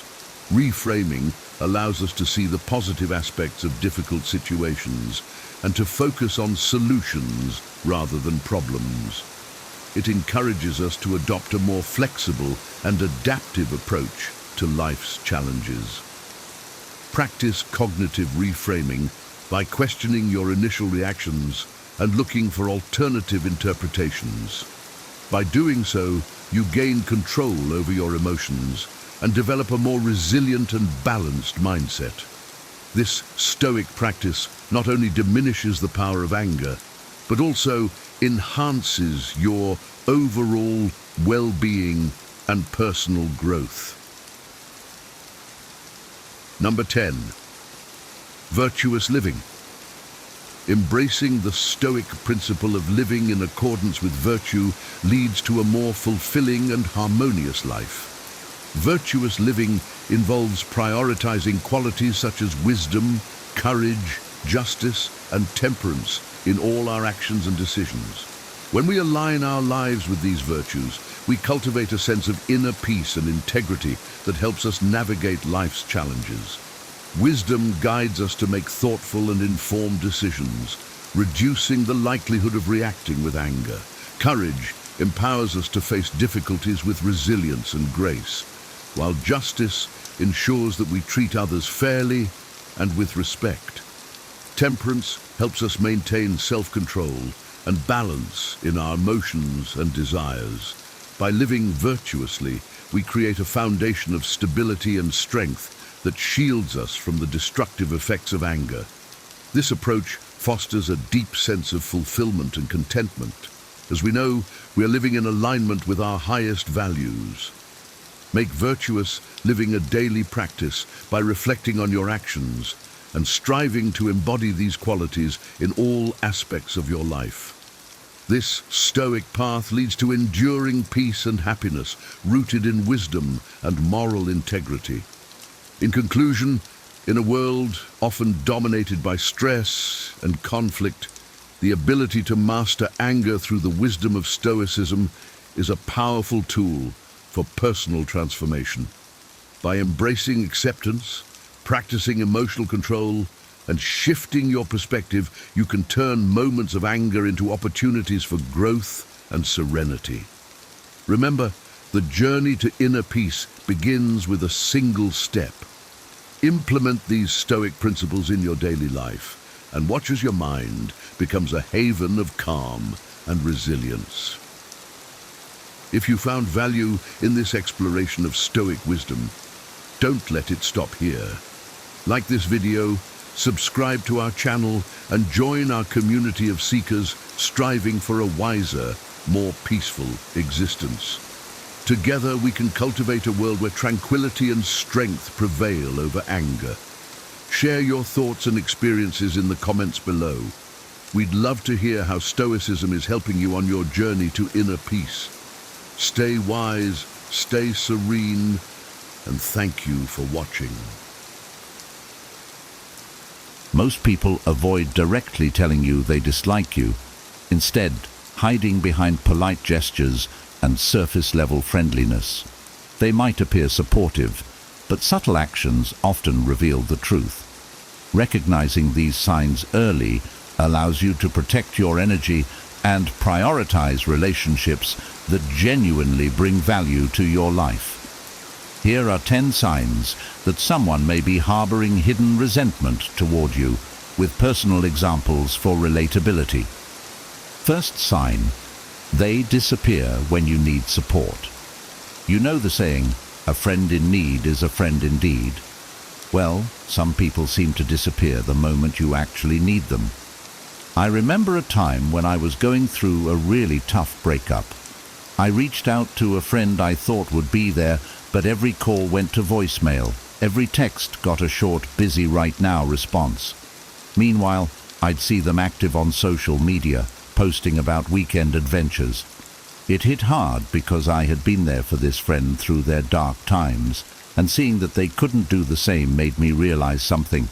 Real friends don't vanish when the going gets tough.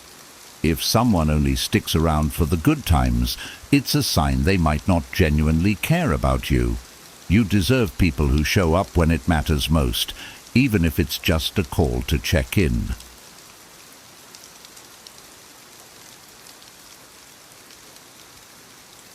Second sign: subtle exclusion from plans. Have you ever scrolled through your social media feed only to find out your friends had a blast without you? I remember checking Instagram one Saturday night and seeing pictures of my friend group at this amazing concert I would have loved to go to, only no one had told me about it. When I brought it up casually later, they all acted surprised, saying, "Oh, we thought you were busy," or "It was so last minute." It stung because, deep down, I knew that if they'd really wanted me there, they would have asked. Real friends make sure you know about plans. When people repeatedly leave you out, it's often a subtle, passive way of saying they don't value your presence. And that's a hard pill to swallow, but accepting it can help you redirect your energy to people who genuinely want you around.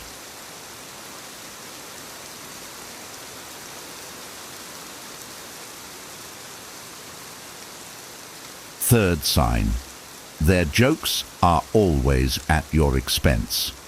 Light-hearted teasing is one thing, but when someone's jokes consistently poke fun at your insecurities or flaws, it's a red flag.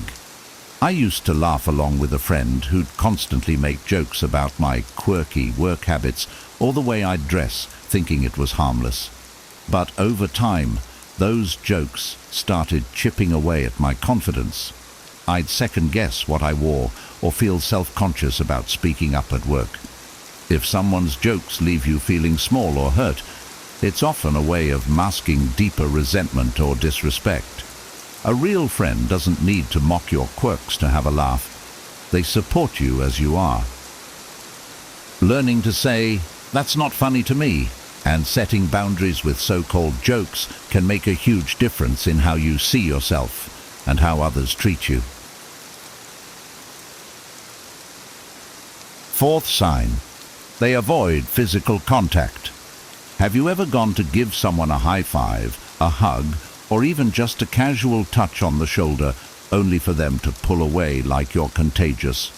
I had a colleague who was warm and friendly with everyone else, but every time I'd offer a simple handshake or friendly pat, they'd awkwardly sidestep it. At first I thought maybe they just weren't a touchy person, but seeing them be tactile with everyone else was a bit of an eye-opener. Physical contact is a basic human connection, so when someone goes out of their way to avoid it with you, they're communicating a level of discomfort or distance. It might be hard to admit, but paying attention to these subtle cues can save you from investing in relationships where the other person isn't fully on board. Tranquil. Fifth sign: they give backhanded compliments. Have you ever received a compliment that didn't feel good at all? Once, after pouring my heart into a work project, a colleague looked at me and said, "Wow, that turned out surprisingly well for you." It was one of those compliments that left me feeling confused and a little bruised. It took me a while to realize that they weren't genuinely happy for me. They were subtly putting me down. These backhanded compliments are often hidden attempts to keep you questioning your abilities. If a friend's compliments leave you feeling small, it's time to call it out, or, at the very least, recognize that their words have more to do with their insecurities than your worth. Sixth sign: they avoid making eye contact. Eye contact is one of the most basic yet powerful ways we connect with each other.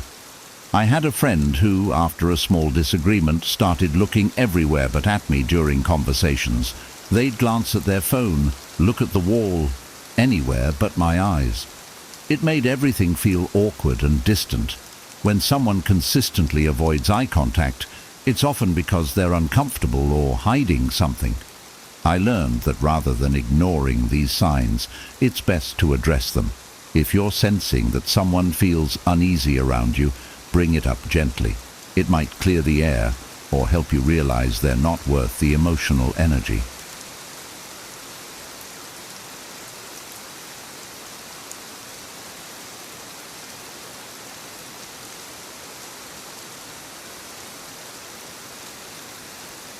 Seventh sign, they're busy, only when it comes to you. Have you ever had a friend who's always busy when you try to make plans, but somehow has time for everyone else? I tried reconnecting with an old friend, only to be met with excuse after excuse.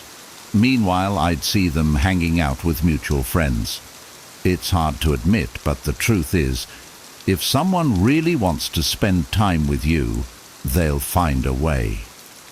I learned that it wasn't about their schedule, it was about their priorities. Real friends don't keep you on the back burner. They make time for you because they want you in their life. So if someone is constantly busy just with you, it may be time to stop chasing after them. Eighth sign, they gossip about you behind your back. Gossip can be incredibly painful, especially when it comes from someone you trusted.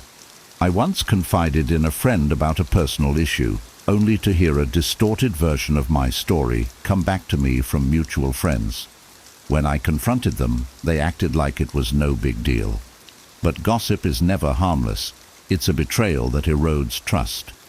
True friends respect your privacy and protect your reputation.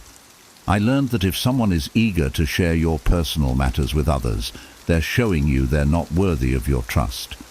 Surround yourself with people who honor the trust you place in them.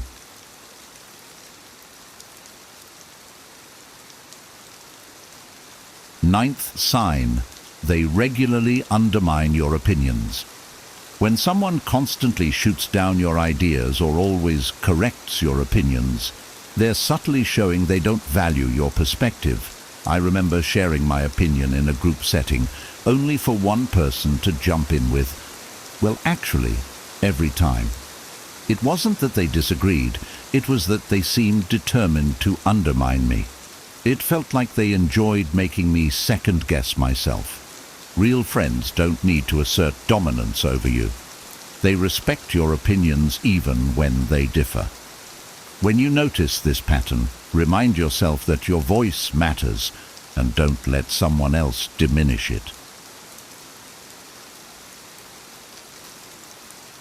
10th sign, they're polite but distant. Have you ever met someone who's always polite but never genuinely warm? I once worked with someone who was nice on the surface, but the conversations never went deeper than, "Hey, how's it going?" They'd never ask about my interests, my life, or anything personal, and after a while, it felt like I was talking to a wall. Sometimes politeness can be a mask, a way for someone to keep you at a comfortable distance without building any real connection. When someone feels polite but distant, they're showing they're not interested in forming a meaningful bond. It's okay to let go and focus on people who genuinely want to know you beyond the surface.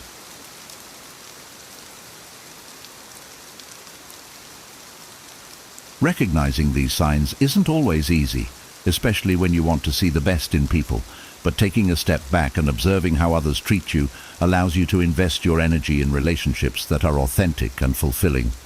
Stoicism teaches us that self-respect and emotional peace are worth more than maintaining connections with those who don't value us.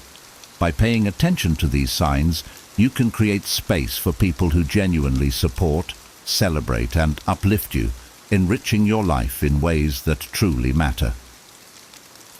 What if I told you that being single after a long relationship isn't just okay? It might actually be the best thing that's ever happened to you. Forget the stereotypes about loneliness or starting over. Being single could unlock a life that's richer, freer, and more fulfilling than ever before. Imagine this. No more emotional labor, no more negotiating over every little decision, and complete control over your time, your money, and your space. You're finally free to rediscover yourself, to travel the world on your terms, dive into passions you've ignored for decades, and create relationships that truly add value to your life. And here's the kicker. Science and experience show that this newfound independence isn't just liberating, it's deeply rewarding. In this video, I'm going to share 15 powerful reasons why life can be better when you're single, inspired by wisdom that stood the test of time. You'll discover how this stage of life can be a springboard to freedom, growth, and happiness. Whether you're navigating this journey by choice or circumstance, stay with me. It's time to embrace this chapter of your life and unlock the endless possibilities waiting for you. 1. Rediscovering old hobbies and exploring new ones. When I found myself single after decades of being in a relationship, I felt both a sense of loss and an unexpected sense of freedom.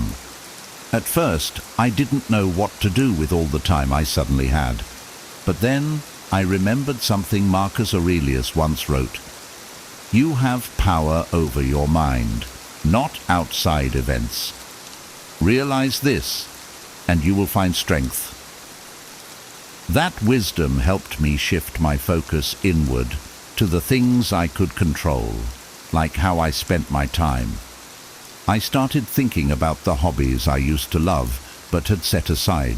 I remembered how much joy I found in painting when I was younger. Back then, I'd lose myself in the colors and shapes, completely present in the moment. So I decided to pick it up again. I bought some brushes and paints, set up a small corner in my living room, and began.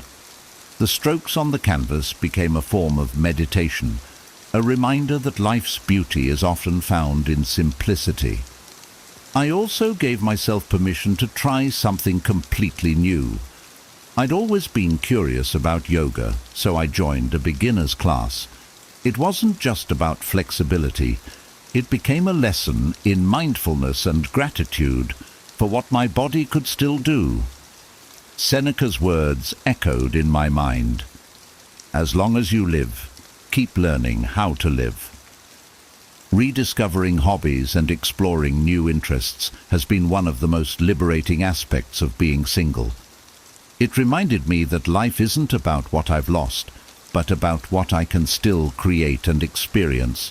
Each day is an opportunity to grow, to embrace curiosity, and to find joy in the small, meaningful things that bring me closer to myself.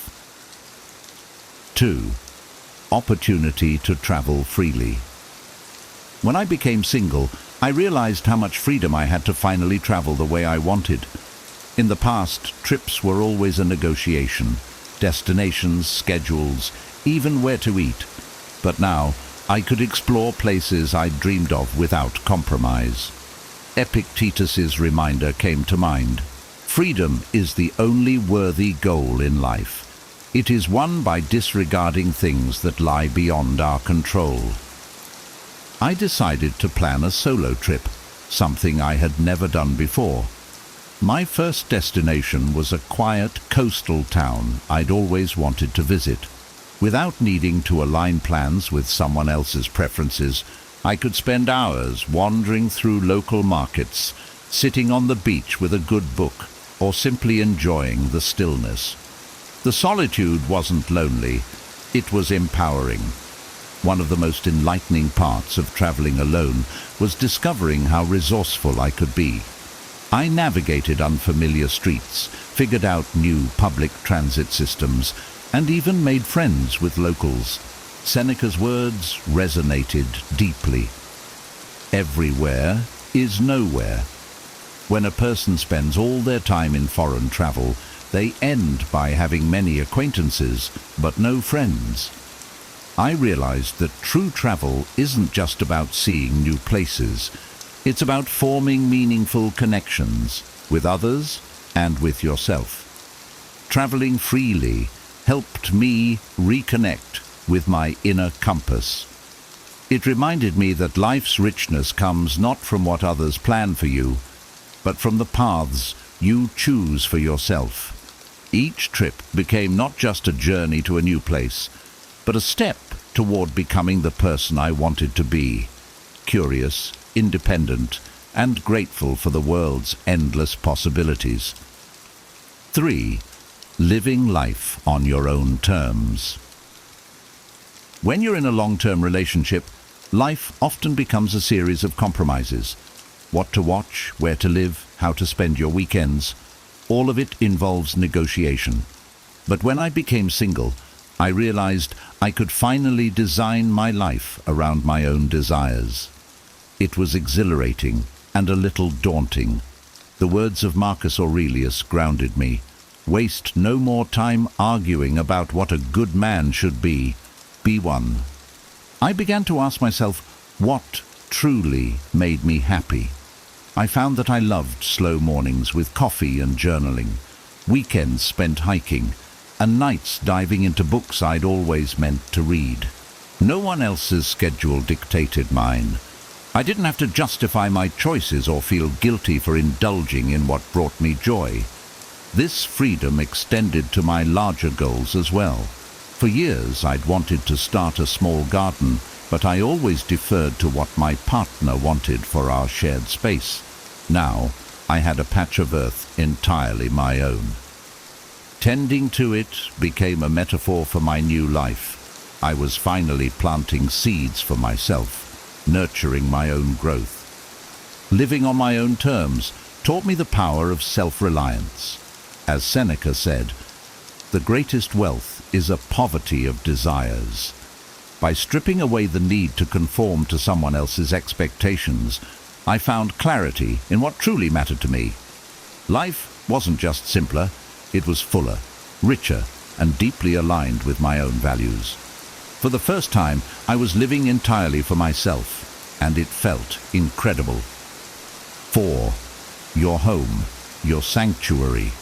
When I became single, I realized my home was now truly mine. For years, I had shared decisions about furniture, decor, and how spaces were used. While those compromises were part of a shared life, they often left me feeling like my home didn't fully reflect who I was. Now, I could transform my space into a sanctuary. As Epictetus said, "Man is not worried by real problems so much as by his imagined anxieties about real problems." Having control over my space helped ease those imagined anxieties. I started small, painting walls in colors that brought me joy and rearranging furniture to create a sense of calm. I carved out a cozy reading nook by the window, filled my kitchen with tools for cooking meals I loved, and turned a spare room into an art studio. These changes weren't just about aesthetics. They were about creating a space that felt deeply personal, one that nurtured my peace of mind. This newfound freedom extended to how I lived in my home. If I wanted to stay up late, binge-watching documentaries, I could. If I felt like leaving the dishes until morning, there was no one to judge me. My home became a reflection of my values and priorities, a place of stillness and creativity. Seneca's wisdom often echoed in my mind. True happiness is to enjoy the present without anxious dependence upon the future. In reclaiming my home, I discovered the joy of living fully in the present. My sanctuary wasn't just a physical space, it was a mindset of contentment and peace that I carried with me every day. 5. Financial independence. One of the most liberating aspects of being single was taking full control of my finances. I no longer needed to negotiate spending, save for someone else's priorities, or compromise on long-term goals. My financial decisions were mine alone, and that brought a sense of empowerment I hadn't experienced before. Marcus Aurelius's words guided me.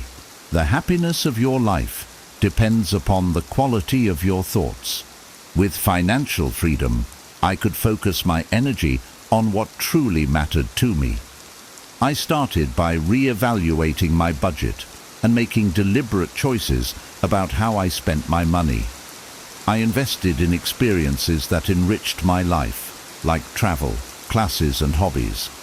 At the same time, I prioritized long-term goals, such as saving for retirement and building a safety net. Every decision felt intentional and aligned with my personal values. The freedom to manage my money also allowed me to give back in meaningful ways. I donated to causes I cared about without needing to explain or justify my choices to anyone else.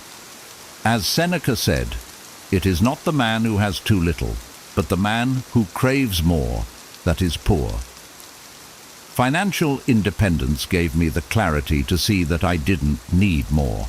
I just needed to use what I had in a way that brought me fulfillment. Taking charge of my finances wasn't just about money. It was about reclaiming my autonomy. I learned to trust my own judgment, plan for my future, and enjoy the freedom that comes from knowing I was in complete control of my resources. 6. Simpler, more liberating intimacy. One unexpected benefit of being single was how much simpler intimacy became. In my past relationships, intimacy was often entangled with emotional complexities, unspoken expectations, negotiations, and compromises. Now, I was free to define intimacy on my own terms. This shift felt profoundly liberating. As Seneca wisely noted, "We suffer more often in imagination than in reality." Free from the imagined obligations of partnership, I discovered a new kind of joy. I no longer felt pressure to meet someone else's needs or navigate their emotional states to maintain closeness. Instead, I could focus on what I truly wanted. If I chose to pursue a connection, it was because it brought me genuine happiness, not because I felt obligated to maintain it.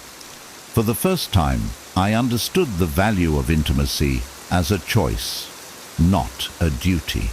Whether I sought companionship or chose to focus on my own personal growth, every decision was mine to make. This freedom allowed me to engage in relationships with clarity and intention without the baggage of unmet expectations.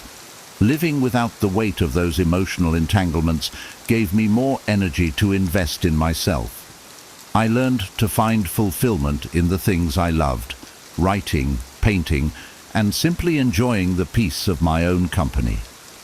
The simplicity of this new approach to intimacy was a gift that reminded me of Marcus Aurelius's wisdom.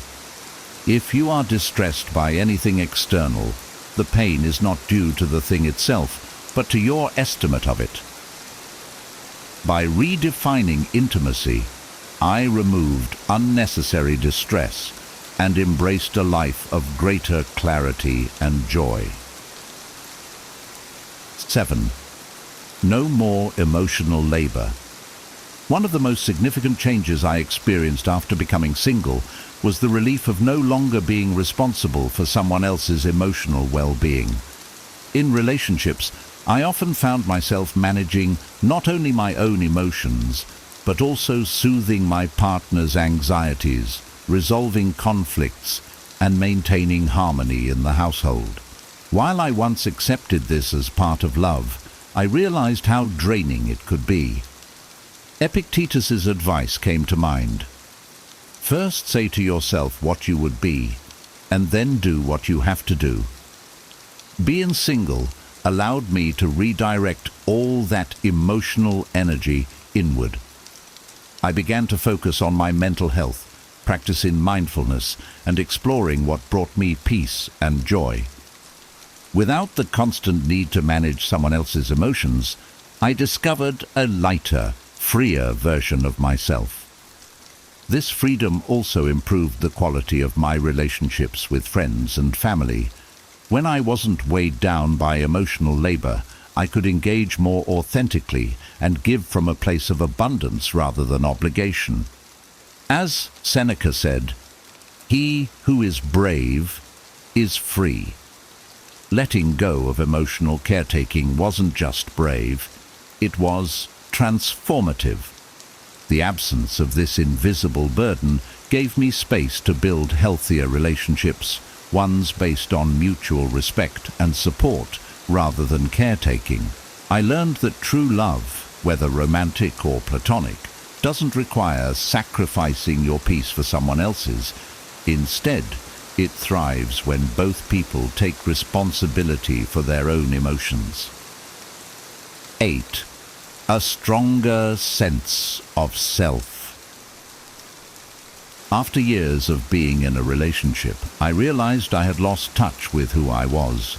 My identity had become so intertwined with my role as a partner that I'd forgotten what truly made me happy. Becoming single gave me the chance to rediscover myself. Marcus Aurelius's words guided me. Nowhere can man find a quieter or more untroubled retreat than in his own soul. I began by asking myself simple but profound questions. What do I enjoy? What do I value? What kind of life do I want to live? I explored hobbies, reconnected with old friends, and even tried new activities that I never had time for before.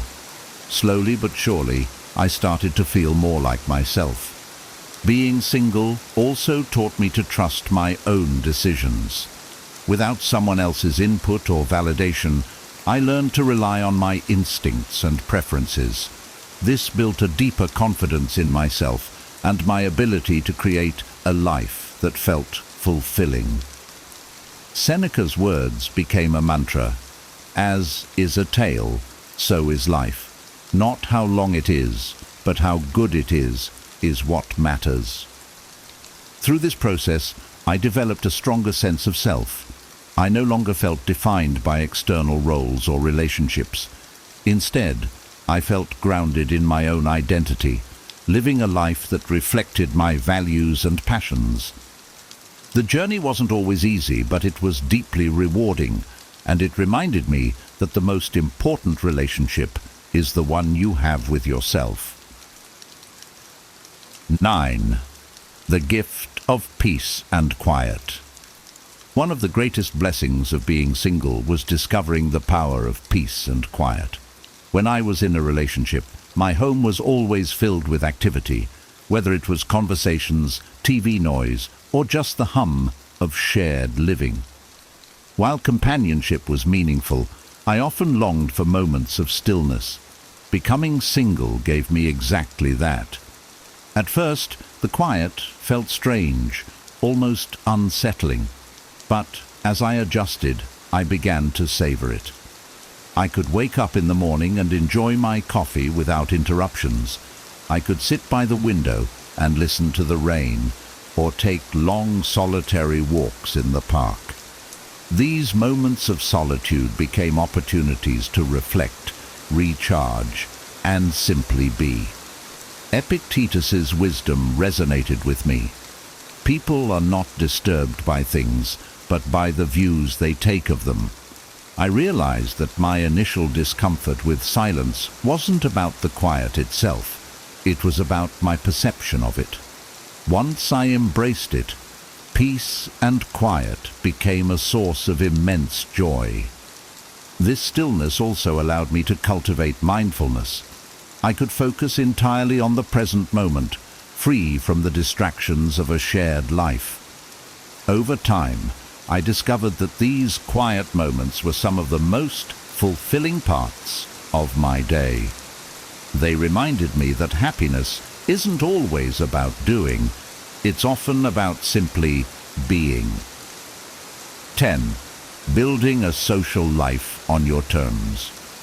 When I was in a relationship, much of my social life revolved around shared friends, couples gatherings, and events that often catered to my partner's interests as much as mine.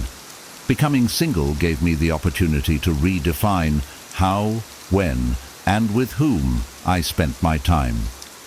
This newfound freedom felt both empowering and liberating.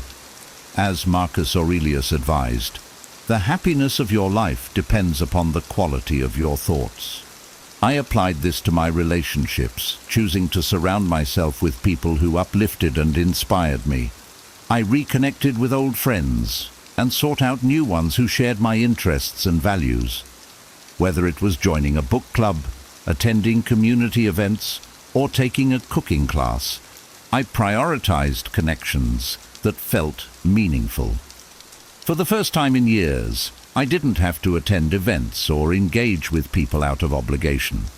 This intentional approach to my social life also helped me set boundaries. If I needed time alone, I didn't feel pressured to explain or justify it. Seneca's wisdom guided me. Associate with those who will make a better man of you. By choosing friendships that added value to my life, I found a deeper sense of fulfillment. Being single allowed me to take control of my social calendar and focus on relationships that truly mattered. It wasn't about the quantity of connections, it was about the quality. This shift not only brought me closer to others, but also closer to myself. 11. Prioritizing health and wellness. When I was in a relationship, my health often took a back seat to the demands of shared life. Dinners out, accommodating someone else's schedule, or simply neglecting self-care in the hustle of daily routines. Once I became single, I realized I had the time and freedom to prioritize my health in ways I never had before. I started by focusing on my physical health. I joined a gym and took up yoga, activities I'd always wanted to try but had never made time for. I began cooking meals that nourished my body and experimenting with new recipes that were both healthy and enjoyable. Marcus Aurelius's words encouraged me. You must take care of your soul if you would have your head in order. My mental health also became a priority. I embraced practices like meditation and journaling, which helped me process emotions and find clarity. I even sought therapy to work through lingering challenges, an act of self-love that strengthened my resilience and emotional well-being. Seneca's wisdom reminded me to focus on what I could control. A man's as miserable as he thinks he is. By taking charge of my health, I felt stronger and more in control of my life. Prioritizing wellness wasn't just about looking or feeling good. It was about building a foundation for a longer, more fulfilling life. The freedom to focus entirely on my well-being transformed my outlook. I learned that caring for myself wasn't selfish, it was essential. And with every small step I took, I felt more empowered to live fully and joyfully. 12. Rediscovering old hobbies and exploring new interests. One of the most fulfilling aspects of being single was rediscovering hobbies I'd set aside and trying new activities I'd always been curious about. When I was married, my time and energy were often devoted to shared responsibilities or accommodating someone else's preferences. But now, I had the freedom to explore what truly brought me joy. I dusted off my old guitar, an instrument I hadn't touched in years, and started relearning songs I used to love. I also took up painting, finding peace in the rhythm of brushstrokes and the vibrant colors coming to life on the canvas.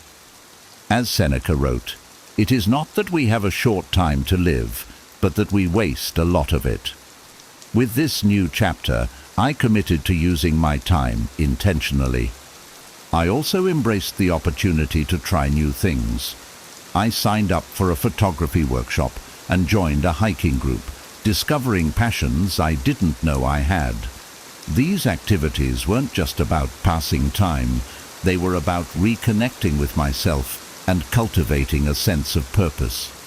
The process of rediscovery taught me that life is full of possibilities, no matter your age or circumstances. With each new hobby or skill, I felt a sense of accomplishment and joy that reminded me of the limitless potential within us all. 13. Embracing freedom. When I became single, I experienced a kind of freedom I hadn't felt in years.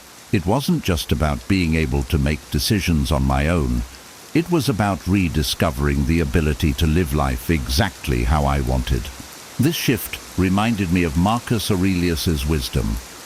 Do not be constrained by the external. Seek the freedom within yourself. For years I had balanced the needs and preferences of someone else, often putting my own desires on the back burner. Now, I could finally prioritize what mattered most to me. I embraced spontaneous choices, like going on a last-minute road trip, spending an entire day lost in a book, or pursuing a new passion without worrying about anyone else's schedule. This freedom also extended to my mindset. I no longer felt tethered to societal expectations or the pressure to conform to a specific role. Instead, I focused on living authentically and intentionally. Seneca's words guided me. He who is brave is free. Being single gave me the courage to step into a new chapter of my life, unafraid of the unknown. The beauty of this freedom wasn't just in the big decisions, it was in the everyday moments. I could listen to my intuition, follow my curiosity, and build a life that reflected my values. Embracing this independence taught me that true happiness comes from within, not from external circumstances. It was a reminder that life's possibilities are endless when you take control of your own path. 14. No more. Negotiating the small stuff. One of the most surprising joys of being single was the simplicity of everyday life. In a relationship, even the smallest decisions, what to eat for dinner, what time to go to bed, or how to spend the weekend, often required negotiation. While compromise can be healthy, it can also be exhausting. Being single eliminated those constant discussions, leaving me free to make choices based solely on my preferences. I found a strange but profound satisfaction in deciding to eat cereal for dinner just because I felt like it, or staying up late binge-watching documentaries without worrying about waking someone else. These small freedoms may seem trivial, but they added up to a life that felt more relaxed and enjoyable. Marcus Aurelius's advice rang true. If it is not right, do not do it. If it is not true, do not say it. When I was single, I didn't have to justify my actions or second-guess my decisions based on someone else's opinion. Living without these daily negotiations allowed me to focus on what truly mattered. It wasn't about rebelling against compromise.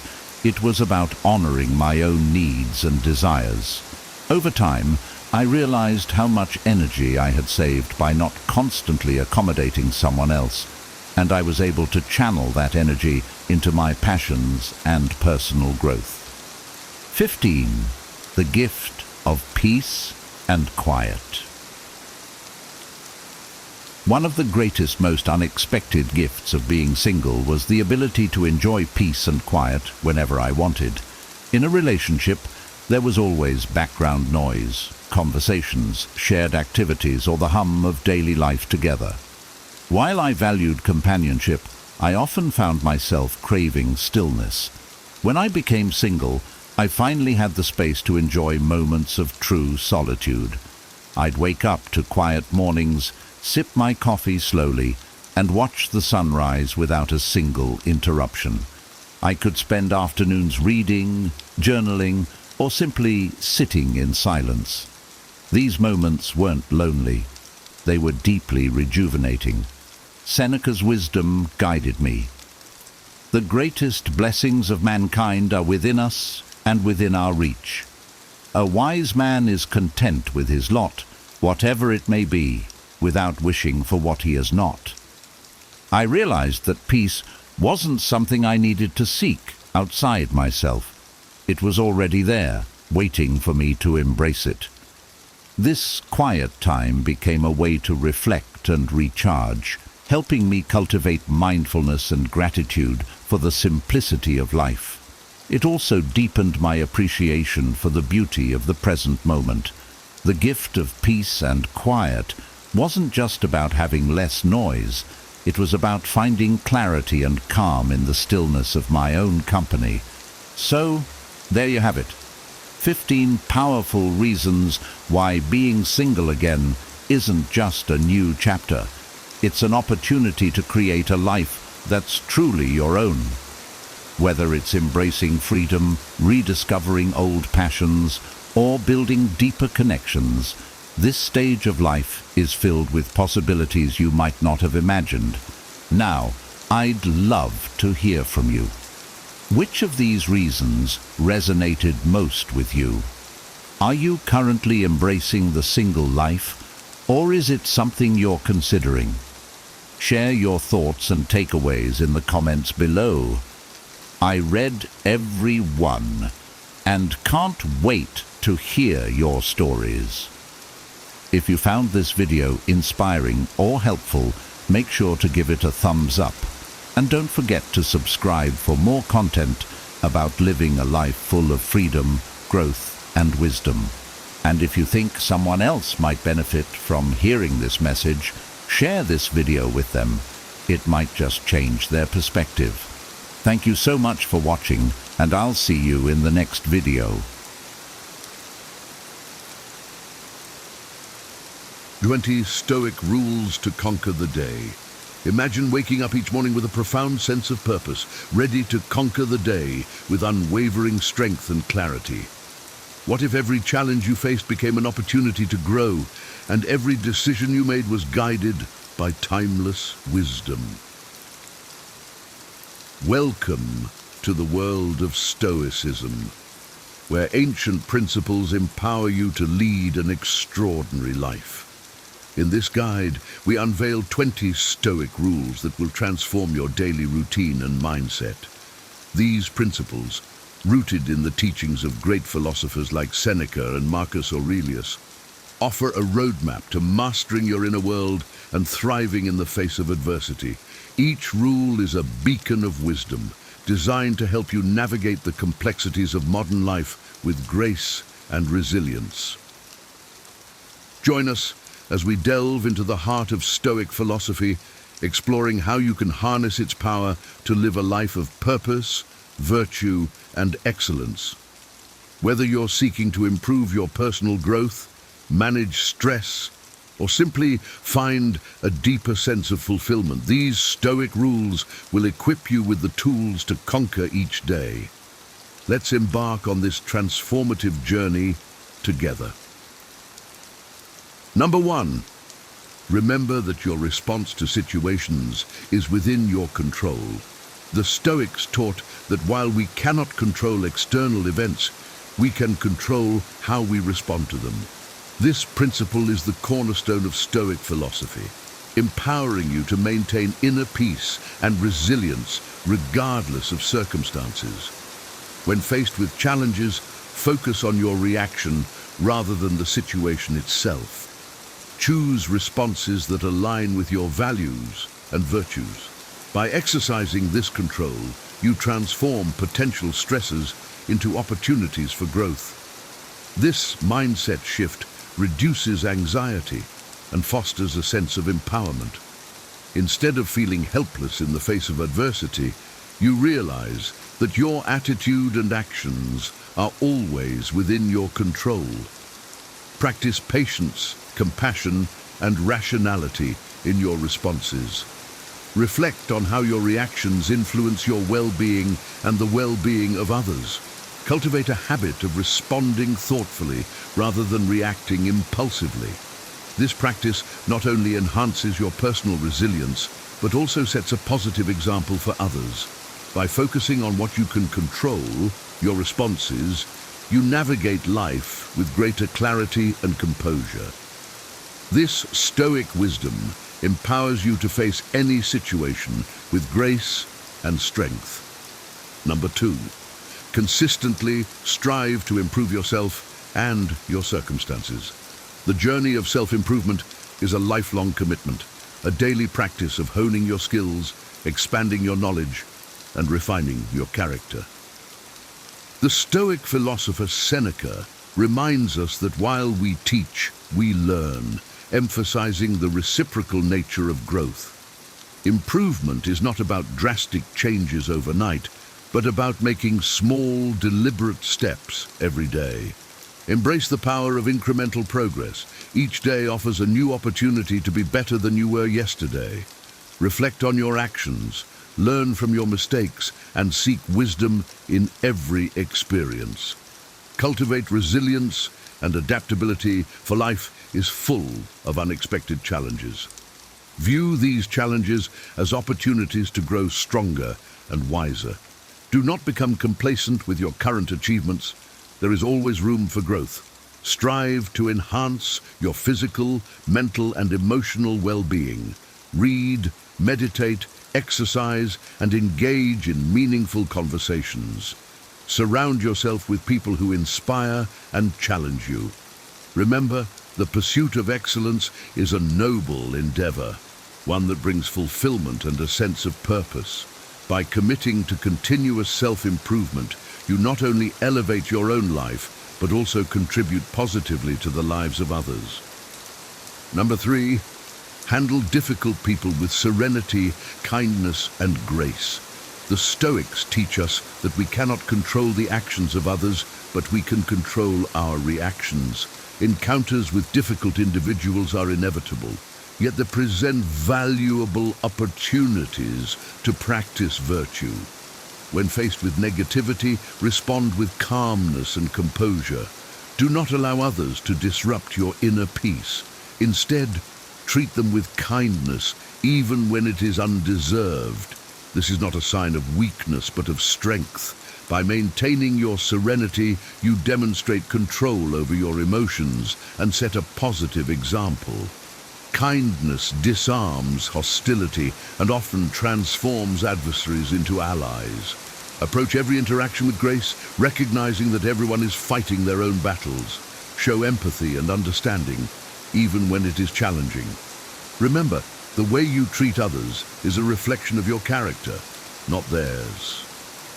Practicing kindness and grace in difficult situations cultivates patience and fortitude. It strengthens your ability to remain unshaken by external events. Embrace these encounters as opportunities to grow and to reinforce your commitment to living virtuously. By handling difficult people with serenity, kindness, and grace, you elevate yourself and those around you. Number 4, stay present and handle what is in front of you. In the hustle and bustle of daily life, it is easy to become overwhelmed by the myriad of tasks and worries. The Stoic principle of focusing on the present moment offers a profound solution. By staying present, you anchor yourself in the here and now, where your power lies. The past is unchangeable and the future is uncertain. Only the present is within your control. Concentrate on the task at hand, giving it your full attention and effort. This not only enhances the quality of your work, but also reduces anxiety. When you focus on what you can do now, you eliminate the fear of what might happen later. Approach each task with a clear mind, undistracted by the noise of the past or future. This level of focus leads to a deeper sense of accomplishment and satisfaction. Moreover, handling what is in front of you cultivates a habit of mindfulness, allowing you to experience life more fully. Embrace the present moment, for it is the only time you truly have. By living in the present, you honor the gift of life and make the most of every opportunity. Number 5, view challenges as essential for discovering your true strength. The Stoics believe that adversity is not just inevitable, but necessary for personal growth. Every challenge you face is an opportunity to test and reveal your inner fortitude. It is through the crucible of difficulty that your true character is forged. When you encounter obstacles, do not shy away or succumb to despair. Instead, embrace them as opportunities to demonstrate resilience and perseverance. Each challenge you overcome builds your confidence and prepares you for future trials. Remember, the strength of a tree is not measured by the absence of storms, but by its ability to withstand them.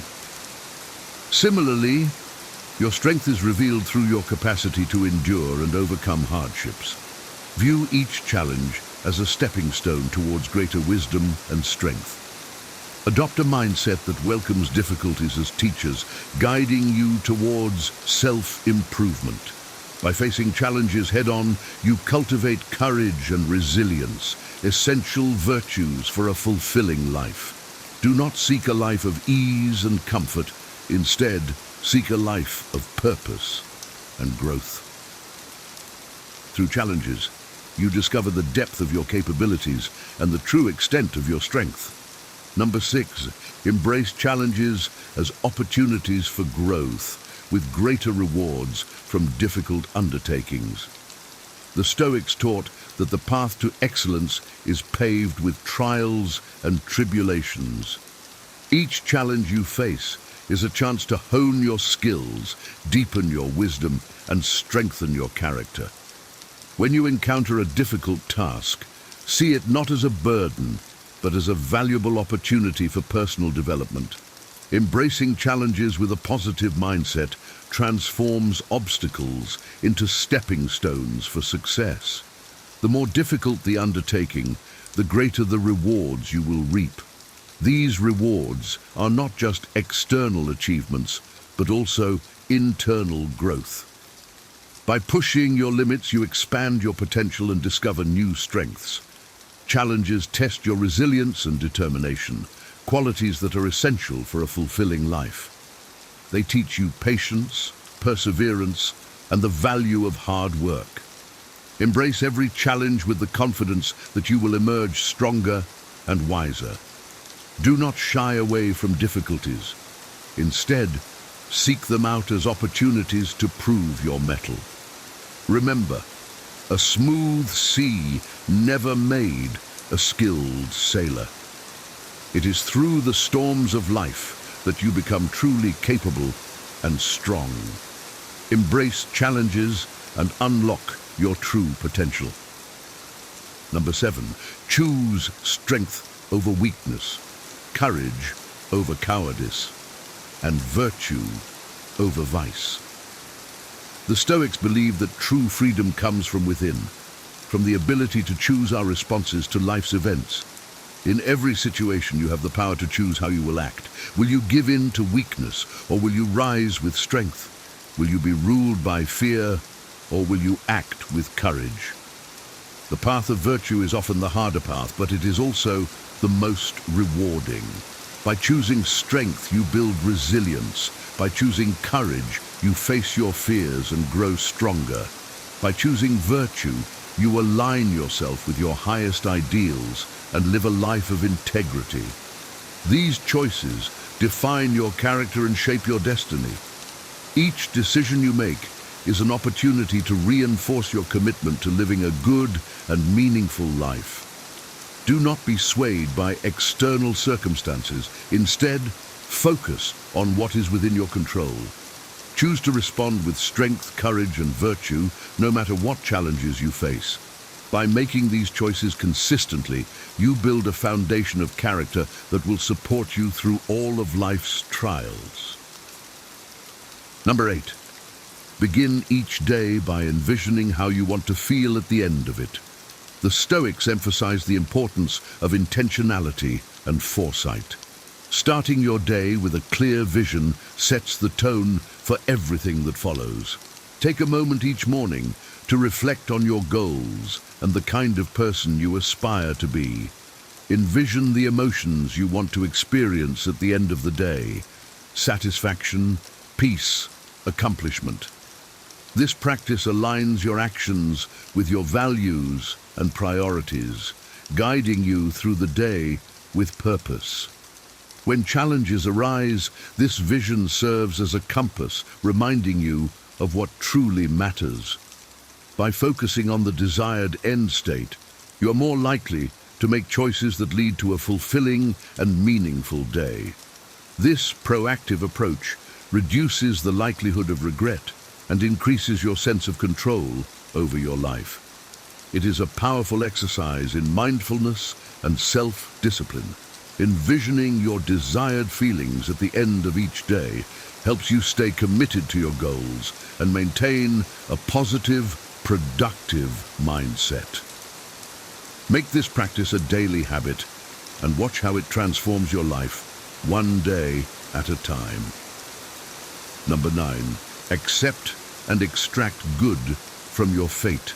The Stoics believed in the concept of amor fati, or love of fate. This means embracing whatever life throws at you, not with resignation, but with a proactive attitude of finding the good in every situation. Life is unpredictable and often beyond our control, but our response to it is always within our power. Accepting your fate means acknowledging reality without complaint or resistance. It's about recognizing that every experience, no matter how challenging, carries within it the seeds of growth and learning. By extracting the good from your circumstances, you transform adversity into an opportunity for personal development.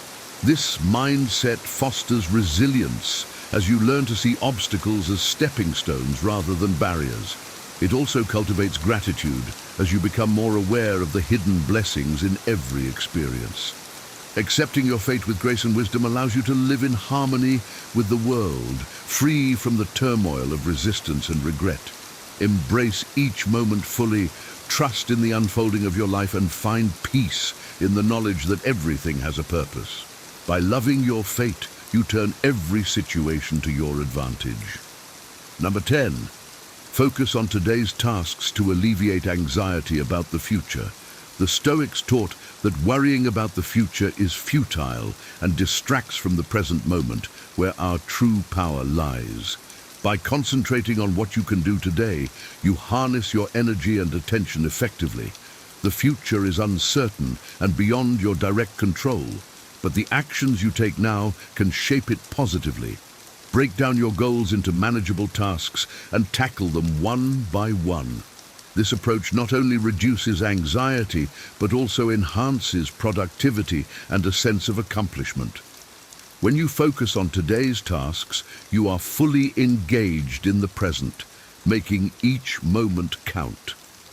This mindfulness brings clarity and calm, enabling you to handle challenges with greater ease. Moreover, by taking care of the present, you lay a solid foundation for the future. Trust that by giving your best effort today, you're preparing yourself for whatever tomorrow may bring. Let go of the need to predict or control the future, and instead immerse yourself in the here and now. This practice of focusing on today's tasks cultivates a sense of peace and empowers you to live more fully and effectively. Number 11. Avoid complaints as they hinder personal growth. The Stoics believed that complaining is a waste of energy and a sign of weakness.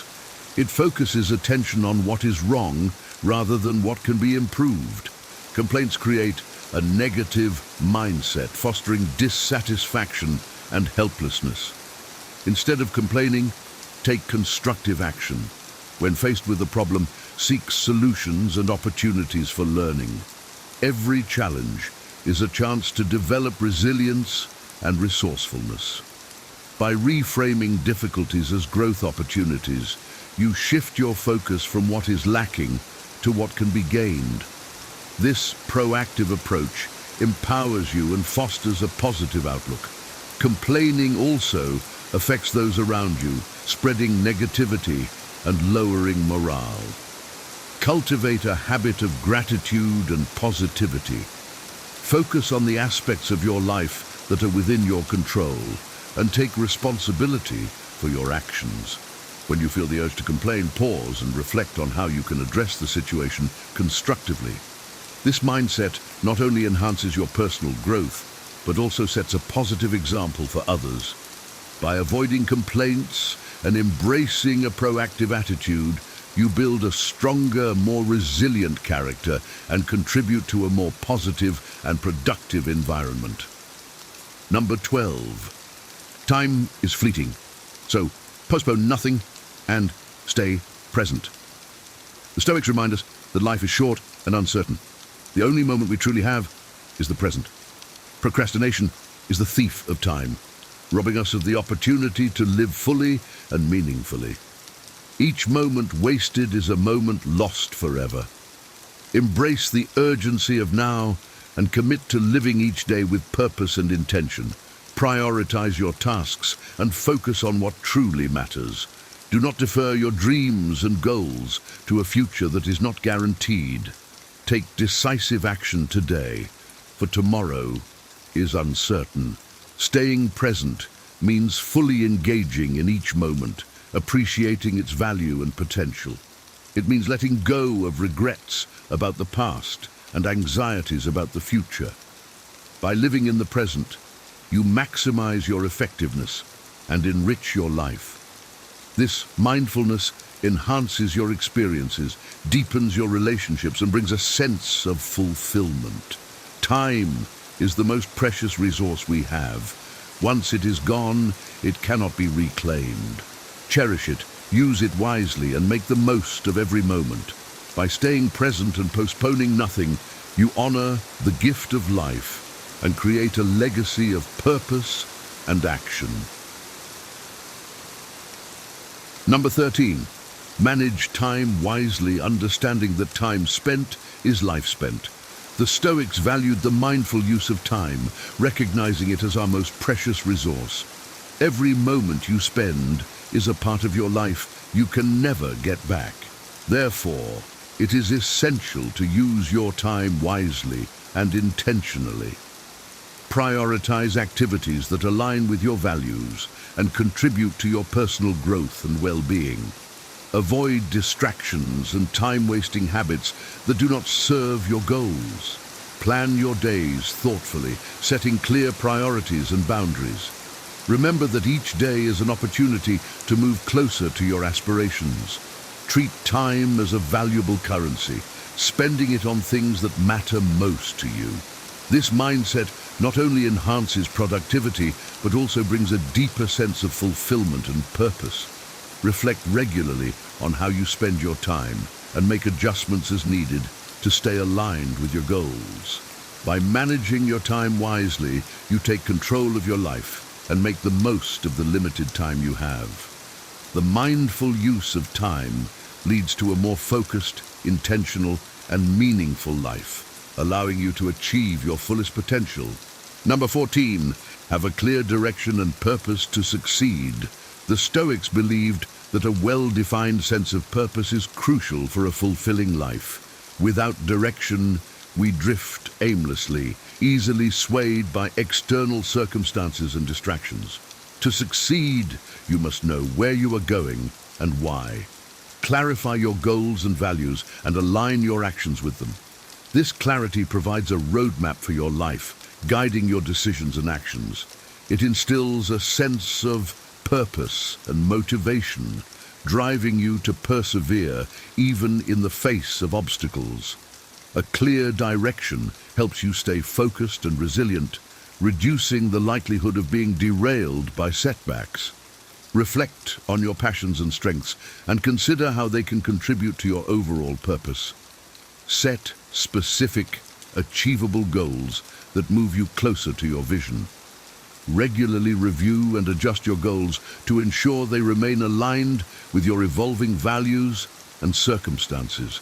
By having a clear direction and purpose, you create a sense of meaning and fulfillment in your life. It gives you the motivation to overcome challenges and the resilience to stay committed to your path. With a clear purpose, you can navigate life with confidence and achieve lasting success. Number 15. Live purposefully, recognizing the brevity of life. The Stoics often reflected on the fleeting nature of existence, urging us to live with intention and urgency. Life is short and time is precious. To live purposefully means to align your actions with your core values and long-term goals.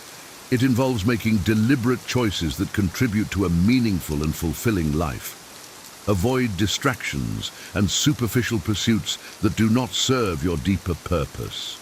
Embrace the present moment, fully engaging in your activities and relationships. This mindful approach enhances your experiences and brings a sense of fulfillment.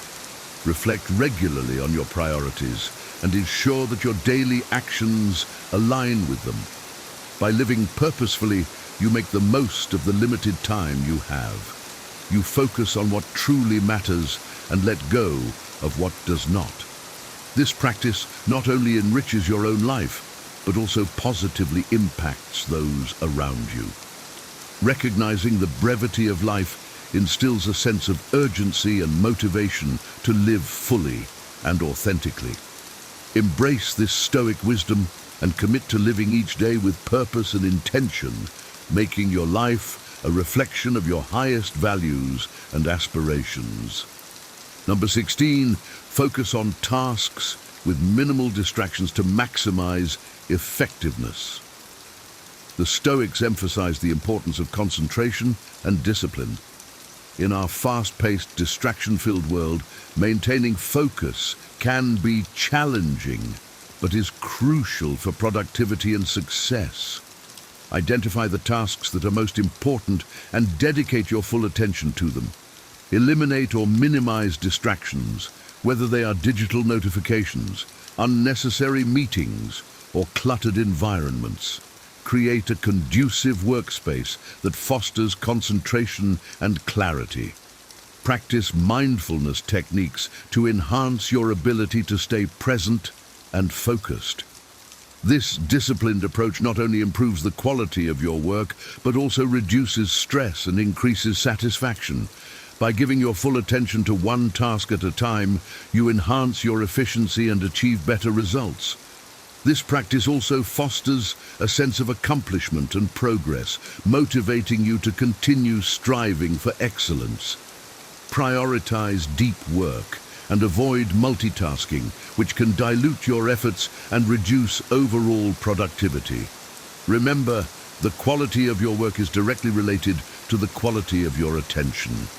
By focusing on tasks with minimal distractions, you maximize your effectiveness and make significant strides toward your goals. Number 17, use your life to be extraordinary. Every moment is a gift, an opportunity to rise above mediocrity and leave a mark on the world. The Stoics teach us that life is fleeting, a brief flicker in an eternity of darkness.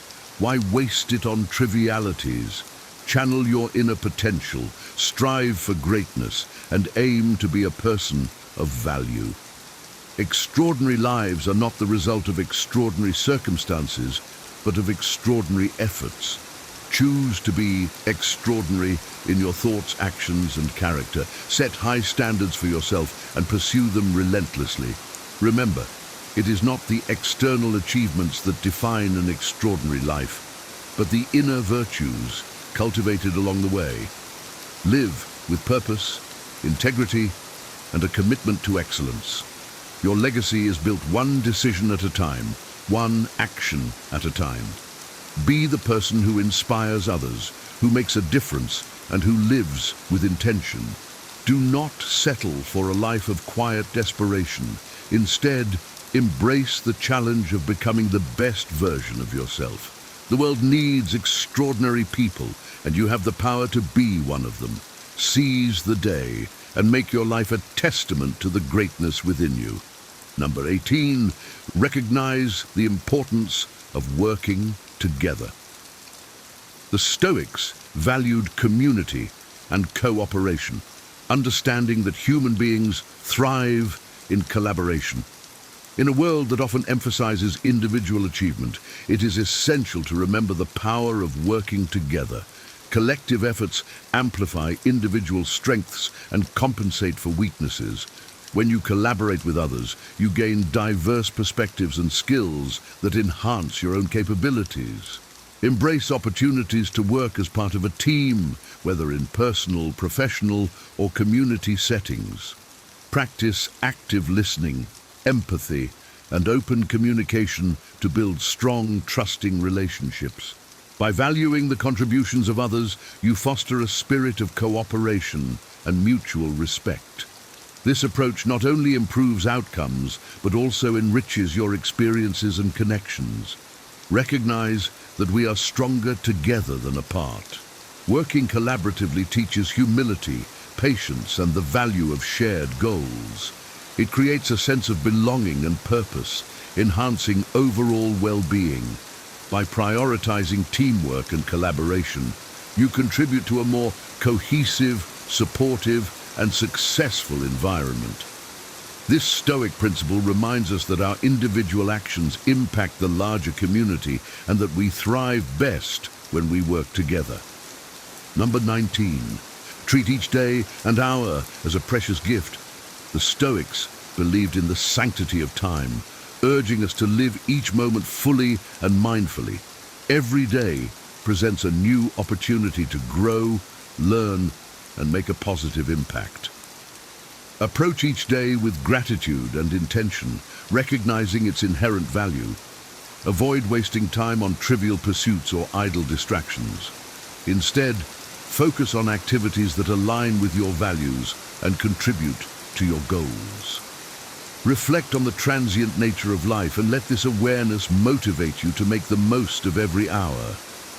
Prioritize meaningful experiences and relationships and invest your time in what truly matters. This mindful approach enhances your sense of fulfillment and purpose. By treating each day as a gift, you cultivate a deeper appreciation for life and its possibilities. This perspective encourages you to live with urgency and intention, making deliberate choices that enrich your life. Embrace the present moment, for it is the only time you truly have. By honoring the gift of time, you create a life that is not only productive, but also deeply rewarding and meaningful. Number 20. Stop letting your potential lie dormant and give your best effort each day. The Stoics believed that each of us has untapped potential waiting to be realized. Do not allow fear, doubt, or complacency to hold you back. Every day is an opportunity to move closer to your fullest potential. Embrace a mindset of growth and possibility, pushing yourself to excel in all areas of life. Take consistent action towards your goals, no matter how small. Each effort builds momentum and brings you closer to your aspirations. Reflect on your strengths and areas for improvement, and make a conscious effort to develop them. Seek feedback, learn from your experiences, and stay committed to your personal and professional growth. By giving your best effort each day, you honor your potential and create a life of purpose and fulfillment. Remember, greatness is not achieved overnight, but through persistent, dedicated effort. Do not settle for mediocrity. Strive for excellence in everything you do. This commitment to your potential not only enhances your own life, but also inspires and elevates those around you. Embrace your capabilities and make the most of every opportunity to grow and excel. As we conclude this journey through the wisdom of Stoic principles, remember that every day is an opportunity to apply these timeless teachings and transform your life. The power to conquer your day lies within you, guided by the strength of your character and the clarity of your purpose. If you found value in these Stoic rules and are inspired to incorporate them into your daily routine, don't stop here. Embrace the path of continuous growth and resilience, and let the wisdom of Stoicism guide you towards a more fulfilling and purposeful life. If you enjoyed this video and want to dive deeper into wisdom that can elevate every aspect of your life, like this video and subscribe to the wiser channel. Join our community of seekers, thinkers, and doers who are committed to living extraordinary lives. Share this video with those who could benefit from a dose of ancient wisdom in their modern lives.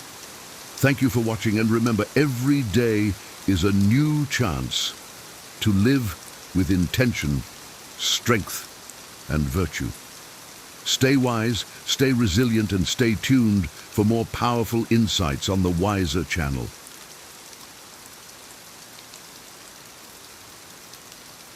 Deception.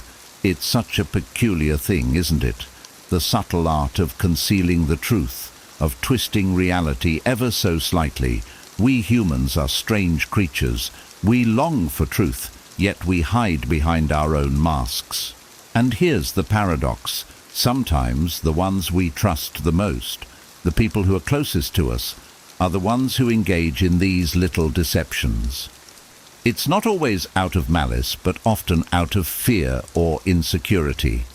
A desire to keep the world from seeing something too raw, too real. I remember a time when I believed I could always tell when someone was lying to me. Perhaps you've thought the same. We like to think we're good judges of character, that we can see through the veil of falsehood. But as life has a way of teaching us, reality is far more subtle, far more intricate. A lie is rarely obvious. It slips between words, in a slight change in expression, in the way someone's body turns away ever so slightly. Imagine, if you will, a person sitting across from you. They're speaking, and everything seems fine. But then you notice something. A slight hesitation, a shift in tone, a laugh where it doesn't belong. It's as if the truth is shimmering beneath the surface, almost calling out to you, yet still hidden. And in that moment, you can either turn away, choosing to preserve the comforting illusion, or you can look deeper, daring to see what lies beneath. So let us explore this together, not in judgment, not in suspicion, but in curiosity. Let's examine the subtle signs that someone might be hiding the truth from us. For these little tells, these small clues, are part of the rich tapestry of human behavior. And perhaps, in understanding them, we don't just learn how to see through deception. We learn a bit more about ourselves, our own hesitations, our own illusions. Are you ready to see beyond the mask? Let's dive in. 1. Laughing off serious topics. Have you ever tried to bring up something meaningful with someone, only to have them laugh it off like it's nothing? I know I have, and it's frustrating. At first it might seem like they're just trying to keep things light-hearted or avoid making the conversation too serious. But over time, you start to realize that this habit of laughing things off is more than just a quirky response. It's a way of dodging accountability. When someone brushes off serious issues with a chuckle or joke, they're not just avoiding the conversation, they're hiding from the truth. In one of my past relationships, I often felt disconnected, like we were slowly drifting apart.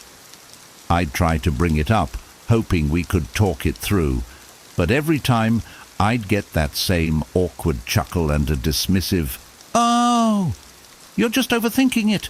Relax." At first, I let it slide. I convinced myself maybe I was being too intense, or maybe they were just uncomfortable with these kinds of talks. But the truth was, their laughter wasn't about me, or even about keeping things light. It was a shield against having to confront deeper issues. Here's the thing. Using humor to dodge serious topics isn't innocent. It shuts down the conversation, making it impossible to address the root problem. We're conditioned to think laughter is always a good thing, but when it's used to deflect, it creates a barrier to real communication. The more I allowed this to happen, the harder it became to feel connected. It's like a roadblock went up every time I tried to approach the truth. keeping us stuck in surface-level interactions. The deeper issue here is about emotional maturity. If someone can't talk about serious topics without trying to make a joke out of it, they're signaling that they're not ready or willing to be vulnerable or accountable. And that's a big problem. Real relationships need honest conversations, even if they're uncomfortable. If they laugh things off, don't let it slide. Ask, "Why is this funny to you?" Or, "Can we talk about this seriously?" Because humor shouldn't be a wall between you and the truth. When people avoid real talk, it's not just a small issue. It's a barrier to genuine connection, and that's something no relationship can survive. 2. Micro-expressions of guilt or fear. I used to think I was good at spotting lies until I learned about micro-expressions. These tiny, almost imperceptible facial expressions can reveal emotions like guilt or fear, no matter how hard someone tries to hide them. Think about it. A slight twitch in their brow, a flicker of discomfort in their eyes, or even a quick tightening of their lips. We don't usually notice these things, but once I started paying attention, I realized how much people's faces can give away. For example, I once had a friend who was late for a meetup. When I casually asked why, they shrugged it off with some vague excuse. But there was a fleeting look of panic, just for a second. It was so brief, but it was there. My gut told me something was off, but I brushed it aside. Later, I found out they'd actually been lying about where they were, and that quick micro-expression was a dead giveaway that I missed. Micro-expressions are fascinating because they're genuine. These aren't practiced, rehearsed responses. They're spontaneous reactions our bodies can't control, even when our minds are trying to be deceptive. Now, whenever I'm in a conversation and something feels off, I watch for these micro-expressions. They might only last a split second, but they're real indicators of hidden feelings. It's like seeing behind the mask for just a moment, catching a glimpse of what's actually going on. It sounds intense, but learning to notice micro-expressions has changed the way I interact with people. I no longer feel in the dark when something feels off. Instead, I trust my instincts and look for those subtle signs of guilt or fear. It's not about being paranoid, it's about being aware. We often talk about listening to words, but sometimes faces tell a much clearer story than anything else. So, if you're getting mixed signals from someone, pay close attention to those tiny changes in their expression. They might be giving you the truth they're not saying. 3. Body language. Body language can say more than words ever could, especially when it comes to honesty. I used to ignore subtle shifts in body language, thinking they were insignificant. But as I became more aware, I started noticing that people's actions often spoke louder than their words. One clear example: when someone's body is subtly turned away from you, even if they're engaged in conversation. I'll give you an example. I once had a friend who, whenever we discussed anything personal or uncomfortable, would slowly turn their body away. It was almost unconscious. At first, I thought I was reading into things, that maybe they just had a weird way of sitting. But the more it happened, the clearer it became. They'd shift away, crossing their arms or even looking around as if searching for an exit. Body language isn't accidental. When someone can't fully face you, it's often because they're hiding something or feeling uncomfortable with the conversation. It's almost as if their body is trying to physically escape the truth. And, just like with micro-expressions, these actions aren't calculated, they're raw, involuntary responses. When you notice someone's body turned away, especially during an important conversation, pay attention. It's a clue that something deeper might be going on. over time I've learned that if someone truly values honesty and connection, they'll face you directly, no matter how difficult the topic. They won't shy away or hide with their body. So if someone's angling away from you mid-conversation, it's not just bad posture. It's a subconscious sign that they're not entirely comfortable with the truth, and maybe they don't want you to see it either. 4. Changing the subject. Have you ever been in a conversation where you bring up a serious topic and suddenly the other person changes the subject? It's like a game of verbal dodgeball. You throw them a serious question and they instantly shift to something trivial. I used to think they were just scatterbrained or easily distracted, but now I know better. When someone frequently changes the subject during critical discussions, it's often because they're avoiding the truth. I experienced this firsthand in a past relationship. Every time I tried to discuss future plans, where we'd be in a year, our goals, even how we'd handle tough situations, the conversation would suddenly steer towards something totally unrelated, like dinner plans or a random funny story. I brushed it off at first, telling myself they were just uncomfortable with the topic, but deep down I knew something was wrong. Changing the subject isn't just a harmless shift in conversation, it's a tactic to dodge uncomfortable truths. And what I learned was that if someone truly respects you, they'll stay with you in those hard conversations. They won't take an escape route to avoid the issues. Sure, these topics can be uncomfortable, but genuine relationships are built on facing them head-on, not steering away. If you notice this in someone, it's okay to gently bring them back to the original topic. It might feel awkward, but it's a way of keeping them accountable. And if they continue to change the subject, take it as a sign. It's not about making them uncomfortable. It's about knowing that truth requires presence. Real conversations don't hide in the safety of unrelated topics. They're about facing what matters, even when it's tough. 5. Excessive justifications. One thing I've noticed about people who are hiding something is that they often feel the need to over-explain. Rather than giving a simple answer, they pile on details, making their story sound like they're trying a little too hard to be believable. I used to think that extra detail was a sign of openness, but over time I realized it can actually be a sign of deceit. Imagine asking someone a simple question like, "Why were you late?" And instead of a quick response, you get a long, drawn-out explanation. They start talking about every single red light, the traffic they hit, the exact sequence of events that led to them being late.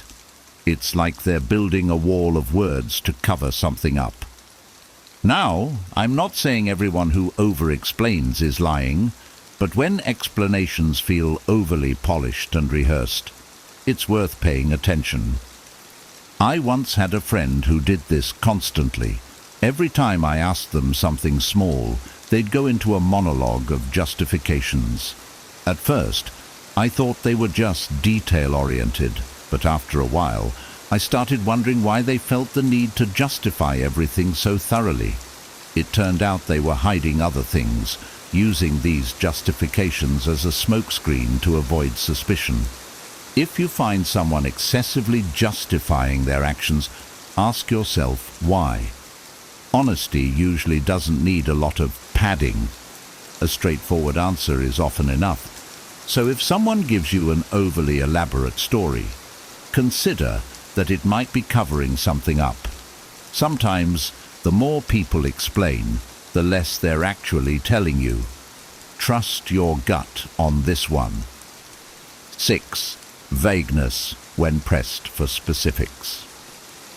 Nothing is more frustrating than trying to get a clear answer from someone who's being intentionally vague. You ask a direct question, expecting a straightforward answer, and instead you get something like, "Oh, things are moving along," or "We're in the early stages." It's like they're throwing words at you without giving you any real information. I used to think it was just their way of avoiding the question, but now I know that vagueness often points to something deeper. One time, I had a co-worker who loved talking about all the big projects they were working on, but whenever I'd ask for specifics, what companies they were collaborating with, the status of the project, they'd respond with these vague, almost poetic descriptions. No names, no facts, just a lot of empty words. Eventually, I found out that many of these projects were either stalled or completely fabricated. They relied on vague language to keep people from pressing further. Vagueness, I've learned, is a shield. People use it to avoid accountability because it's easier to backpedal on a vague statement than on a concrete detail. If someone truly has nothing to hide, they won't mind giving you specifics. So if you notice someone dodging details, take it as a sign. Ask a few follow-up questions, and if they keep dancing around the answer, there's likely a reason for it. Vagueness can seem harmless, but it's often a telltale sign of something being hidden. 7. Inconsistent stories. One of the easiest ways to spot a lie is by paying attention to inconsistencies in someone's story. If someone is telling the truth, their story usually stays the same, even when repeated.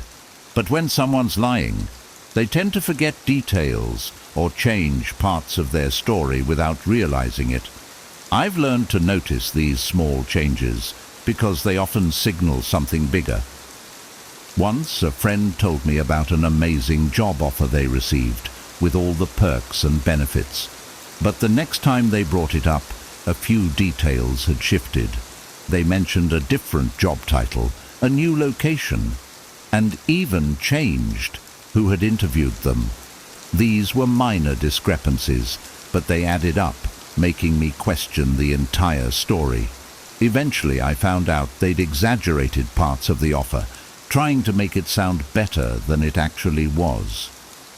Inconsistent stories are like loose threads. Pull on them, and the whole thing starts to unravel. When you notice these discrepancies, don't ignore them. Ask for clarification and see if the story holds up. People who are telling the truth usually don't mind repeating themselves or correcting small details, but a liar's story is often inconsistent because they're trying to keep track of too many falsehoods. Consistency is a hallmark of honesty, so trust your instincts when things don't add up. 8. Defensiveness. Have you ever asked someone a simple question and been met with an over-the-top defensive reaction? I have, and it's almost always a sign that something's wrong. Defensiveness can be a natural response to criticism, but when it's an extreme reaction to a harmless question, it often means the person is hiding something. In college, I worked on a group project with someone who would react defensively every time I asked for an update. Even a casual, "How's it going with the report?" would set them off, accusing me of micromanaging or not trusting them. At first, I brushed it off, thinking maybe they just didn't like being managed. But over time, I realized that their defensiveness was actually a sign of guilt. They hadn't been doing their part of the project and were trying to cover it up. People who are being honest don't usually feel the need to defend themselves so aggressively. They're calm, straightforward, and open. On the other hand, someone with something to hide will go into overdrive, turning the tables to make you feel like you're the one being intrusive. If you encounter this type of defensiveness, don't back down. Take it as a cue to look closer because, more often than not, it's a sign that something's being hidden. 9. Not listening. Listening is a basic part of communication, but many people don't truly listen. They're just waiting for their turn to speak. This isn't just a conversational faux pas. it can actually be a sign of deception. When someone's lying or hiding something, they often can't fully engage because they're preoccupied with managing their own narrative.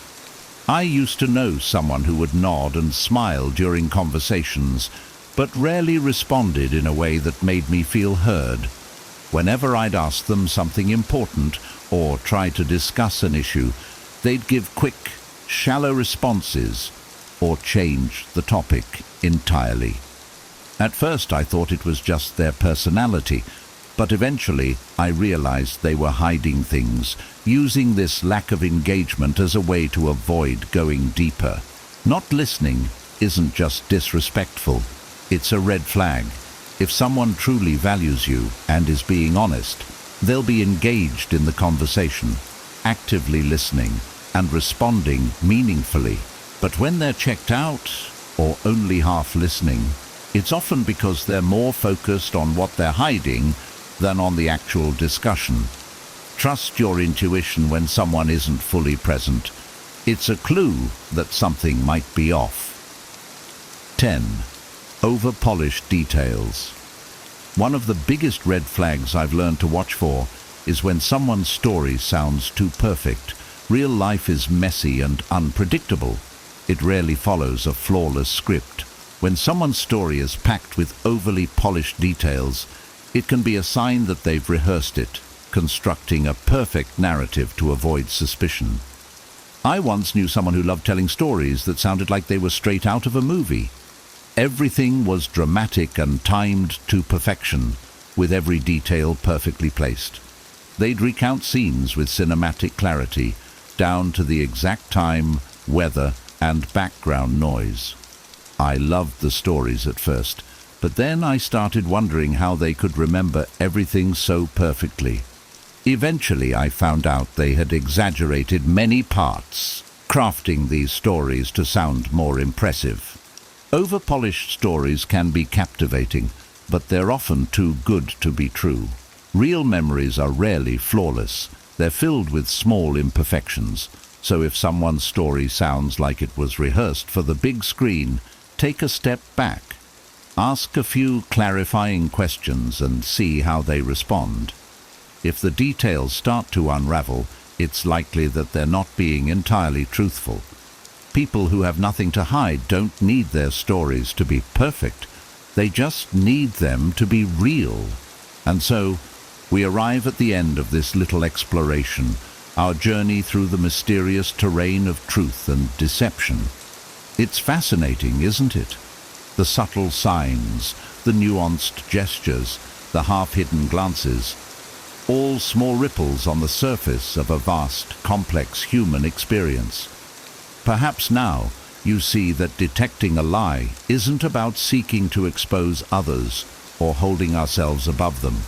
Rather, it's about cultivating awareness, about learning to tune into the delicate dance of honesty and concealment that we all, in our own ways, participate in.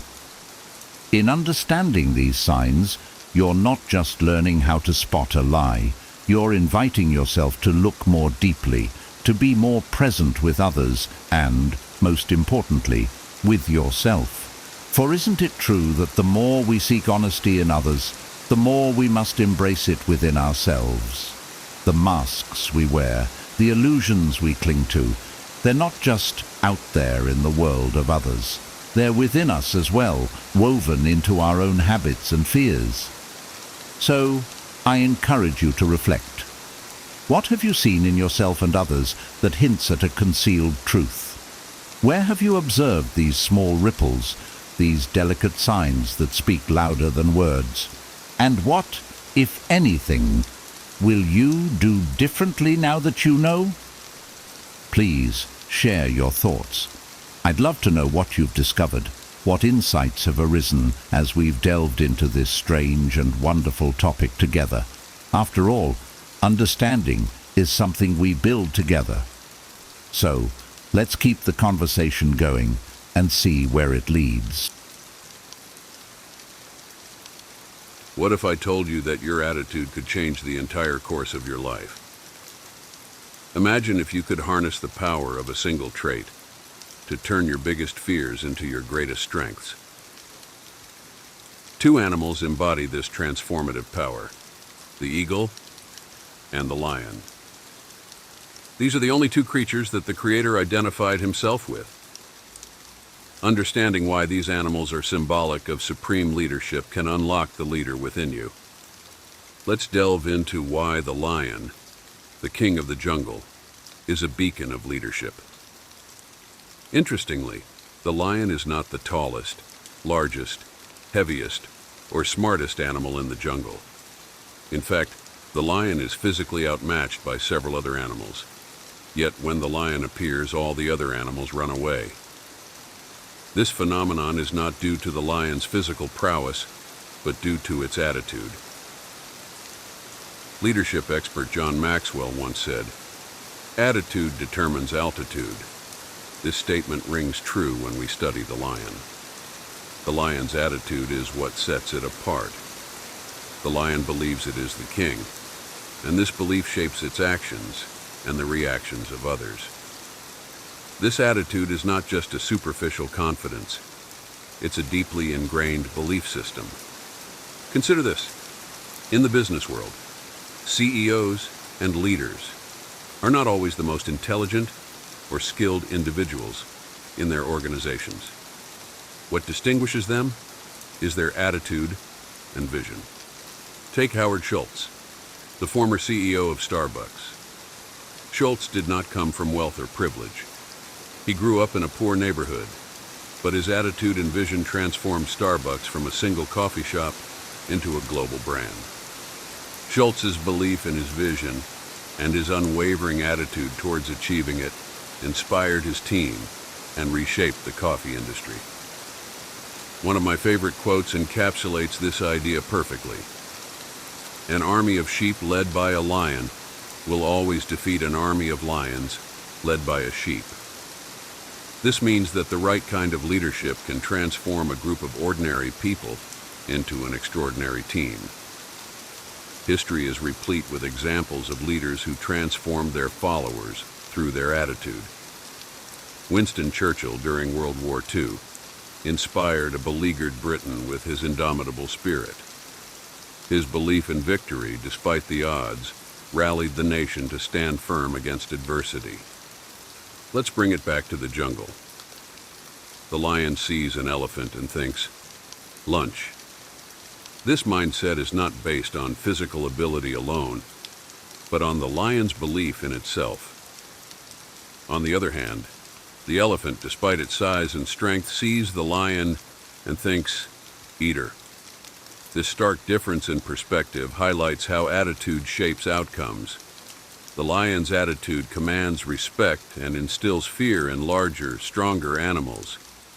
Your attitude is a reflection of your belief system. It's said that whether you think you can or you think you can't, you're right. This famous quote by Henry Ford emphasizes the power of belief. Your attitude towards challenges, setbacks, and opportunities will dictate your success or failure. Consider the story of J.K. Rowling, who faced numerous rejections before Harry Potter was finally published. Her unwavering belief in her story and her positive attitude towards rejection turned her into one of the most successful authors in history. In the workplace, in your personal life, and in your community, adopting a lion's attitude can make all the difference. Leaders are not born. They are made by the attitudes they cultivate and the beliefs they hold. Cultivate an attitude of resilience, confidence, and vision. Believe in your potential to lead, inspire, and make a difference. Just like the lion, let your attitude set you apart and lead you to greatness. Equally important is the symbolism of the eagle. The eagle represents vision, strength, and soaring to new heights. The eagle is known for its incredible eyesight, capable of seeing prey from miles away. This sharp vision symbolizes the clarity and focus that a leader must have. A leader must see beyond the immediate and plan for the future, much like the eagle soars high to gain a broad perspective. The eagle's flight is also a powerful metaphor for leadership. When storms come, other birds seek shelter. The eagle, however, uses the storm's wind to lift itself higher. This ability to rise above challenges is a hallmark of great leadership. Leaders face obstacles and adversities, but like the eagle, they use these challenges to elevate themselves and their vision. Nelson Mandela, one of the most revered leaders in modern history, exemplified this eagle-like quality. Despite spending 27 years in prison, Mandela's vision for a free and democratic South Africa never wavered. He rose above the hardships and emerged as a symbol of resilience and hope, guiding his nation to a new era. Another aspect of the eagle's leadership is its commitment to its family. Eagles are known for their strong parenting skills, taking great care in raising their young. This nurturing aspect is essential in leadership. A true leader mentors and supports their team, fostering an environment where everyone can grow and succeed. This commitment to others is what builds strong, cohesive teams that can achieve remarkable feats. Combining the attitudes of the lion and the eagle, we find the foundation of effective leadership. It is not just about believing in oneself or having a vision. It is about translating those beliefs into actions. Attitude without action is merely a dream.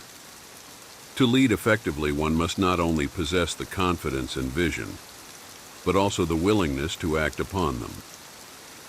Consider the story of Thomas Edison, who famously said, "Genius is 1% inspiration and 99% perspiration." Edison's relentless pursuit of his ideas and his willingness to act upon his vision led to the invention of the light bulb and many other innovations. His attitude of perseverance and his actions in the face of repeated failures epitomize the essence of leadership. Leadership is also about empowering others to act. A true leader does not just lead by example, but inspires others to take initiative. This is evident in the story of Mahatma Gandhi, whose attitude of non-violence and peaceful resistance inspired millions to fight for India's independence. Gandhi's leadership was not just about his personal beliefs, but about mobilizing an entire nation to act upon those beliefs. In our daily lives, adopting this attitude-action framework can lead to transformative outcomes.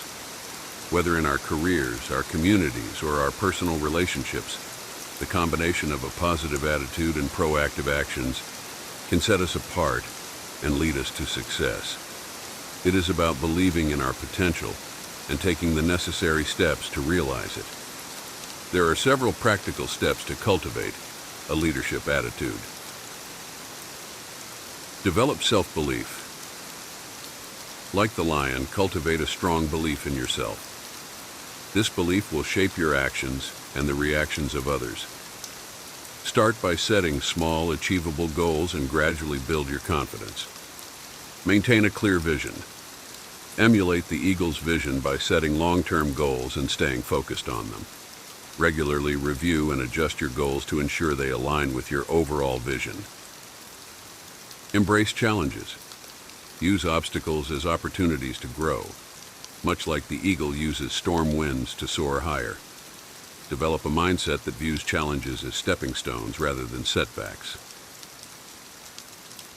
Inspire and empower others. Leadership is not just about personal success. It's about lifting others up. Mentor and support those around you, fostering a collaborative and supportive environment. Act with purpose. Turn your attitudes and beliefs into actions. Set actionable plans to achieve your goals and be consistent in your efforts. Remember, action is what brings vision to life. Practice resilience. Cultivate resilience by learning from failures and setbacks. Each experience, whether positive or negative, is an opportunity to learn and grow. Stay humble and adaptable. Despite their strength and vision, both the lion and the eagle remain adaptable to their environments. Stay humble and be willing to adjust your approach when necessary. The lion and the eagle teach us valuable lessons about leadership and the power of attitude.